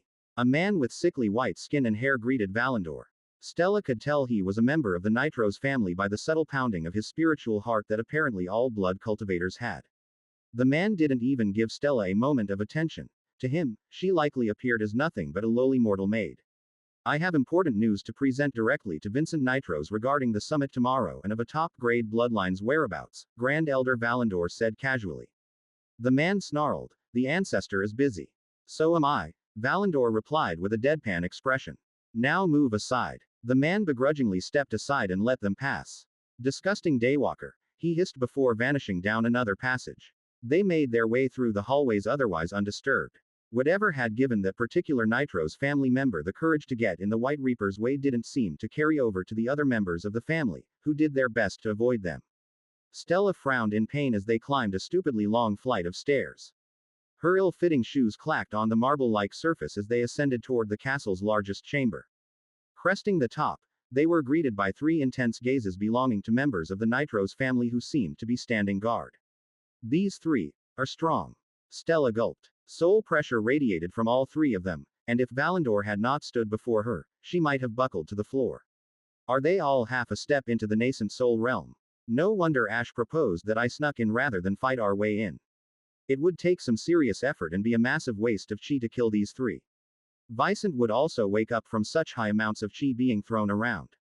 Open the door. Guardians, I've brought a new maid for Vincent that I'm sure he will find delectable, and she also has a message to give him, Valandor said, putting some chi into his voice. The 3 Nitro's cultivators exchanged a dull look before stepping aside and opening the door. Stella almost wanted to laugh. It turned out to be just as easy as Valandor had claimed it would be earlier. While Vincent was a cautious man, he was also the strongest in the region.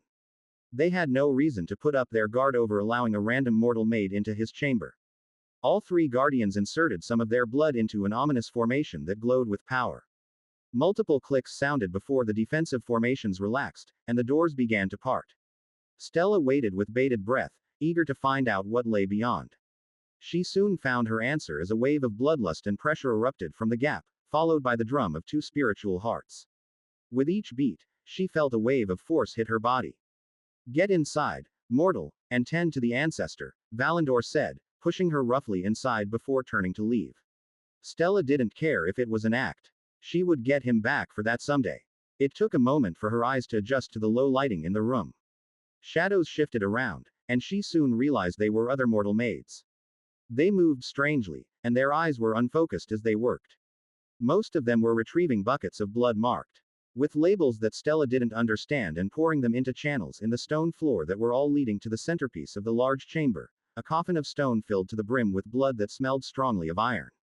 It wasn't until she took a few steps forward that Stella saw a person bathing in blood. The scarlet liquid rippled along with his powerful heartbeats. This must be Vincent Nitro's. Stella felt her own heart pounding at the sight of a man who had haunted her dreams for far too long and tried to calm down. His eyes were closed, and he seemed unmoving.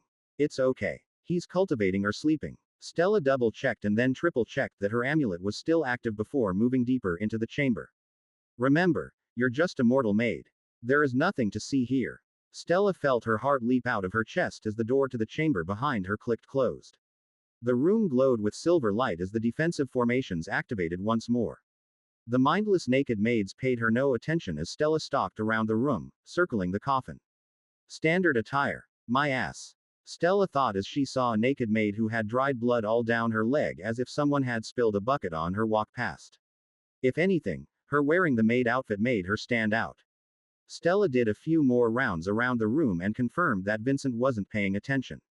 Stop stalling, Stella. She brandished herself, recognizing exactly what she was doing. Just do it. A quick stab to the head and heart, with a twist and dosage of cursed sap for good measure. If he lives through all that, you did your best. Taking a deep breath, she approached the coffin and looked directly at Vincent's sleeping face. The man was disheveled and sickly with sunken cheeks, skin so thin it clung desperately to his bones, and cracked lips. His body looked a few years past death as if he had risen from a grave just this morning. Stella quietly pulled 2 daggers from her pockets, which she had hidden earlier because she didn't want to use a spatial ring so close to Vincent and wake him up. Valandor had identified 2 things that they had that no other attempt had. First, Valandor's help getting someone so close to Vincent, and second, the Phantom Veil amulet that allowed Stella to appear as a regular mortal. Nobody as strong and capable of killing as Stella had gotten this close to Vincent before. Cultivators were strong, but if Stella wasn't shielding her body with chi, she could die in her sleep from someone stabbing her heart and brain. At the end of the day, without a vessel, her soul had no place in this world and would drift off to the afterlife, well, until she reached the nascent soul realm. Stella loomed over Vincent, still asleep in his coffin. Just how deeply does this man cultivate? Even I would notice a mortal this close to me. It was strange, but she wasn't one to complain. If he was so arrogant as to leave himself unaware of the mind-controlled weaklings around him, then she was going to take full advantage of that and end him. Taking a breath, Stella exploded with ether chi as she rammed both daggers into Vincent's body. There was some resistance as the man's body was far tougher than it looked, but there was soon the crunching noise of cracked bone as she impaled his skull and ribcage. Vincent's eyes snapped open, and they glared up at her. He mouthed something as he seemed to recognize her, but the life vacated his eyes before he could say a word. Stella twisted her daggers, creating even more damage before ruthlessly pulling them out and plunging them down repeatedly. She kept going, lost in the slaughter for a while. It wasn't until her daggers met nothing but blood that she stopped and frowned. The body was gone. All that remained was a murky coffin of black blood. Is he dead? Stella panted as she looked around. All the mindless maids simply stood there, eerily staring at her like living statues. None offered an answer to her question.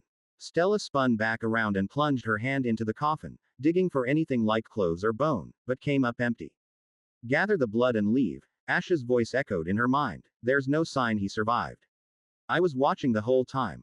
It seemed his life force was nearing its end, and your attack was enough to cause his body to disintegrate into the blood. Really? Stella bit her lip, she wasn't so sure. Either way, this place was creepy, and she had no intention of sticking around. Waving her hand, she absorbed all of the blood into a spatial ring.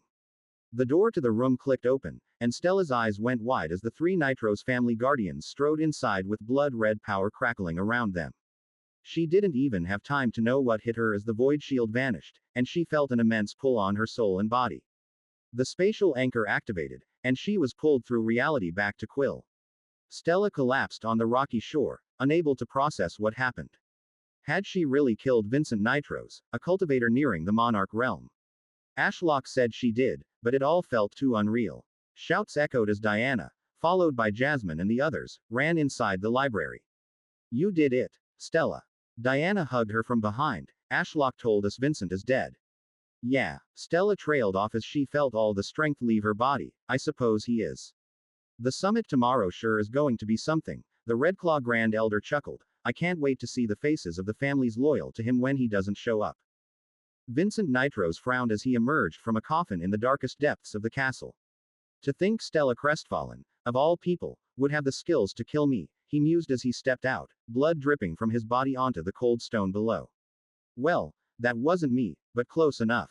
How interesting. I can't wait to taste her even more now. He stretched his back for the first time in decades, and it cracked a dozen times. Such incredible growth in cultivation. The crestfallen bloodline never fails to amaze, and to think it would appear in the 9th layer of creation this time. Lucky me. Losing that body had been a significant loss. Vincent licked his lips as his eyes flickered around the room at the channels of blood heading off to different parts of the castle.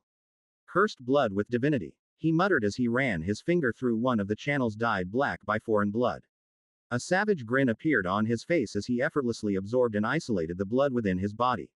I wonder if they will be foolish enough to still show up now that they think I'm dead. Vincent mused as he coated his fingers in the black blood. Tomorrow sure is going to be interesting. C-372. Nitro's City. Ashlock watched as Diana helped lug Stella onto the bench under his canopy and set her down while bundled in a cloak. She seemed utterly exhausted, both mentally and physically. Supplying the void shield with chi had drained a significant amount of her reserves, and by how ferocious Stella had been while stabbing Vincent, he assumed the murder had let her vent a lot of pent-up frustrations. They had made sure to burn her maid outfit to a crisp to avoid any risk of tracking from the Nitro's family, as it had been soaked with blood. Tree, are you sure Vincent is dead? Stella muttered. The warm glow from the fire affinity trees lining Red Vine Peak illuminated her concerned expression, which was partially buried in the oversized hood of her cult cloak. The sun had long set, and Ashlock was starting to feel the call of sleep himself. Yes, you destroyed Vincent Nitros's body. A spiritual heart that appeared to be his infant soul floated up from the coffin, but you were too preoccupied, so I destroyed it myself with spatial blades. It's why the Nitro's guardians charged into the room. I had to overwhelm the defensive formations before I could attack the room with my chi. It just felt so easy. Stella didn't sound so sure, and Ashlock couldn't blame her. For a near monarch realm cultivator that had ruled the lands for centuries, it felt like a more straightforward victory than many of their other hard-fought battles. Like the Lunarshade Grand Elder, for example. You think it was easy?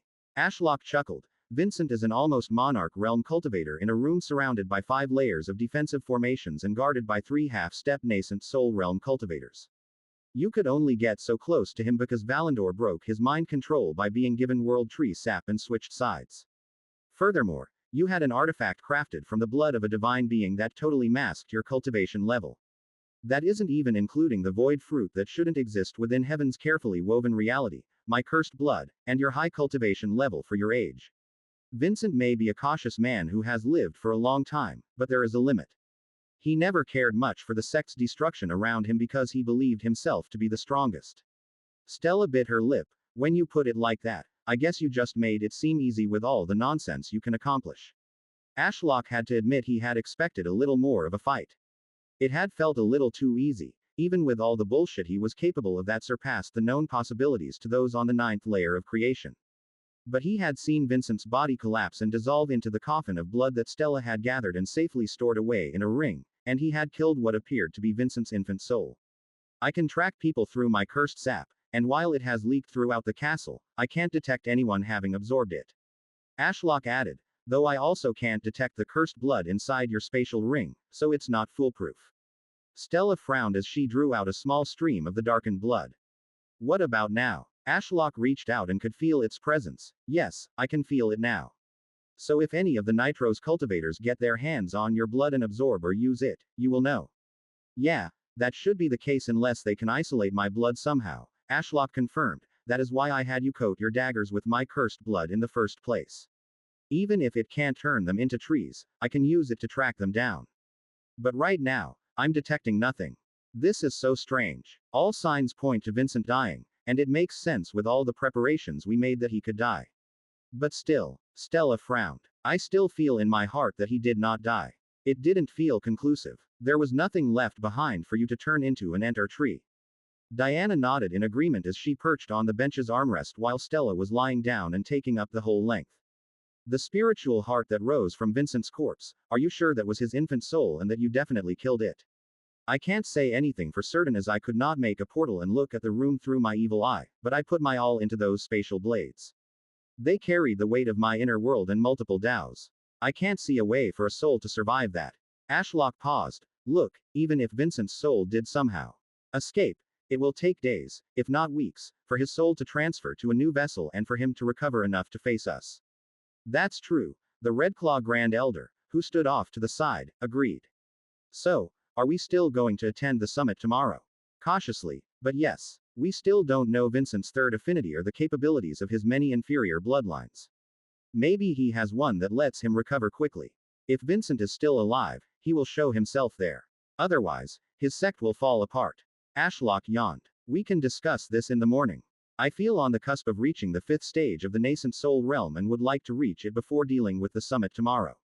That sounds like a good idea. Today has been a long one. The Grand Elder exchanged a nod with the other elders from his family, and they all took to the skies with swords of crimson flame. Sebastian followed their lead, taking Riker with him. See you tomorrow, Elder Magray said, waving at them. You're part of the inner circle now, Ashlock said as they rose into the air. You can all stay here on Red Vine Peak if you wish. They all exchanged a look of surprise. I suppose we are. Huh. The Grand Elder rubbed his chin in thought but eventually shook his head. Not for tonight. If we moved here permanently, I'd need to establish management over Whitestone Peak rather than leaving it all to poor Amber. We will need to move many things over, Sebastian smiled, but we appreciate the offer. Suit yourselves. The Ashfallen sect is here to serve your needs. Wherever you feel most comfortable is where you should stay. They all bowed and said another round of goodbyes before shooting off through the darkness toward Whitestone Peak. Do they have to move here? Stella grumbled as she drifted in and out of sleep. They are so loud. She trailed off as sleep finally claimed her consciousness. Her face relaxed, and she began to breathe softly. Where would we even put them? Diana mused as she stood and stretched her back, above the mudcloaks in the citadel. Ashlock surveyed the mostly empty mountain peak. There had once been a grand pavilion here fit to house hundreds of servants, but it had been wiped away during the Tao storm. Now, besides a hut for Jasmine and Quill's library, there wasn't much here. That's a good point, Ashlock hummed in thought. Where would he put them? They had outfitted the top half of the citadel with abodes and cultivation rooms, but they had gone unused thus far. Whatever, I'll deal with that another day. No point building anything when the beast tide storm is rolling in. Any ideas on how to stop it yet? Diana said as she shifted through the darkness over to Jasmine, who had fallen asleep at the table. None, Ashlock answered honestly. The storm itself shouldn't be able to destroy his trunk anymore, given how robust he was, but if he was swarmed with high cultivation beasts alongside the storm, his Voidstorm Aegis might struggle to keep up. There was also the issue of what to do about his offspring and the multiple cities under his control. His inner world was big, but housing millions of mortals inside his soul didn't sound like an easy task. The genuine version of this novel can be found on another site. Support the author by reading it there. I'm sure you will think of something you always do, Diana said as she rubbed Jasmine's back to wake the girl up. Wah. Huh. Jasmine rubbed her eyes and yawned. Diana. Yes, it's me. I'm going to take you home to your mother. She must be worried about you, Diana said, pulling Jasmine up and holding her against her chest. The girl slothfully wrapped her arms around Diana's neck and fell back asleep. I'll be right back, Diana said before jumping down the hole into the root network, which reminded Ashlock that he should probably close that route as Nox was no longer there to defend it. Speaking of Nox, Tartarus should serve as a good distraction for the mortals distraught about the incoming beast tide. Ashlock mused, public order is important to maintain, and when people believe their lives are forfeit by staying, fear of the Ashfallen sect won't keep them in line.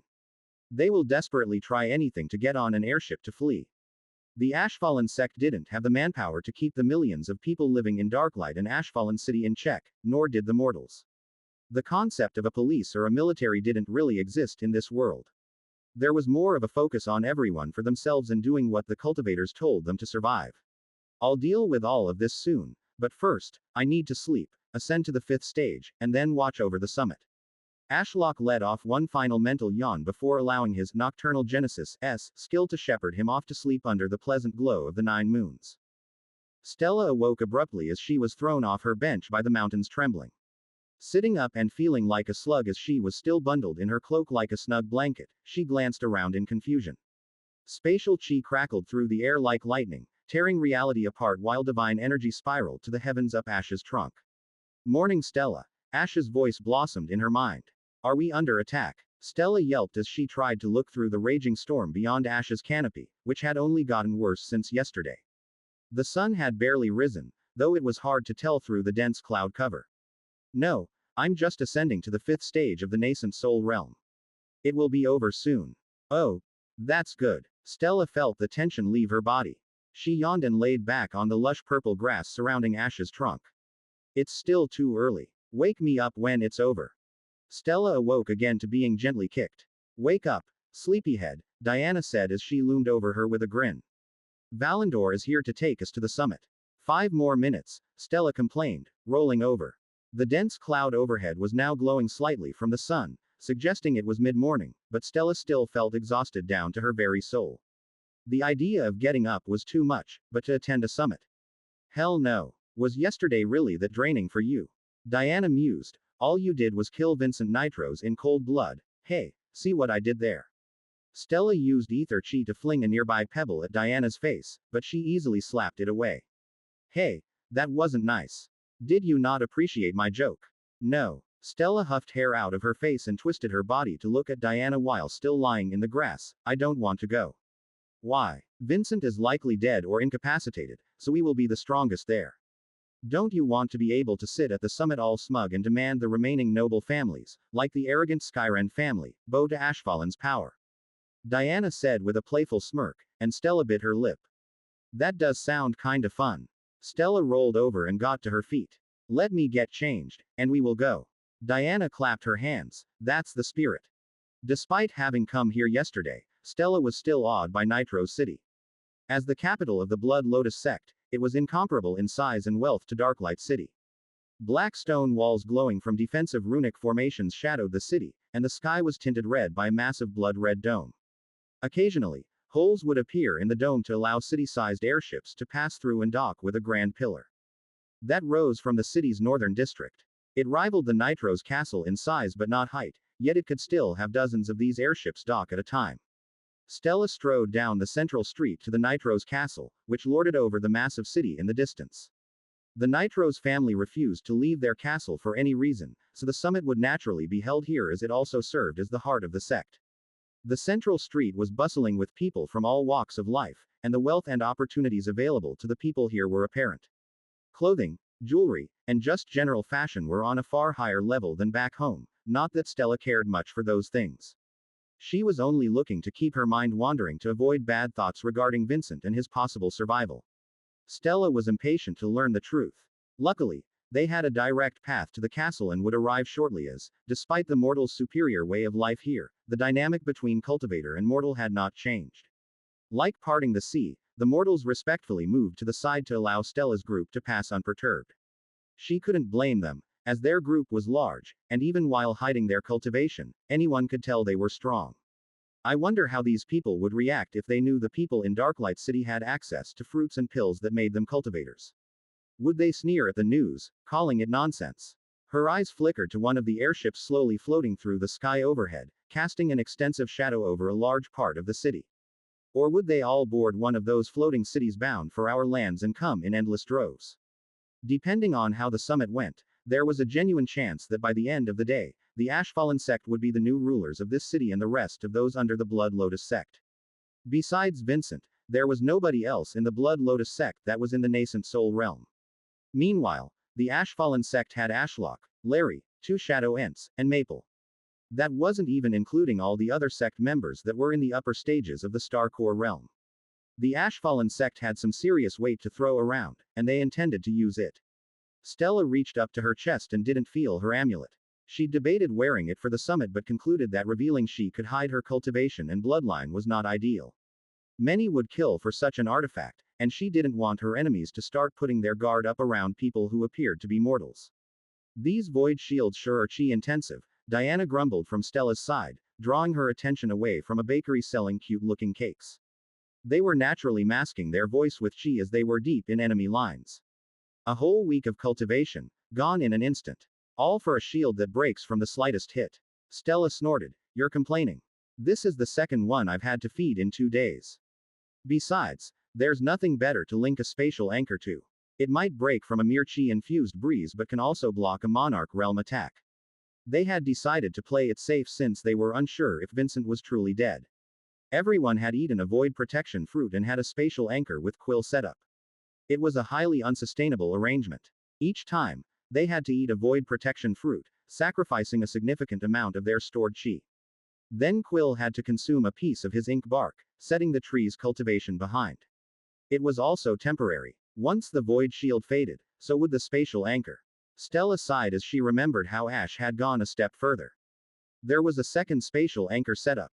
Just for her, with the activation condition being losing a body part. Similar to the Azure clan's Grand Elder. So if the void shield ran out and she lost a finger in a fight, she would be returned to Red Vine Peak. While Ash's overprotectiveness was a bit much sometimes, it allowed Stella to be her reckless self without as much risk to herself and those around her. I guess it's better to be safe than sorry, Diana paused, as did everyone else. Stella looked at what the holdup was and noticed one of the Nitro's guardians standing in the road, staring at them with dull eyes. The steady beat of the man's spiritual heart put Stella on edge. The Nitro's guardian pulled a parchment from the sleeve of his robes and began to read. Cultivators in the Star Core realm are prohibited in Nitro's city without permission.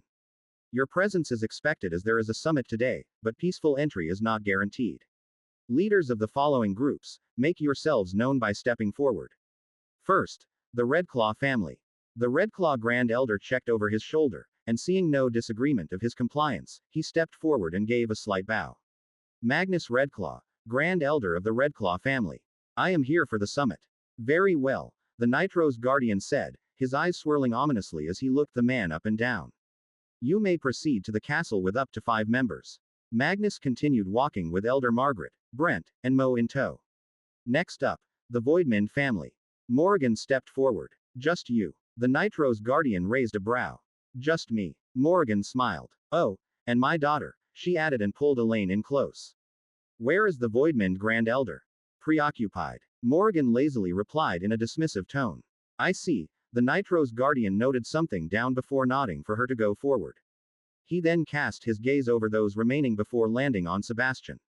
Member of House Silverspire. Sebastian nodded. Is there a problem? The guardian frowned and tapped his parchment. Your house has already sent a representative who is waiting in the summit hall right now. Were you aware of this? No. How many members does the group have? 4. Perfect. There is room for me then. Sebastian smiled and walked past. Surprisingly, the guardian said nothing in response, possibly showing the weight of the Silverspire name within the sect. Douglas stepped forward and received the same question. There was already a representative from the Terraforge family, but they had come alone, so there was space for Douglas. That leaves just Diana and I left. Stella fidgeted as she was unsure what the Guardian would say. You are. The Garidan squinted at Diana. Diana Ravenborn, she replied without missing a beat. She radiated confidence even as the Guardian scratched his head in confusion. Ravenborn family. That shouldn't be possible. Your family was wiped out during an unlawful war. What was your relation to the Grand Elder? He was my father. Diana smirked at the Guardian's reaction. Is there a problem? By the Guardian's frown, there was indeed a problem, a big one. C-373. A show of force. Stella glanced between Diana and the Nitro's Guardian.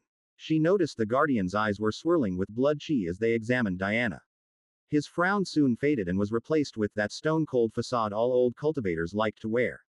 That it had been broken in the first place showed how Diana's presence deeply unnerved the man for some reason. I see you have awakened the Ravina bloodline. The man's eyes stopped swirling, and his gaze became dull once more as if he were a corpse that had been worked to death. Heaven seemed to become alert at the mention of the bloodline as divine energy. Streaked through the sky and impacted the blood dome over the city, making it ripple. Diana crossed her arms and bared her fangs. What of it?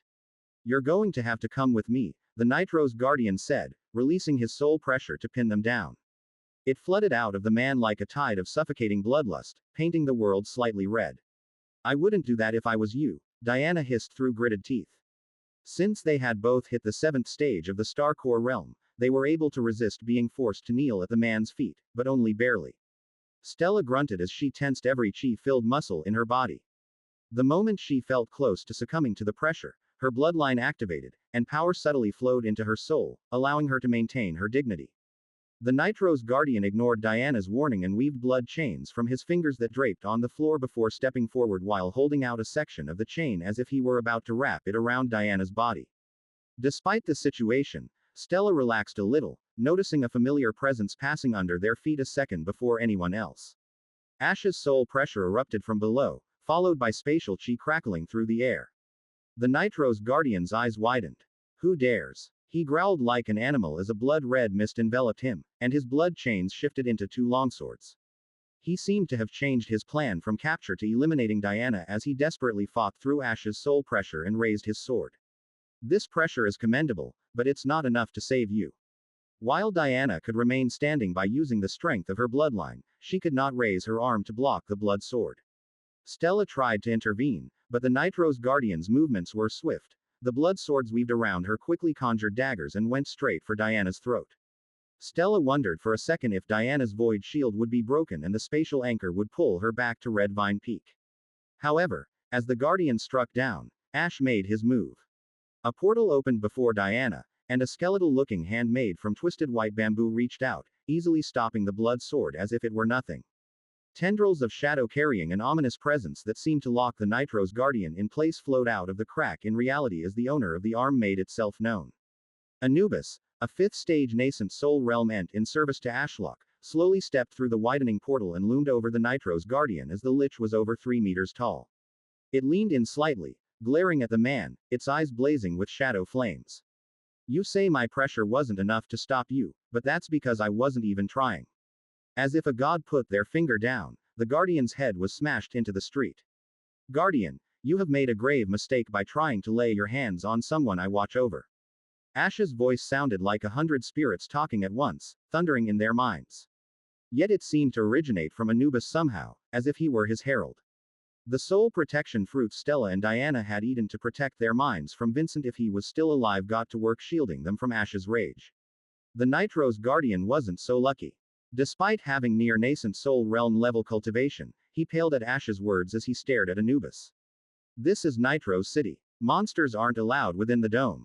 How did you? The Nitro's Guardian had his breath stolen from him as Anubis gathered a ball of shadow at the tip of his finger and unleashed it into the man. I care not. Perish. The Nitro's Guardian's chest caved in before he was sent flying across the street. Stella winced. At the bloody mess. There was a red carpet of blood between them and the Nitro's Guardian, who had been reduced to a smear on the street. The citizens had long fled the area, but many watched on from afar while cowering in shops or peeking through second-floor windows. It was likely the first time any of them had seen a cultivator stand up to a member of the Nitros family, let alone beat them to death. Is he dead? Stella whispered under her breath. He certainly looked like it to her. I've heard blood cultivators are famed for their amazing regeneration, but what's left to regenerate? Anubis reduced that guardian to a bloodied paste. I wouldn't be surprised if that killed him. Never mind. Diana swallowed her words as the bloodied pulp twitched before it began to regather into a human shape and heal. First, his arms and legs sprung up from the puddle before a body and head formed. To think a person could recover from such a state. Diana muttered. It looks like we angered them, Stella said, pointing to the sky. There, she saw a woman standing atop a sword flying toward them from the castle that lorded over the city. Even from so far, the woman's presence crashed down on them. This was part of the plan, though earlier than expected.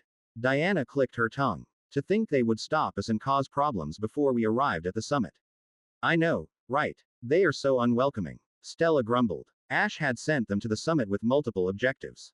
The first was to determine whether Vincent was still alive. They planned to do this during the summit by declaring the Ashfallen sect's existence and demanding everyone join or die. If Vincent was still alive, he would surely appear to stop his sect from switching sides. The second was to see what the Nitros family's combat strength was, with the final objective of establishing the Ashfallen sect as the new powerhouse in the region and taking over all the cities, including Nitros City. To complete these objectives, Ash was willing to go all out and had told them to as well. Ash is done playing around with the fast approaching beast tide. He doesn't want to have to fight a battle on two fronts. The time for action is now, and since we have the firepower to threaten the Nitros family, it's best to show off our strength with the other families present rather than having to prove ourselves to each one individually. That led to the current situation of a second cultivator appearing. She hovered overhead, taking in the scene before she touched down next to the reforming puddle a moment later, leaving a slight crater in the street. Her pounding spiritual heart, snow-white hair, and sickly skin made it obvious that she was a member of the Nitros family and likely also a guardian. She stepped forward to put herself before the recovering guardian while eyeing Anubis. May I ask who this senior might be? The Nitros guardian cupped her hands and bowed, a possible ancestor of the Ravina clan. Did you know this story is from Royal Road? Read the official version for free and support the author. Diana looked at Anubis, who remained mute, and said, yeah, something like that. Stella could see how the Nitros guardian had reached that conclusion. Anubis looked demonic, with his shadow cape endlessly cascading behind him, and if one dared to look into his ribcage, it was like gazing into the abyss. A nascent soul realm guardian beast, then. Or some kind of technique. The guardian was stone-faced but couldn't hide her trembling hand from trying to resist Anubis's soul pressure. Do you still intend to capture me? Diana asked, stepping forward to stand at Anubis's side. The woman shook her head. Forgive his rashness. This matter requires the ancestor's attention. Stella raised a brow. Did that mean Vincent Nitros was still alive, or were they putting on an act? Noble families were well known to claim that their powerful ancestor was simply in closed-door cultivation rather than admitting they were dead.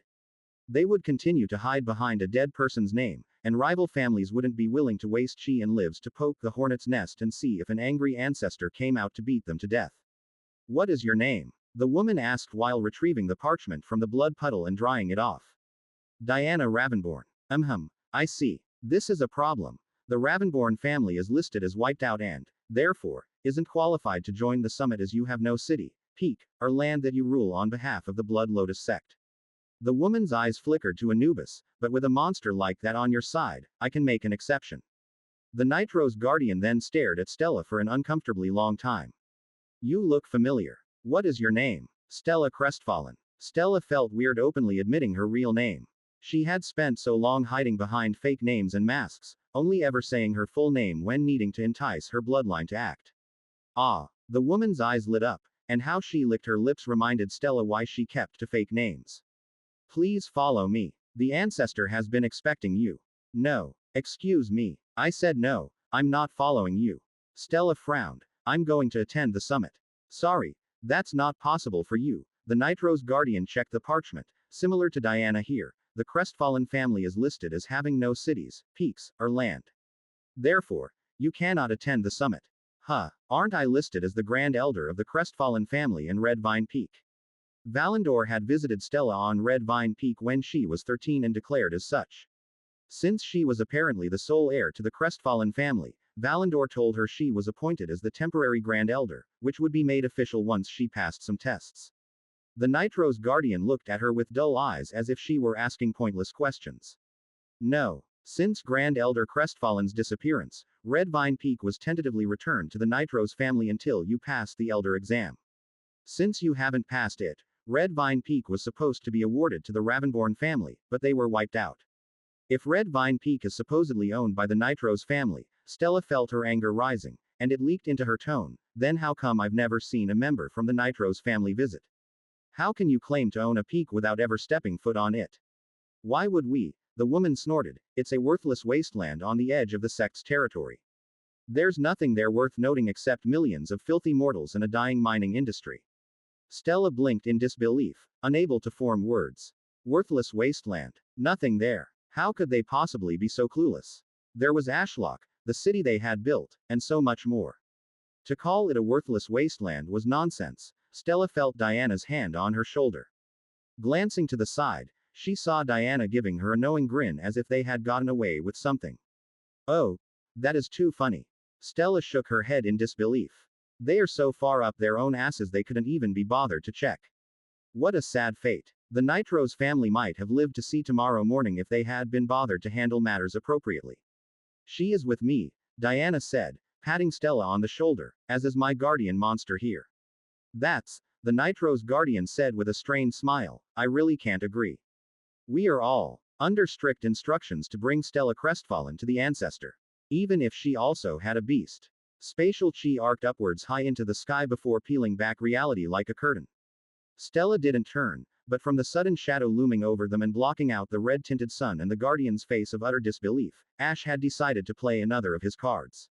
A sinister aura that lashed out as flickers of shadows froze the guardian in place, followed by a titanic fist of shifting darkness that reached over Stella's head. It paused, looming overhead as the guardian looked up with wide eyes.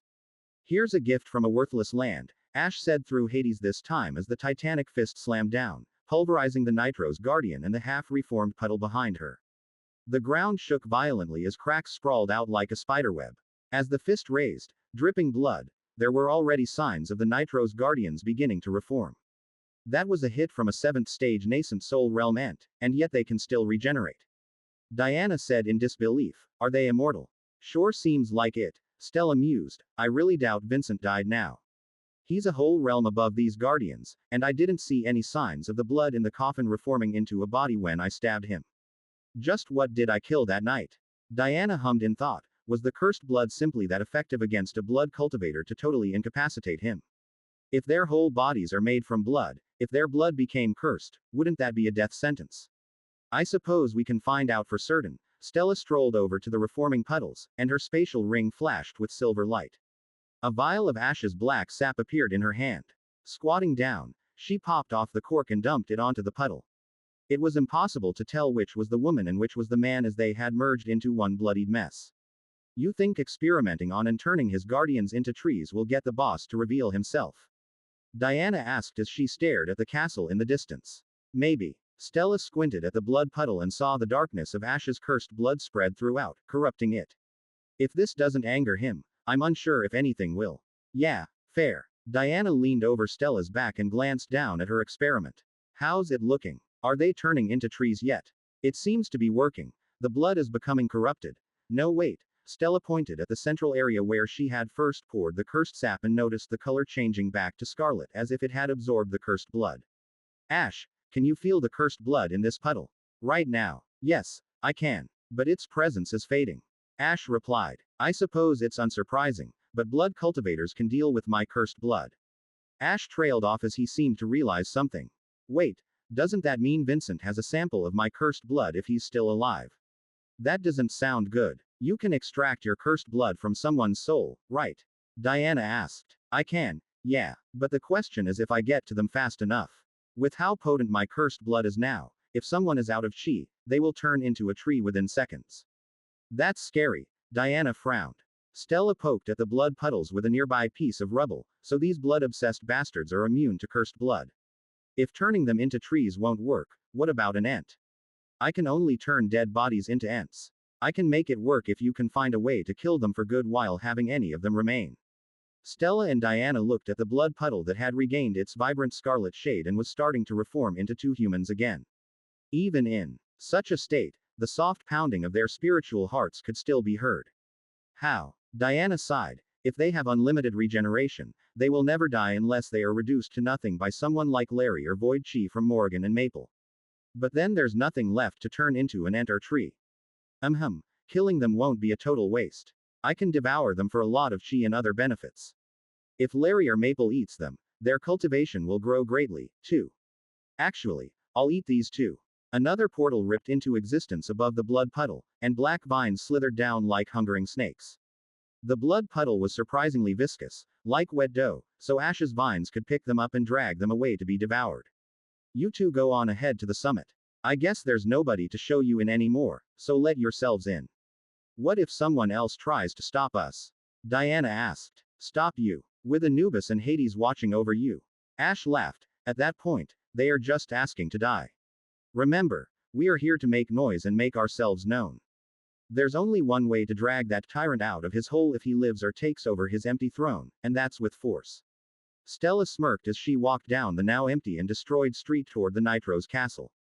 Today was going to be good. C-374. Dead Man Walking. Ashlock used Eye of the Tree God to watch from the skies as his adopted daughter strode toward the castle of their greatest foe with two nascent soul realm ents and Diana in tow. She had a carefree spring in her step and a smile on her face that didn't fade even as dozens of members of the Nitro's family, all in the Starcore realm, flew in from the castle and took up positions on the rooftops of the houses lining the central street. As if they were living statues, none of the Nitro's family cultivators made a move, even as Hades floated over them, the ENT's shadowy head almost scraping the blood-red dome shielding the city. Watching a shadow titan following a girl barely the size of one of its fingers was rather comical, or at least Ashlock found it funny. The Nitro's family didn't seem to mirror his amusement at the titan's presence. Their expressions were tense, and a few had already conjured blood weapons. The surrounding city was chaos as the titan's presence and stature were impossible to miss. Mortals and cultivators alike pointed at the seventh stage nascent soul realm ent, and like a swarm of ants, they fled through the streets to the outskirts. Warning bells echoed in the distance, and the airships that were like floating cities did their best to get out of Hades's way. They slowly rotated as fierce winds from the Azurcrest wind cultivators on board desperately tried to get the airships moving while the people aboard gathered at the windows and stared at Hades. Ashlock had never felt this powerful. He hadn't even unleashed everything he and his sect were capable of, yet the tyrants of this land were already showing caution, and their city was in chaos. If he wanted, he could tear the sky apart, envelop everyone in telekinesis, and haul them into his waiting vines to be devoured. The capital city of the Blood Lotus sect could be brought to ruin by him in a single day. But he didn't plan to or want to do that. Despite his emotions being dulled since becoming a tree, causing mass suffering of mortals for sacrificial credits, and some chi wasn't the route he wanted to go down. That's how you become a tyrant like Vincent Nitros. You can only push people so far before the world finds a way to bring you down. I doubt Vincent ever foresaw Nitro's city falling to a spirit tree, of all things.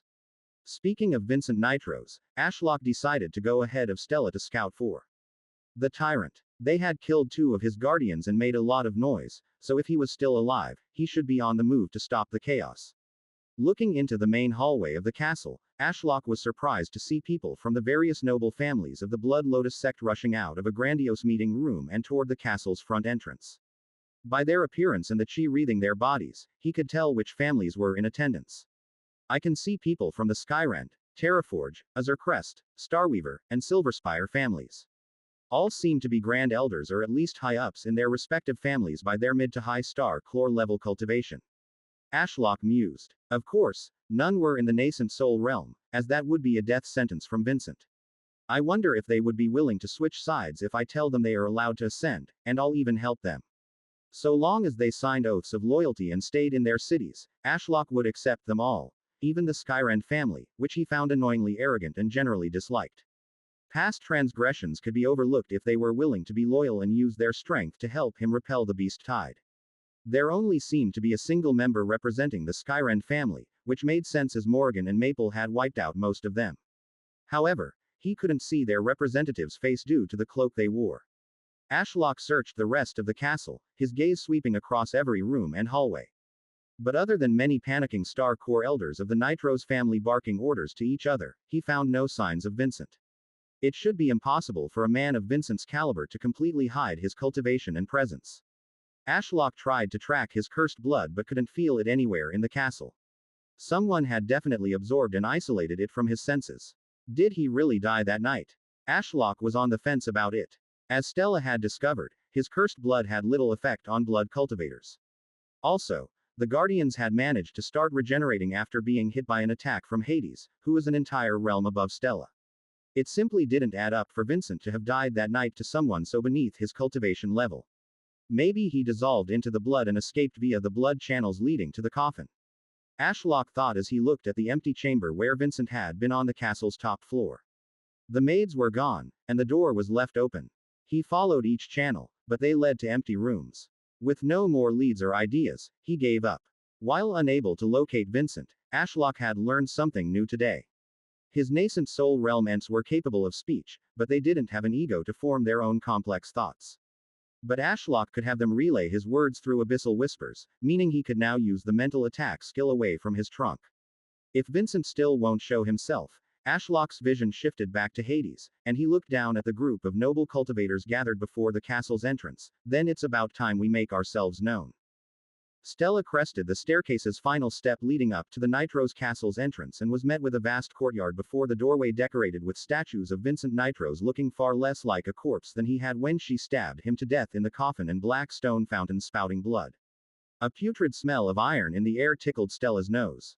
But she didn't care much for the smell. Her focus was entirely on the group of noble cultivators glaring her down. They all looked on edge, except one. A giant cloaked man stepped forward and pulled back his hood, revealing his face. It was Demetrios Skyrend, Grand Elder of the powerful Skyrend family. At 5 meters tall, he was almost twice as tall as Anubis. His golden eyes glowed as they flickered between Stella, Diana, the Redclaws, the Silverspires, Morrigan, and Ents. For whatever reason, the man seemed enraged about something as lightning crackled down his arms, and he seemed tense. Something isn't right. Morrigan's cold voice echoed in Stella's ears. Demetrios Skyrend is dead. I killed him with my own 2 hands. He can't be here. Stella raised a brow. What should we do? Play along for now. We have no reason to reveal that we know something is up just yet. Diana was the one to answer. Magnus Redclaw. Demetrios Skyrend bellowed, his voice shaking the heavens. What is the meaning of this? Whatever do you mean, Demetrios? Magnus said with fake concern. What do I mean? My children, Cassandra and Theron, died in Darklight City during your alchemy tournament.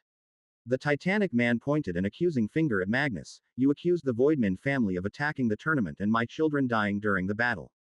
Your evidence was a Voidman elder with lightning and metal chi in their corpse as proof that the Silverspire family's words were to be trusted and that they had stood alongside my children to push back the unlawful invasion. His golden eyes narrowed angrily, and he gestured to Morrigan and Elaine with his chin. Care to explain why you and a Silverspire arrived alongside your supposed enemy? A case of literary theft. This tale is not rightfully on Amazon. If you see it, report the violation. No, not really. What? Demetrios seemed to be moments away from striking Magnus down where he stood as he could hardly contain his rage. Magnus shrugged. It's not my place to explain.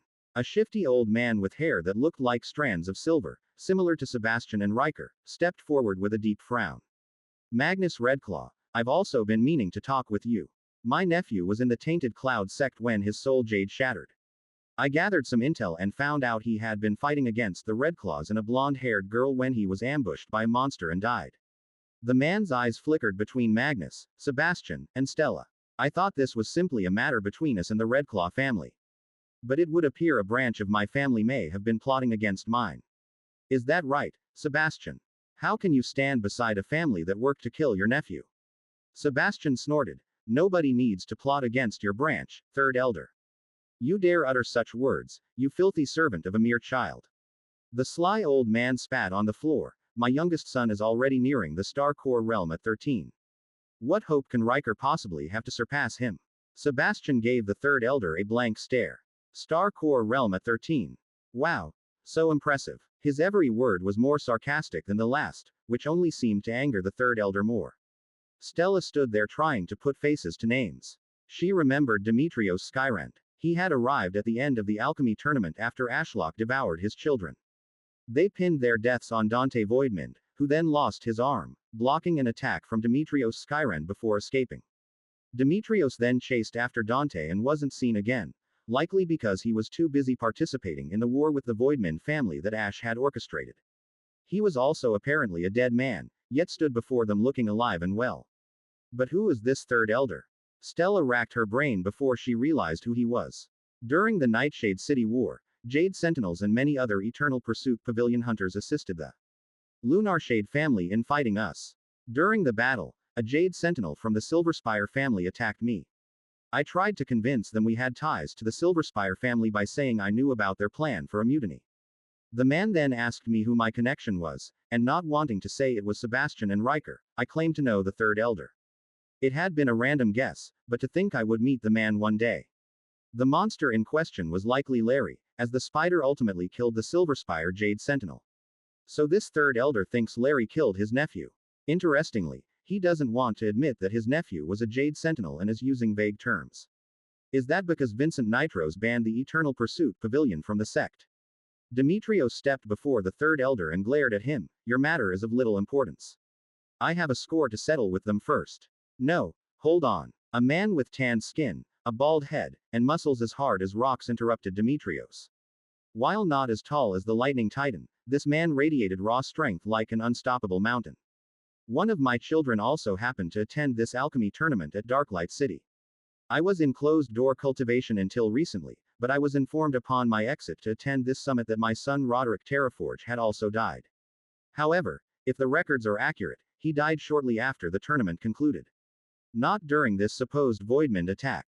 The colossal mountain of a man tilted his head to glare at Douglas. Care to explain your cousin's death, Douglas? Douglas glanced at Magnus Redclaw and Stella before shrugging. Not really, father. It's not my place to explain. A smile crept onto Stella's face.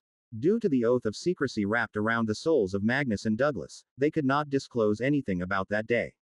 Not that Stella would care if they did, but seeing the noble families that had made her life harder, boiling with rage yet unable to do anything, was amusing. They hadn't yet addressed the elephant in the room, but it was hard to ignore the two nascent soul realm ants looming over her like guardians. All of the noble family elders had stolen a few glances at the ants and her, likely wondering who she was. Luckily for them, they would soon get their answer. Not that I care too much. A man with gray hair and a constant breeze around him stepped forward, but I learned that one of my children also perished in Darklight City around the same time, and more importantly, one of my pride and joy's cane as her crest went missing after heading toward that accursed city. The more Stella heard, the more it became increasingly unbelievable how unattentive the noble families in the Blood Lotus sect were, especially the Nitros family. So much attention should have been drawn toward Red Vine Peak and Darklight City while Ash and the Ashfallen sect were still weak. Yet because the noble families refused to work together or share information except at events like this, they simply deemed the vanishing of their children to be unworthy of their immediate attention. Demetrios Skyrend glared at everyone on Stella's side. We are the noble families of the Blood Lotus sect under the great Vincent Nitros.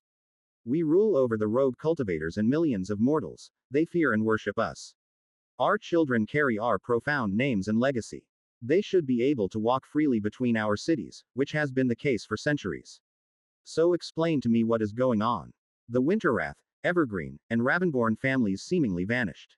The Redclaw family takes over their land and opens up an alchemy tournament. Our children then start to go missing, wars break out, and the sect starts falling apart. His voice dropped to a whisper, and realization seemed to strike the man like lightning. It's a mutiny. Stella stepped forward, clapping her hands. Looks like someone finally got it. You. Demetrios hissed through gritted teeth. Who are you? He took a hesitant step back as Anubis gathered chaotic shadows around his spindly fingers and moved to be beside Stella. I should be asking you that. Stella thought. How are you still alive?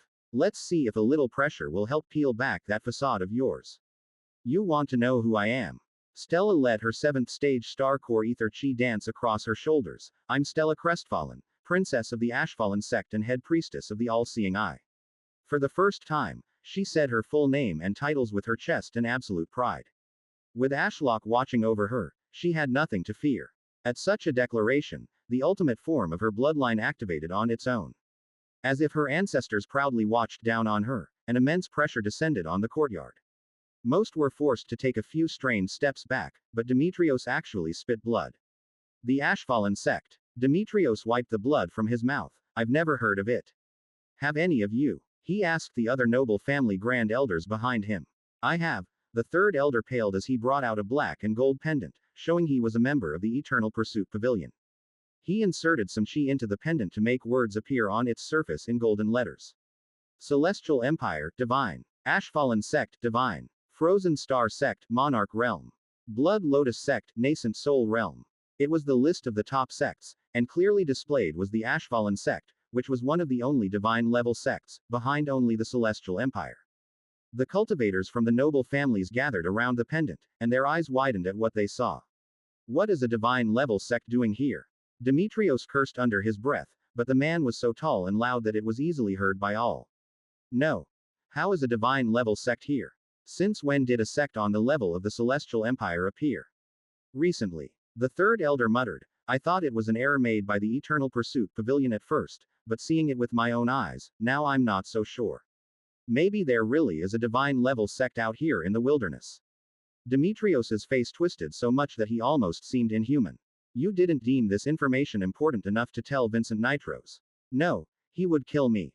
The third elder said adamantly as he waved around the pendant, these are banned from the sect, as is the information I may glean from it. You're right. He probably would. The third elder exploded. There was no warning, no flash or chi or grand technique. The man was standing there one moment, and the next, blood caked every surface in a circle.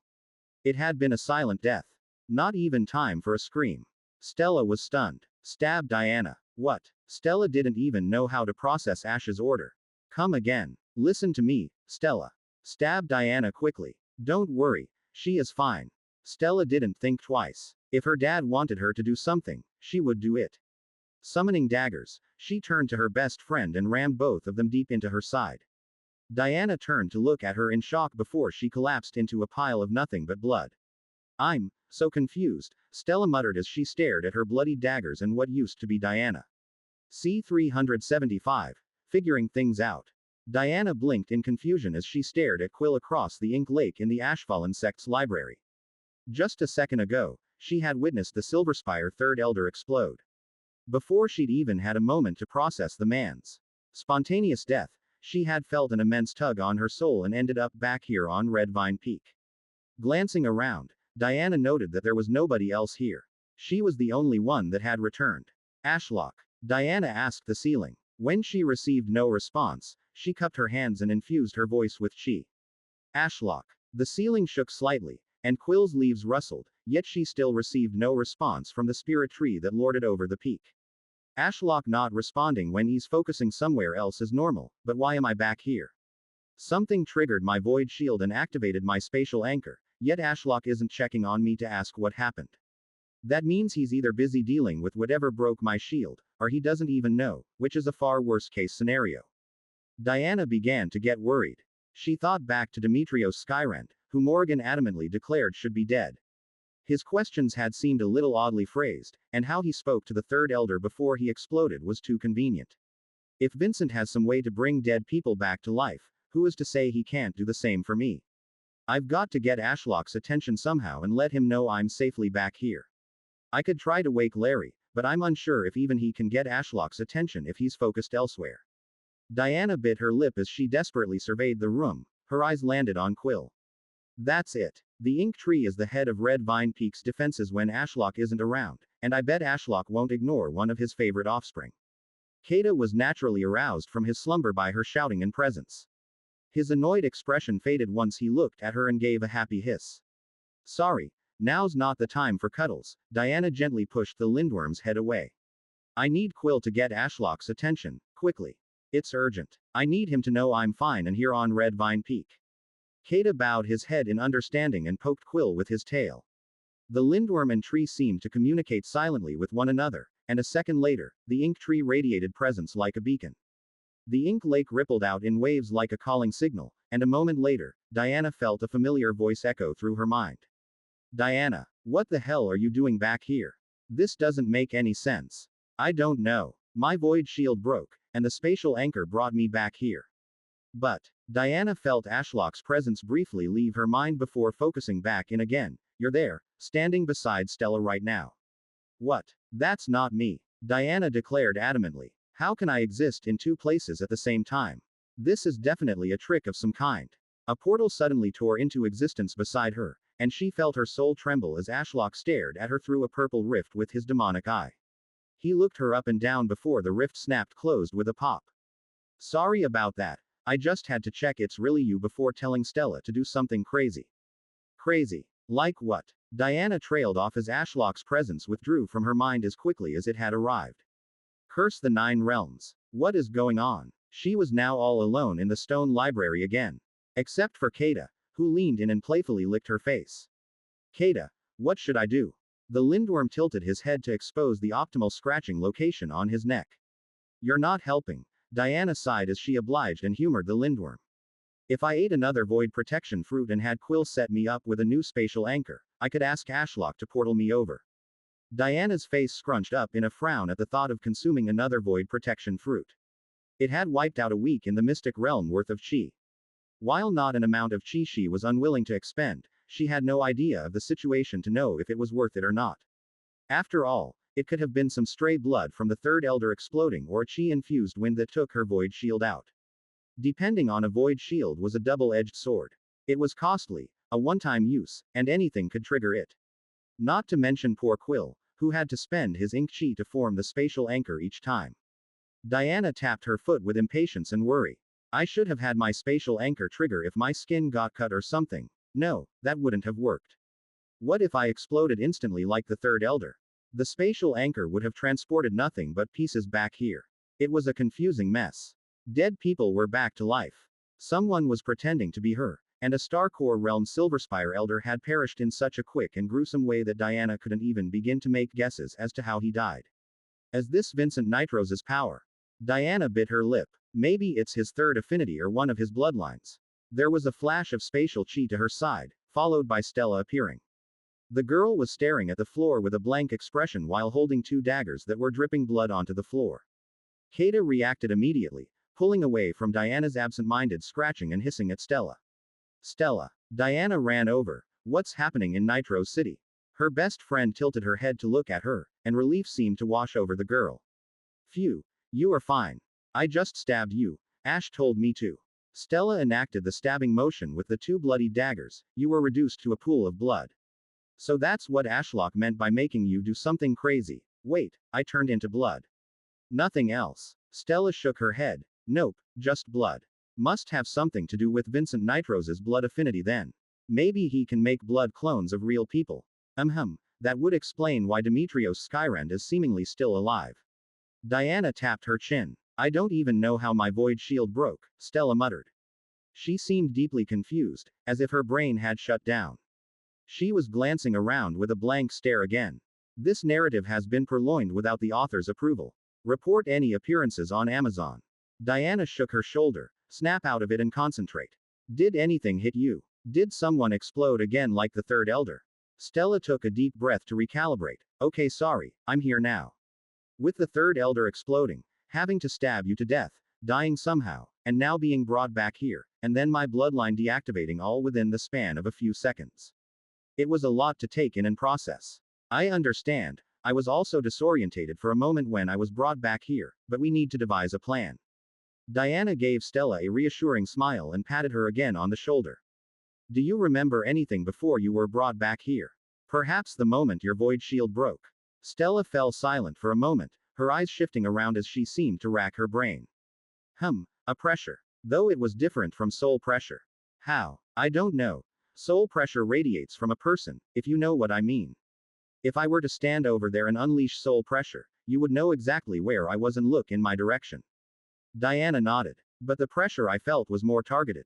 Concentrated. Like an attack, I guess. Diana snapped her fingers as she remembered something. Vincent has gravity affinity. That must be what hit our shields.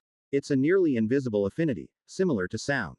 You will only sense the chi once it hits you if Vincent is skilled, and for void shields, that's too late, as the moment it hits us and breaks, we are pulled back here. He can expend barely any chi and get rid of us within a second before we even know what happened. I think you're right, Stella bit her lip.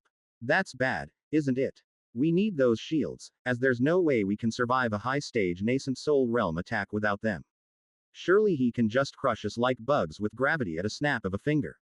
They exchanged a sudden look of realization. The third elder, Diana, cursed. That must be how he exploded so suddenly. Yeah, you're right. That's terrifying. Stella opened her palm, and a white soul flame flickered to life. I wonder if I will ever wield such power. I'm sure you will if Vincent doesn't kill you first, Diana sighed. Heavens, this fight feels way out of our league. I guess we will have to leave Ashlock to deal with it. Spatial chi suddenly tore through the room, and people began to appear one by one. First, it was the Redclaw Grand Elder, followed by his elders. Douglas followed a few seconds later alongside Sebastian. Elaine. Douglas looked around in a panic. There was another pop of spatial chi, and a distraught Elaine appeared.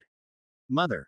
No, she screamed as she reached for empty space. Stella and Diana exchanged worried expressions before running toward their sect members to ask what happened.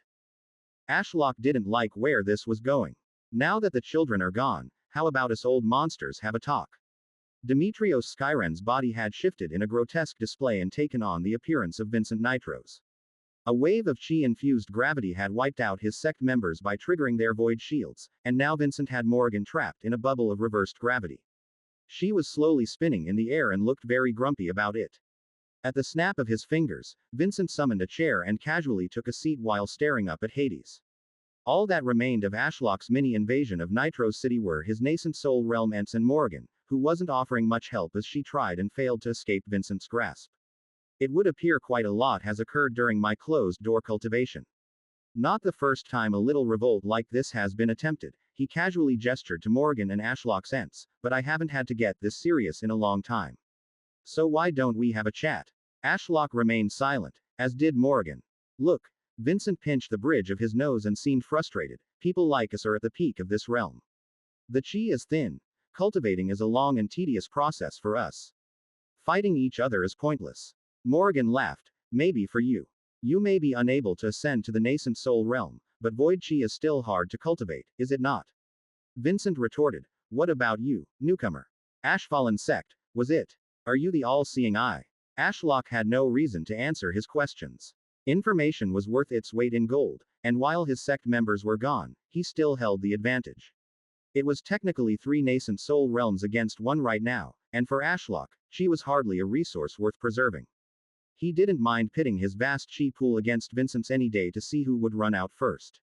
Vincent is only acting reasonably as he's in the dark. Antagonizing me right now while he's on the back foot wouldn't be smart, and I hate to admit it, but there's a reason this tyrant has lived for so long. I'm not entirely sure how he's doing it, but he seems to be using clones made of blood to talk with me, similar to my ents. So, neither of us are actually here in person right now. Rather, we are using proxies. Ashlock couldn't tell if that was cowardly or smart, but he didn't care. Right now, there was an invisible information war occurring between them, and he held the advantage. This was made all the more apparent by Vincent's assumption that he was some old monster despite barely being a decade old. Vincent didn't know who he was, his affinities, capabilities, or goals. A lot could be uncovered about a person if one knew their end goal. If Ashlock was willing to negotiate a peace treaty for a piece of land, then that meant that land had something of interest, perhaps a rift or a chi-dense area for a certain affinity. Call him paranoid, but he refused to play Vincent's games. While he did hold the advantage, there was plenty about Vincent that was still a mystery. I know you can talk. Vincent frowned as he leaned back in his chair and crossed his arms. Don't go quiet on me now. You were quite eager to talk while pulverizing my poor guardians. Those were my spawn, you know. Here I am, willing to work this out amicably despite that. Ashlock continued to simply have Hades looming overhead, staring down at Vincent. I wonder how long he can keep this act up for, Ashlock mused. I really wish I could open a portal and look at this blood clone with my evil eye to uncover how it works, but that's far too risky. If the real Vincent shot through my portal and arrived before my trunk, there's a chance he can kill me and everyone else on the peak who are now without a void shield to save them. I must keep Vincent at range. Fighting him here would be my best bet. Vincent clicked his tongue and stood up. I guess we will have to do this the hard way. He strode over to where Morgan floated, and as if he were cupping the bottom of an invisible bubble around Morgan, he clenched his fingers, and she screamed. Void chi wreathed her body as she desperately tried to fight against the crushing pressure, but a realm of difference was nearly impossible to overcome. The noble cultivators from the other families slowly stepped back, eager to get themselves away from Vincent's torture. Ashlock had no idea why her spatial anchor wasn't activating. Morrigan hadn't taken a void protection fruit as there was no point since she already had access to void chi, so having the fruit consume a lot of her chi to create the void shield didn't make sense. Instead, the spatial anchor had been linked to the breaking of bones. Now, Ashlock was no doctor, but Morrigan had likely broken all of her bones as her body collapsed to fit a third of the space. It also didn't make sense that Morrigan wasn't using void step to escape. Did you think I didn't notice the neat little spatial technique the others had? Vincent looked over his shoulder at Hades with a light smirk. I could have trapped them here and done this to all of them, but I let them go. How reasonable of me, right? Trust me, there are many nasty rumors around me, but I can be quite easy to work with. Ashlock didn't believe the man for a single moment, but Morrigan was in trouble. A part of him wanted to let Vincent kill her.